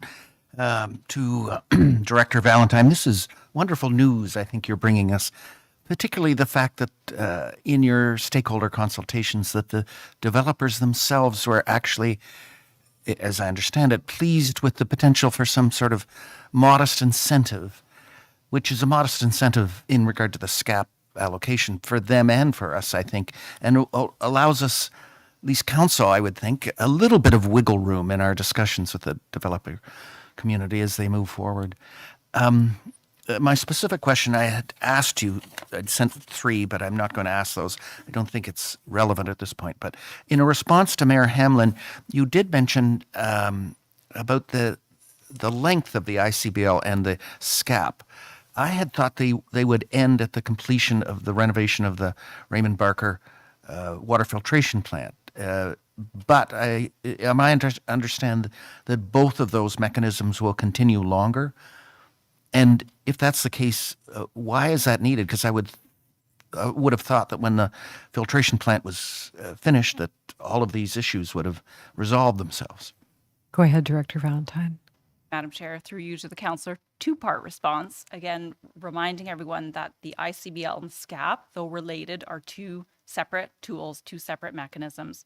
So the purpose of the ICBL was to ensure that the town had the time required to get tools in place that were previously not within our tool belt to allocate capacity over time and to provide or minimize risk to the municipality of over-allocating or over-committing capacity, both now and in the future. So the only reason the ICBL continues today is because we got appeals to one of those tools. Oh. And without the zoning bylaw amendment, we do not have the backstop, which would allow our CBO to essentially say no to a building permit where there is insufficient water capacity. So until those appeals are resolved or otherwise disposed of through the OLT, the ICBL remains in effect. That's automatic under the Planning Act, no decision of council. And again, once those appeals are resolved, automatic under the Planning Act, the ICBL will no longer exist. And our landscape becomes much less complicated. With respect to the SCAP, your logic makes complete sense. However, the SCAP does also cover wastewater capacity. and Director Slama may be able to provide additional remarks. But once the water treatment plant has been upgraded, attention turns to the wastewater treatment plant. And again, this is a council-approved policy, so certainly at that point in time, we have committed to periodic reviews. We can bring forward to you, look at the situation at the time, and make recommendations on how that policy could remain in effect, change, be eliminated, depending on our recommendations at that time. Thank you. No further questions. Thank you. Councillor Jeffery. Thank you, Mayor Hamlin. So I had asked the question through Director Valentine with respect to the those 15 points that dropped off. And I know there was a suggestion through the development community with regard to a bonus, but I think that if we're going to use up our capacity, we need to maintain the impetus or the encouragement toward the things that are a priority within our community. And my top three are climate, housing, and infrastructure. And I think that if somehow those were used categorically to beef it up, or if you left it as a bonus saying that these are the areas in which we would be interested in handing out those bonus, but I still don't know how you get away from the feedback that it's subjective versus the pure calculation. So I kind of can't land anywhere with this. Just to take them out, I don't know if we're covering off the things of the complete community that we were so intent on when we first began this process, and if we're addressing them by just not using them to our benefit and to the benefit of the development community, because obviously they think they have something to offer if they think we should be making available some bonus points. But I mean, developers will do what developers do, but I think we need to rein them into what's our priorities. That wasn't a question. Well, I'm looking for a reaction. Oh. I'll see if anybody else jumps on it. If not, I'm not going to make a motion, but Okay. staff are recommending not adding anything, but I just don't, I'm just having a hard time with it totally. And my only other thing was with respect to criterion A5, this radius, I'm used to a touch screen. It's not working. I need the radius measurement in terms of the distance from the project to transit. That makes no sense to me, because I can draw a circle and it can be 15 feet to where you can access transit, but there's a cul-de-sac and a property and no sidewalk, and I have to walk about a mile around everything to get to it. So I don't see radius as being a really good way of measuring that. And I know you say you're matching the use with other land planning tools, but, and I do like your suggestion of adding, and this is an amendment I will pose, A5, that measured by radius from the property boundary unless there are physical or topographical barriers preventing access, because I think that just makes a lot more sense. So I would move that amendment. Would there be a seconder for that? Councillor Potts will be seconding that. Shall we just deal with that now? Yeah, that would be good. Any comments on that? All those in favor? And opposed? And that would be one opposed. So that carries. Thank you. Yes, Councillor Houston. Thank you, Mayor. Through you. I'm happy to see the addition of the accelerating change of use for small scale development, because I've had a number of conversations with small business owners that have been held up because of the process. I just wanted maybe a little bit of clarification. So for any business that's going through or currently has been held up because of this process, that's going through change of use and will actually be using less water than the previous use, does that mean they are now completely exempt, and going forward staff will now be reaching back out to them to say you're free to move ahead? Go ahead, Director Valentine. Thank you, Madam Chair, through you to the councillor. So again, a bit of a two-part answer in that with respect to the SCAP, we are suggesting that any change of use from one permitted use under the zoning bylaw to another would be exempt from the SCAP. So the development community and those individual businesses no longer have to demonstrate whether they're using less capacity or more capacity. We are satisfied that we've got a sufficient bucket of capacity set aside to deal with those changes of uses based on all the data we've accumulated since 2021. So they would be completely exempt from the SCAP, no need to provide engineers' reports or any other calculations, but we cannot exempt them from the ICBL, unfortunately. That does have to be a council decision, but that's what I was trying to express on the last slide, is it becomes administrative. If you can demonstrate you're a change of use, really you just get the ICBL exemption automatically because there's nothing more to consider under SCAP. So we have advised and we will confirm with those who've been requesting changes of use. They know this decision is coming before you tonight, and we have a communication queued up to go out to say that they would be exempt from the SCAP, and we can move forward with their ICBL exemption requests in a more expedited manner. Great. Thank you. Good news. Thank you. Councillor Doherty?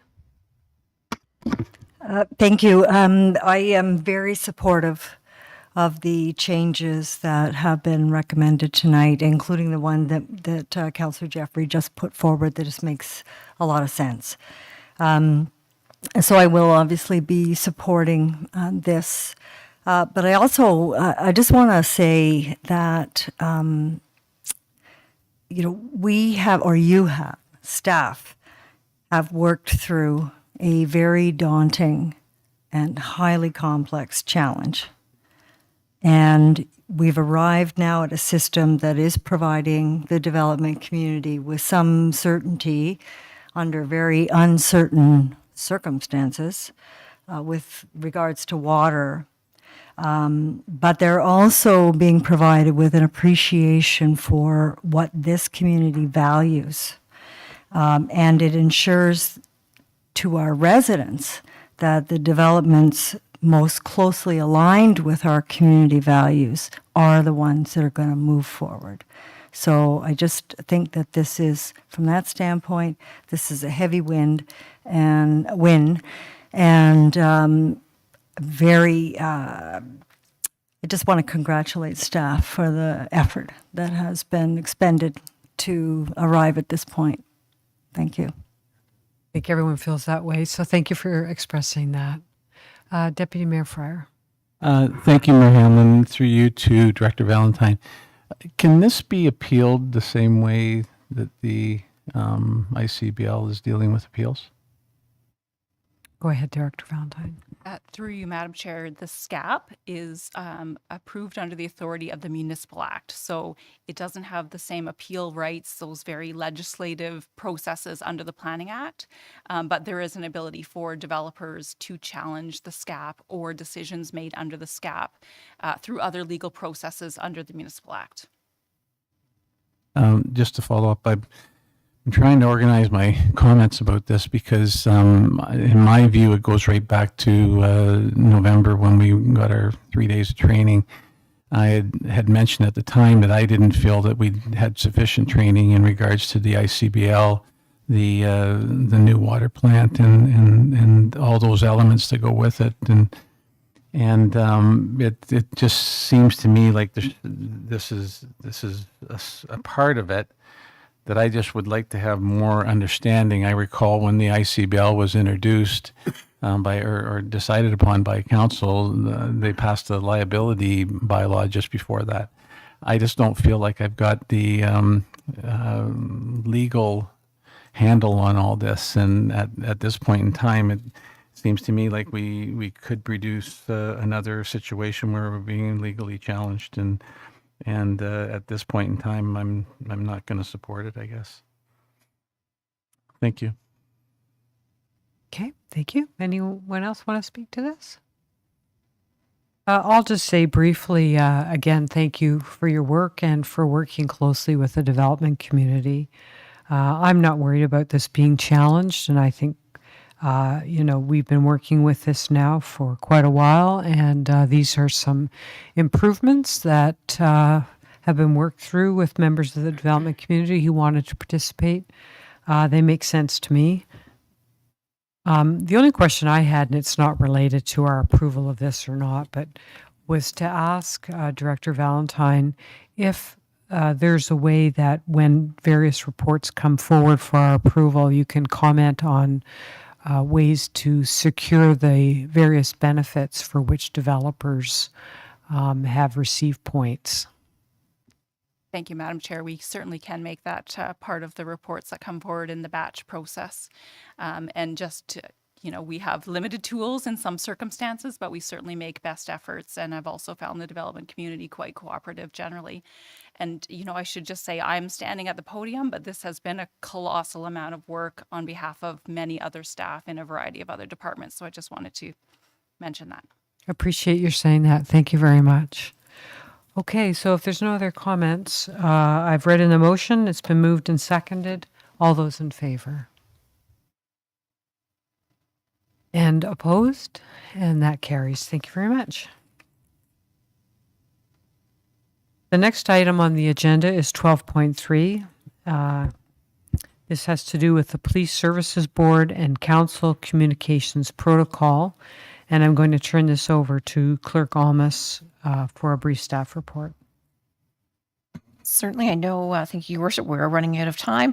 I'm just speaking again on behalf of our CAO Skinner as the staff resource to the Police Services Board, and in her absence, this report's been a long time coming. It is a requirement under the Ontario Police Services Act and OREG 399 regarding boards, stating that every board shall enter into a protocol with its municipal council that addresses information sharing, basically. And if Chair has anything further to add, I'm welcome to do so, but it's pretty straightforward. Thank you. Did you want to add something? Yes, please. Thank you, Mayor Hamlin. So simply to say that it is housekeeping and there's nothing new. We have been doing it all along. It's just never been formalized. And I appreciate the fact that I think it's good for both sides to have it in writing, clarified, and formulated. Okay, thank you. Are there any questions or comments? Okay, so I'm going to, see if I have to ask you this after we read it in. Okay, that's Council received staff report CAO 2023-01, and that Council endorsed the sharing of information protocol between Collingwood Police Services Board and the Town of Collingwood Council. So I'm looking for a mover and a seconder. So we have Councillor Jeffery and Councillor Doherty. Thank you. Any questions or comments? All those in favor? And that's passed unanimously. Thank you. Are there any motions tonight? Seeing none, number 14 are bylaws. There's none on the agenda. Number 15, notices of motion. There's none. We've dealt with the consent agenda. The next item on the agenda is 17, council business. And we do have 2 items of old or deferred business. 17.1.1 is the building services overview and update from manager and chief building official Hogg. How are we dealing with this tonight? Head Clerk. Certainly. Thank you, Your Worship.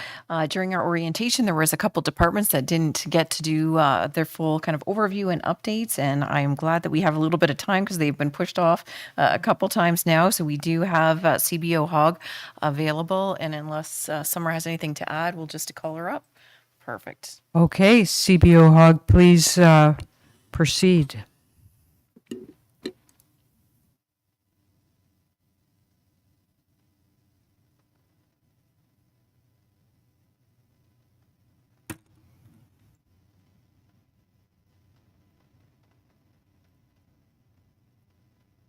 Right, we do have a presentation, and watch, this is the moment.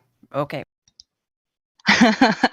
I'm here. Good evening, everyone, and thank you for the opportunity to attend this meeting and provide you with the building division update. Next slide, please. So tonight my presentation will include an introduction, a little bit of a background from my whole 6 months here, some 2022 statistics, some challenges, and some 2023 planned efficiencies. Next slide, please.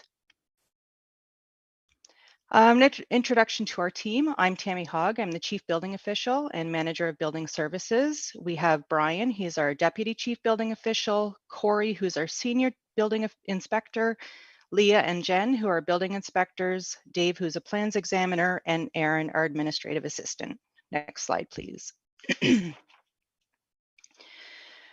We all have responsibilities under the Building Code Act. Council is responsible for the enforcement of the Act by way of appointing a chief building official and such inspectors as are necessary for enforcement.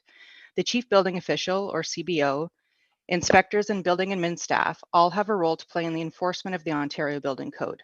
The Building Code Act lays out the legislative framework for governing construction, renovation, demolition, and change of use of buildings in Ontario. The role of the CBO includes establishing operational policies and coordinating, overseeing the enforcement of the Act and the Building Code. Builders, designers, owners, manufacturers, among others, also have roles defined in the Building Code Act. The primary requirement for all is to ensure that construction takes place and is maintained in accordance with the Building Code Act and the Ontario Building Code. Next slide, please.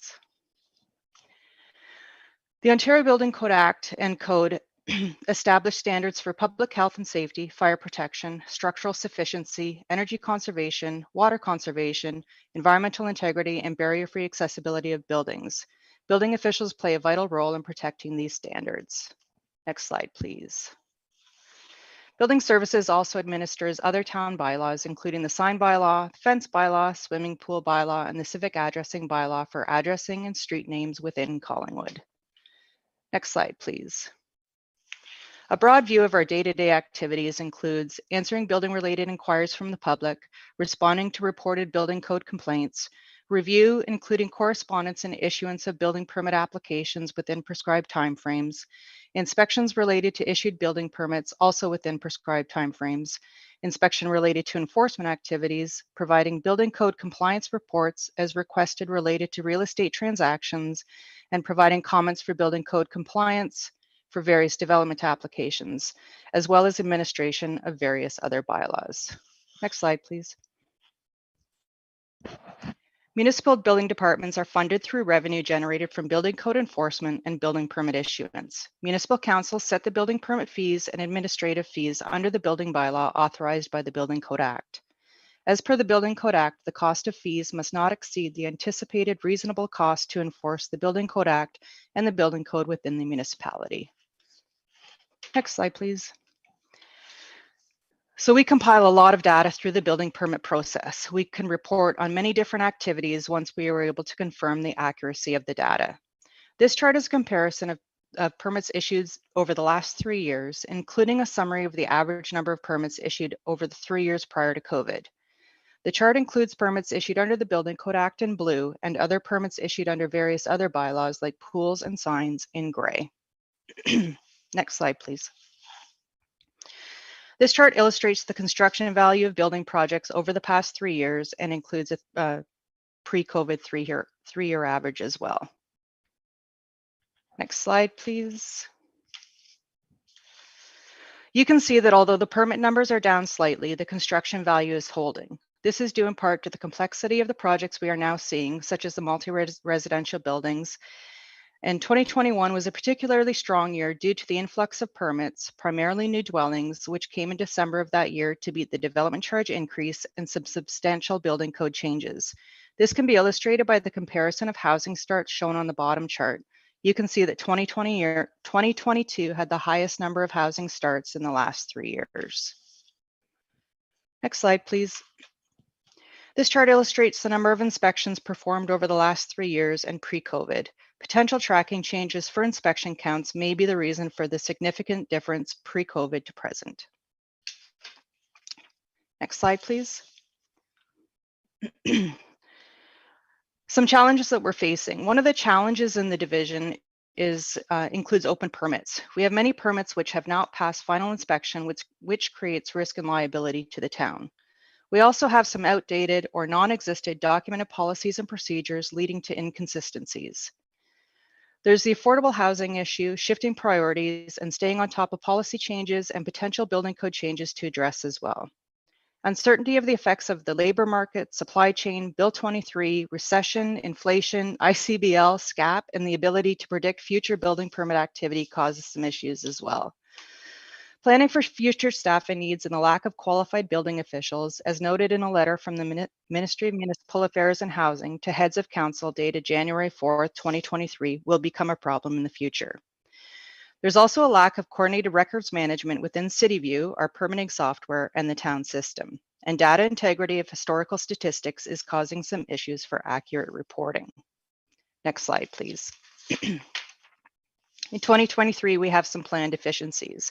Some of our goals for this year include creating a process for closing open permits, reviewing and updating policies and procedures to improve consistency and reduce risk to the town, continue training for staff development and competency, and to ensure we are up to date with technical building code changes and to help inform our customers. The development process and fees review is expected to take place in 2023. This review will create an opportunity for improvement in the building permit process while reviewing the overall development application process. Continuous review of our CityView software to highlight where efficiencies can be implemented to improve the experience for both staff and customers. I'm going to provide an update to our existing accessory apartment guideline for customers. Feedback received indicates lack of clarity in the guide. We want to provide clear and transparent guidelines to assist applicants in gaining compliance with the building code requirements.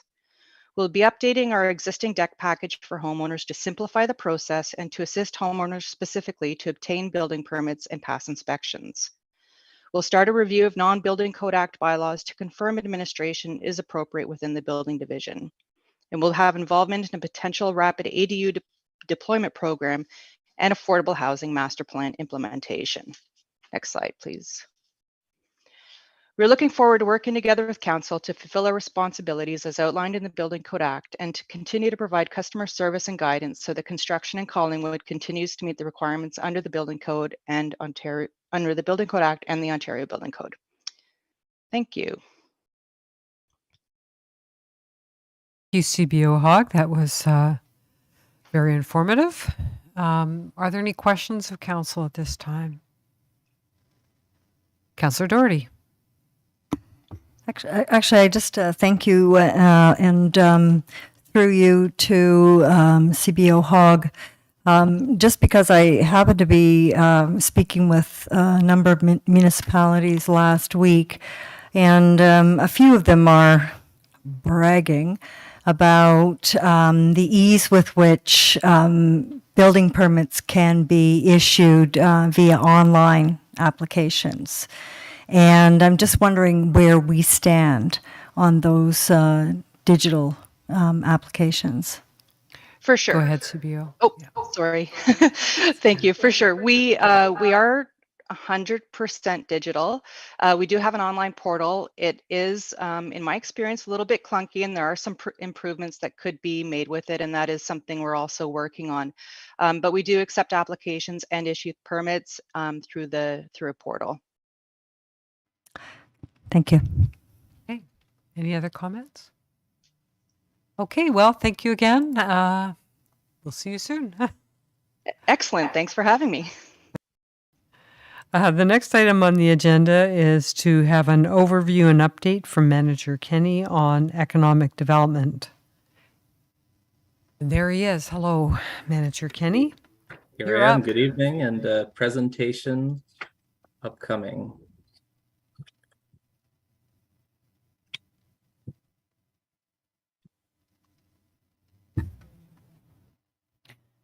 If you could please start, Brennan.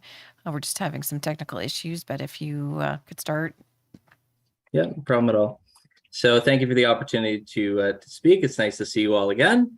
And what I'm going to do is give you a little bit of 101 on economic development, maybe a little bit of 102 as well, and then go into some of the activities that we do in the context of the Economic Development Action Plan, which is almost halfway through its 5-year term. I think it's a really good inflection point and also a good way to educate council, the public, and fellow staff on some of the activities that we do.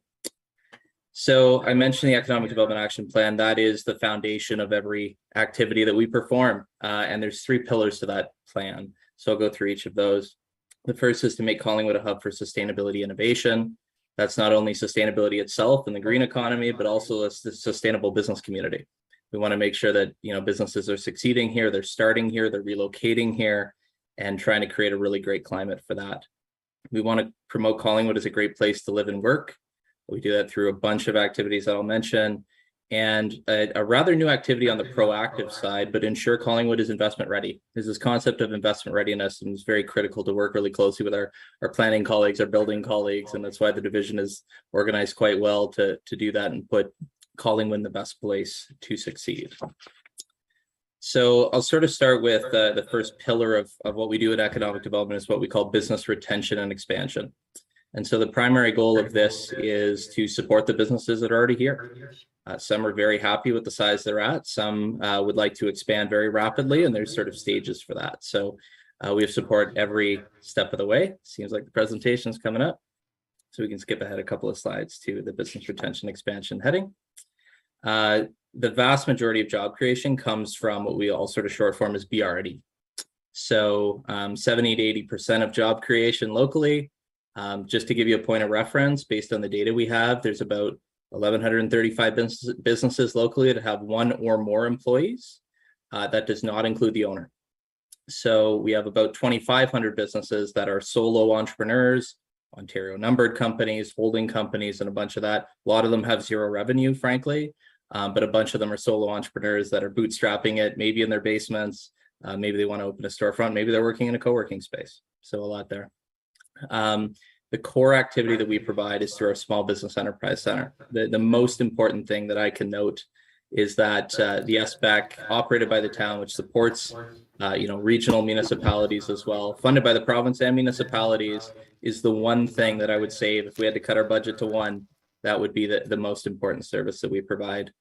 And we provide support for multiple stages. So whether you're just starting a business, or you're growing a business, the Small Business Enterprise Center is the right place to go.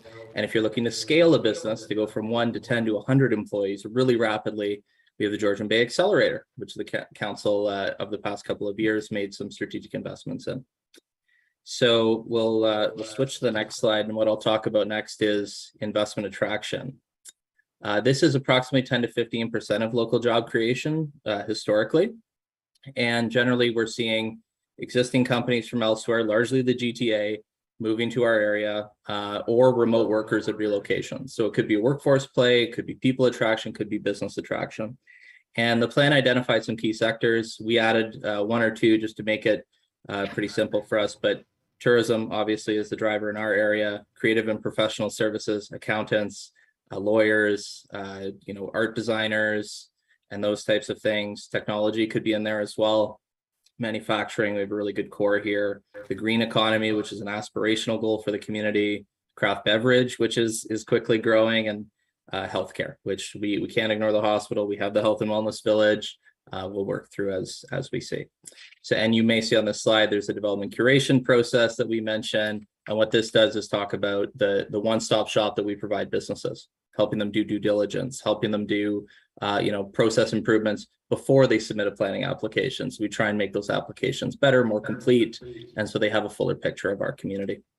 And then the next slide talks about the third pillar of economic development, which is entrepreneurship, which is the other 10 to 15% of local job creation. And primarily we support this through the Small Business Enterprise Center as well, through 2 key programs, which provide provincial grants. Summer Company, which is largely for youth that want to start a business over the summer and gain both a $3,000 grant and to keep all the revenue that they create, and Start a Company Plus, which is for almost anyone. There are a bit of age restrictions on it. In some cases, we can get around those, and it helped Bruce start some social house, for example. So some really good stuff going on there. And as a point of reference, we try to put an equivalent amount or percentage of our time into where the jobs go. So about 70 to 80% in retention expansion, 10 to 15% in the other areas. Next slide, please. And then just to talk about the breadth of our service, we do not provide everything that an entrepreneur is looking for quite purposely. If you look at the entrepreneurial ecosystem, there's sort of rings around, I suppose, depending on geography. Locally, we have several partners. Regionally, we have several partners.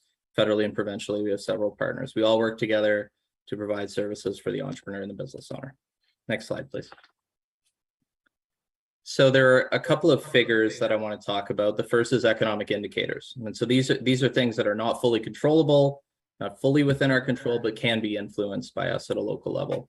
So these are available anytime at livemorenow.ca. We have our data dashboard there, and it talks about, you know, things like labor force, unemployment rate.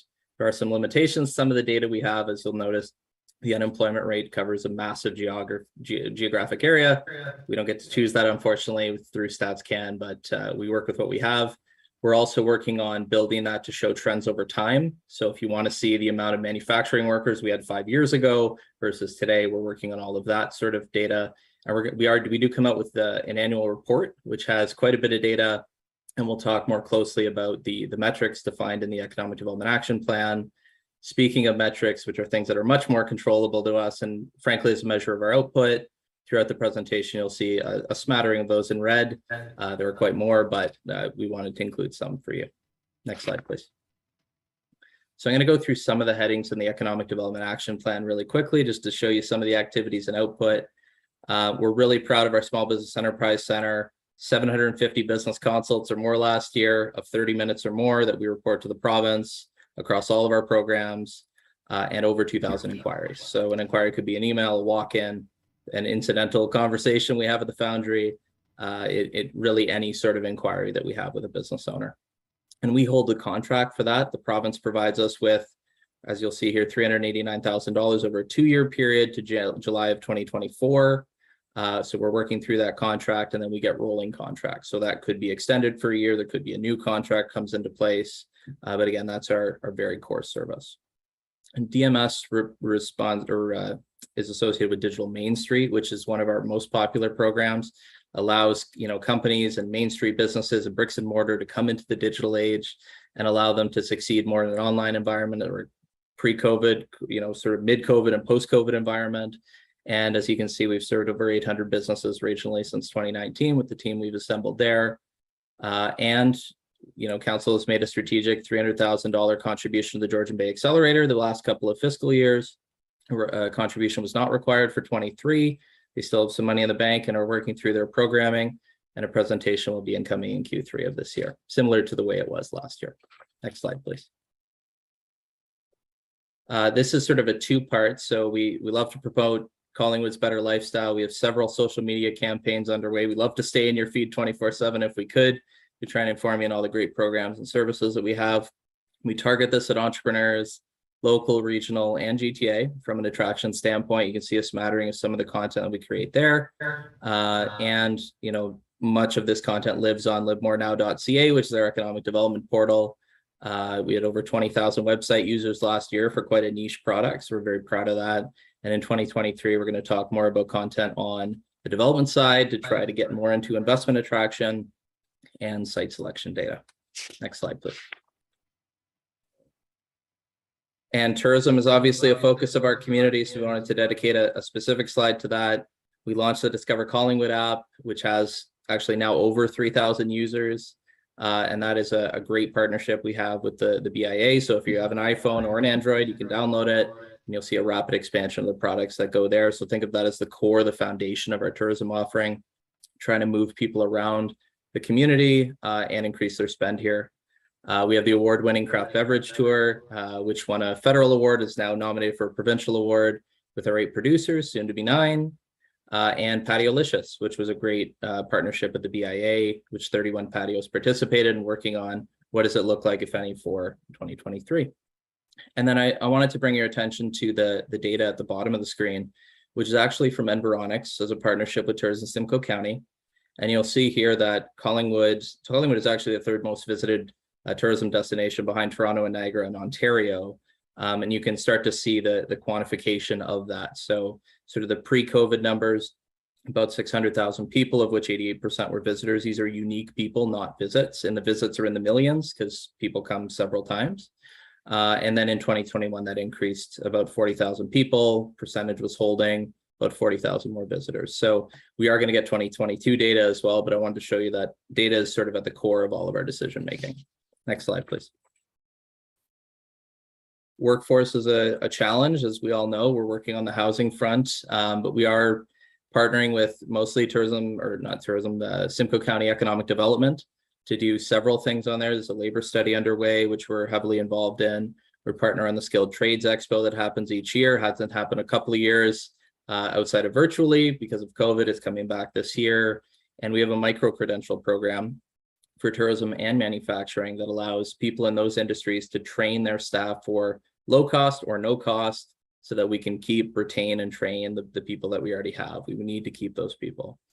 And we partner with the county on workinsimcoecounty.ca. We put those job postings in our newsletter. And at any given time, there's about 300 listings in the Collingwood area that is there. It's an aggregator, so it doesn't matter if you list on Indeed or Job Bank or whatever. It all aggregates into workinsimcoecounty.ca. Next slide, please. And then moving into the investment attraction, investment readiness, our annual community profile update it will be out shortly on our website. And we felt that we needed to update it with some new data. We often get questioned about, the breadth of Collingwood is not the number on the population sign. We have a very significant seasonal population of 6,000 plus. We have the impact of tourism, and you saw the Environics data that we just quoted. So we try and give entrepreneurs a full picture when they're business planning and deciding to bring their business here or start a new business. And we're moving forward in 23 with profiling our investment areas. So consider we're developing a menu for the investment community to say, well, here's our vacant land, here are the buildings for sale and lease. And we're going to put that all up on the Simcoe land inventory that is housed on their site. We'll be able to embed it on our site and then start pushing marketing externally as we bring new businesses, new jobs, new investment to our community. Next slide, please. One of the most critical things that we can do is communicate with our business community. There's a huge amount of information that comes out each and every week. We threw over 100 newsletters between the Small Business Enterprise Center and the Collingwood Economic Development team in 2022 to over 3,000 contacts, where we're nurturing that relationship over time and we want them to feel supported. We launched our celebration toolkit, which you may have participated in already. We see a picture below. Think the giant scissors and the ribbon, that was us. We want to be able to celebrate business successes, anniversaries, milestones, with the paddles that go with it as well. So we really want to step that game up. And we're doing more information tours. So already did one at the Collingwood Brewery, which is pictured as well, and soon to do one at Living Waters Resort. And the development curation program that I mentioned earlier, we want to provide a one-stop shop, and we want to make sure that it's as easy to do the answers or the information gathering for the business community as possible. So that means regular meetings with planning, especially planning, building as well, to make sure that I call it kind of the duck. We're very calm above water. You see Brennan smile, you see Brennan answer your email, but Brennan's paddles and flippers are going like this under the water to try and get you some answers. Next slide, please. And finally, we wanted to establish a Collingwood ambassador team. So we did host 2 pilot meetings last year to try and see what the feeling was of the business community, and also created 24 long-form case studies of local businesses and clients to show the community proof of concept, social proof as well, to say this is what happens when people interact with us. Here's the impact that we can have on your business as well. Next slide, please. And finally, I wanted to talk a little bit about what we're doing now and what we're doing next. So alongside our continuing core service delivery, so that includes consultations, advocacy on policies, bylaws, and the like, we are investigating community and economic data indices. So how do we contextualize how Collingwood is doing as a community? Not necessarily just, hey, here's our budget, here's somebody else's budget, but how effective is that budget? Where are we allocating monies? How are we serving our youth, for example? It's a little more complicated than it originally envisioned, but we are still working through that. We're going to come back to council by March on our alternatives for council to have ongoing discussions with our business community. What form that takes is still under development. We're developing that investment readiness profile that I talked about in portfolio, where we're identifying target sectors, we're identifying the nodes and areas where you can develop in our community, and we're identifying the data that really supports good decision making. We're investigating a potential municipal accommodation tax and seeing how maybe we can step our game way up in the tourism portfolio. Obviously, the finances that come with that could be really beneficial. We're gathering data on our business development center service delivery models. There is a lot more digital. We still provide that in-person service as well, but we are starting to gather data on how people might want to be served, maybe outreach to those businesses directly. And the big thing that we're going to ask for council support on, not necessarily tonight, but will come, is advocating for enhanced small business enterprise center funding. We've not seen an increase in the core funding to the Small Business Enterprise Center for over a decade. So we've done much, much more with the same, which ends up being less than the economic climate that we're in. So opportunity to advocate to the province for additional funding with Small Business Centers Ontario, and perhaps the County of Simcoe as well, which I know there's some interest in being on the Economic Development Subcommittee. Other than that, I thank you for the time, and am open to any questions or comments. Well, thank you very much, Manager Kenny. It's always exciting to hear what you're working on, because it's really the backbone of the growth of our community. We talk about growth all the time, looking at how many building permits for new homes there are, but if we really want to be a sustainable community, we have to keep the business sector growing. So it's all fascinating. The 2022 community profile you mentioned, will that be coming to council at some point? Through you. So the community profile doesn't specifically come to council for discussion. It's more a data document that we post on our website. So I have included in the past in some of my presentations. I think the former deputy mayor would like to comment on it as well. And basically it'll be posted on collingwood.ca and livermorenow.ca. So I'll defer to the clerk on how we may want to handle that for council, but it is coming soon. Hey, thank you. Are there any questions of Manager Kenny? Yes, Councillor Baines. Through you, Madam Mayor, to Manager Kenny, you must have a guesstimate as to the sort of dollars you have brought to the table here in Collingwood that you must want to share with us, I would think. On an It is, thank you. It's one of the most complicated things, sneakily, in all the activities that we're doing. So we are working, and it notes that in the now and next, and sort of the economic indices and data indices, and trying to see what kind of value can we put on the activities that we perform. So we can, for example, the Small Business Enterprise Center, define that and look for it in our annual report as we work through some of what that data is and contextualizing it in the proper form. But it is a bit of a complication in saying, okay, here's the service we provide. What is the direct impact on the community from an economic standpoint? We can count jobs. We're not job creators, we're job facilitators, I like to say. The only jobs we create are the staff that we house in-house. We really try to facilitate the business community to do that. We can note that on a data standpoint, and that's why data is the foundation of everything that we do. So look for more in the annual report, but more complicated than it seems to put that value directly. Sure it is. Perhaps we should put you on commission, though. Thank you. Thanks. Any other questions? Nope. So thank you again. Thank you.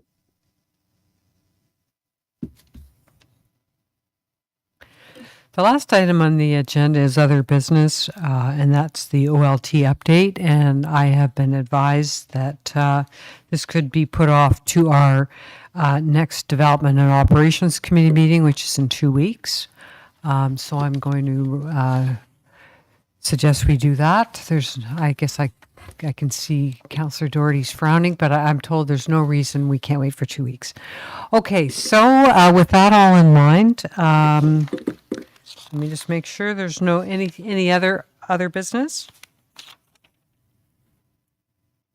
Okay, so before we adjourn, I should do the confirmatory bylaw. It's just in the wrong order. So that's item 19.1, that bylaw number 2023-014, being a bylaw to confirm the proceedings of the regular meeting of council held January 30, 2023, be enacted and passed this 30th day of January 2023. Mover and a seconder, and that would be Councillor Houston and Councillor Potts. All those in favor? Okay, that's good. And a motion to adjourn.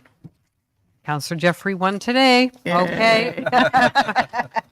We're adjourned. Okay, all those in favor? Unanimous. Thanks, everyone. That was a long meeting.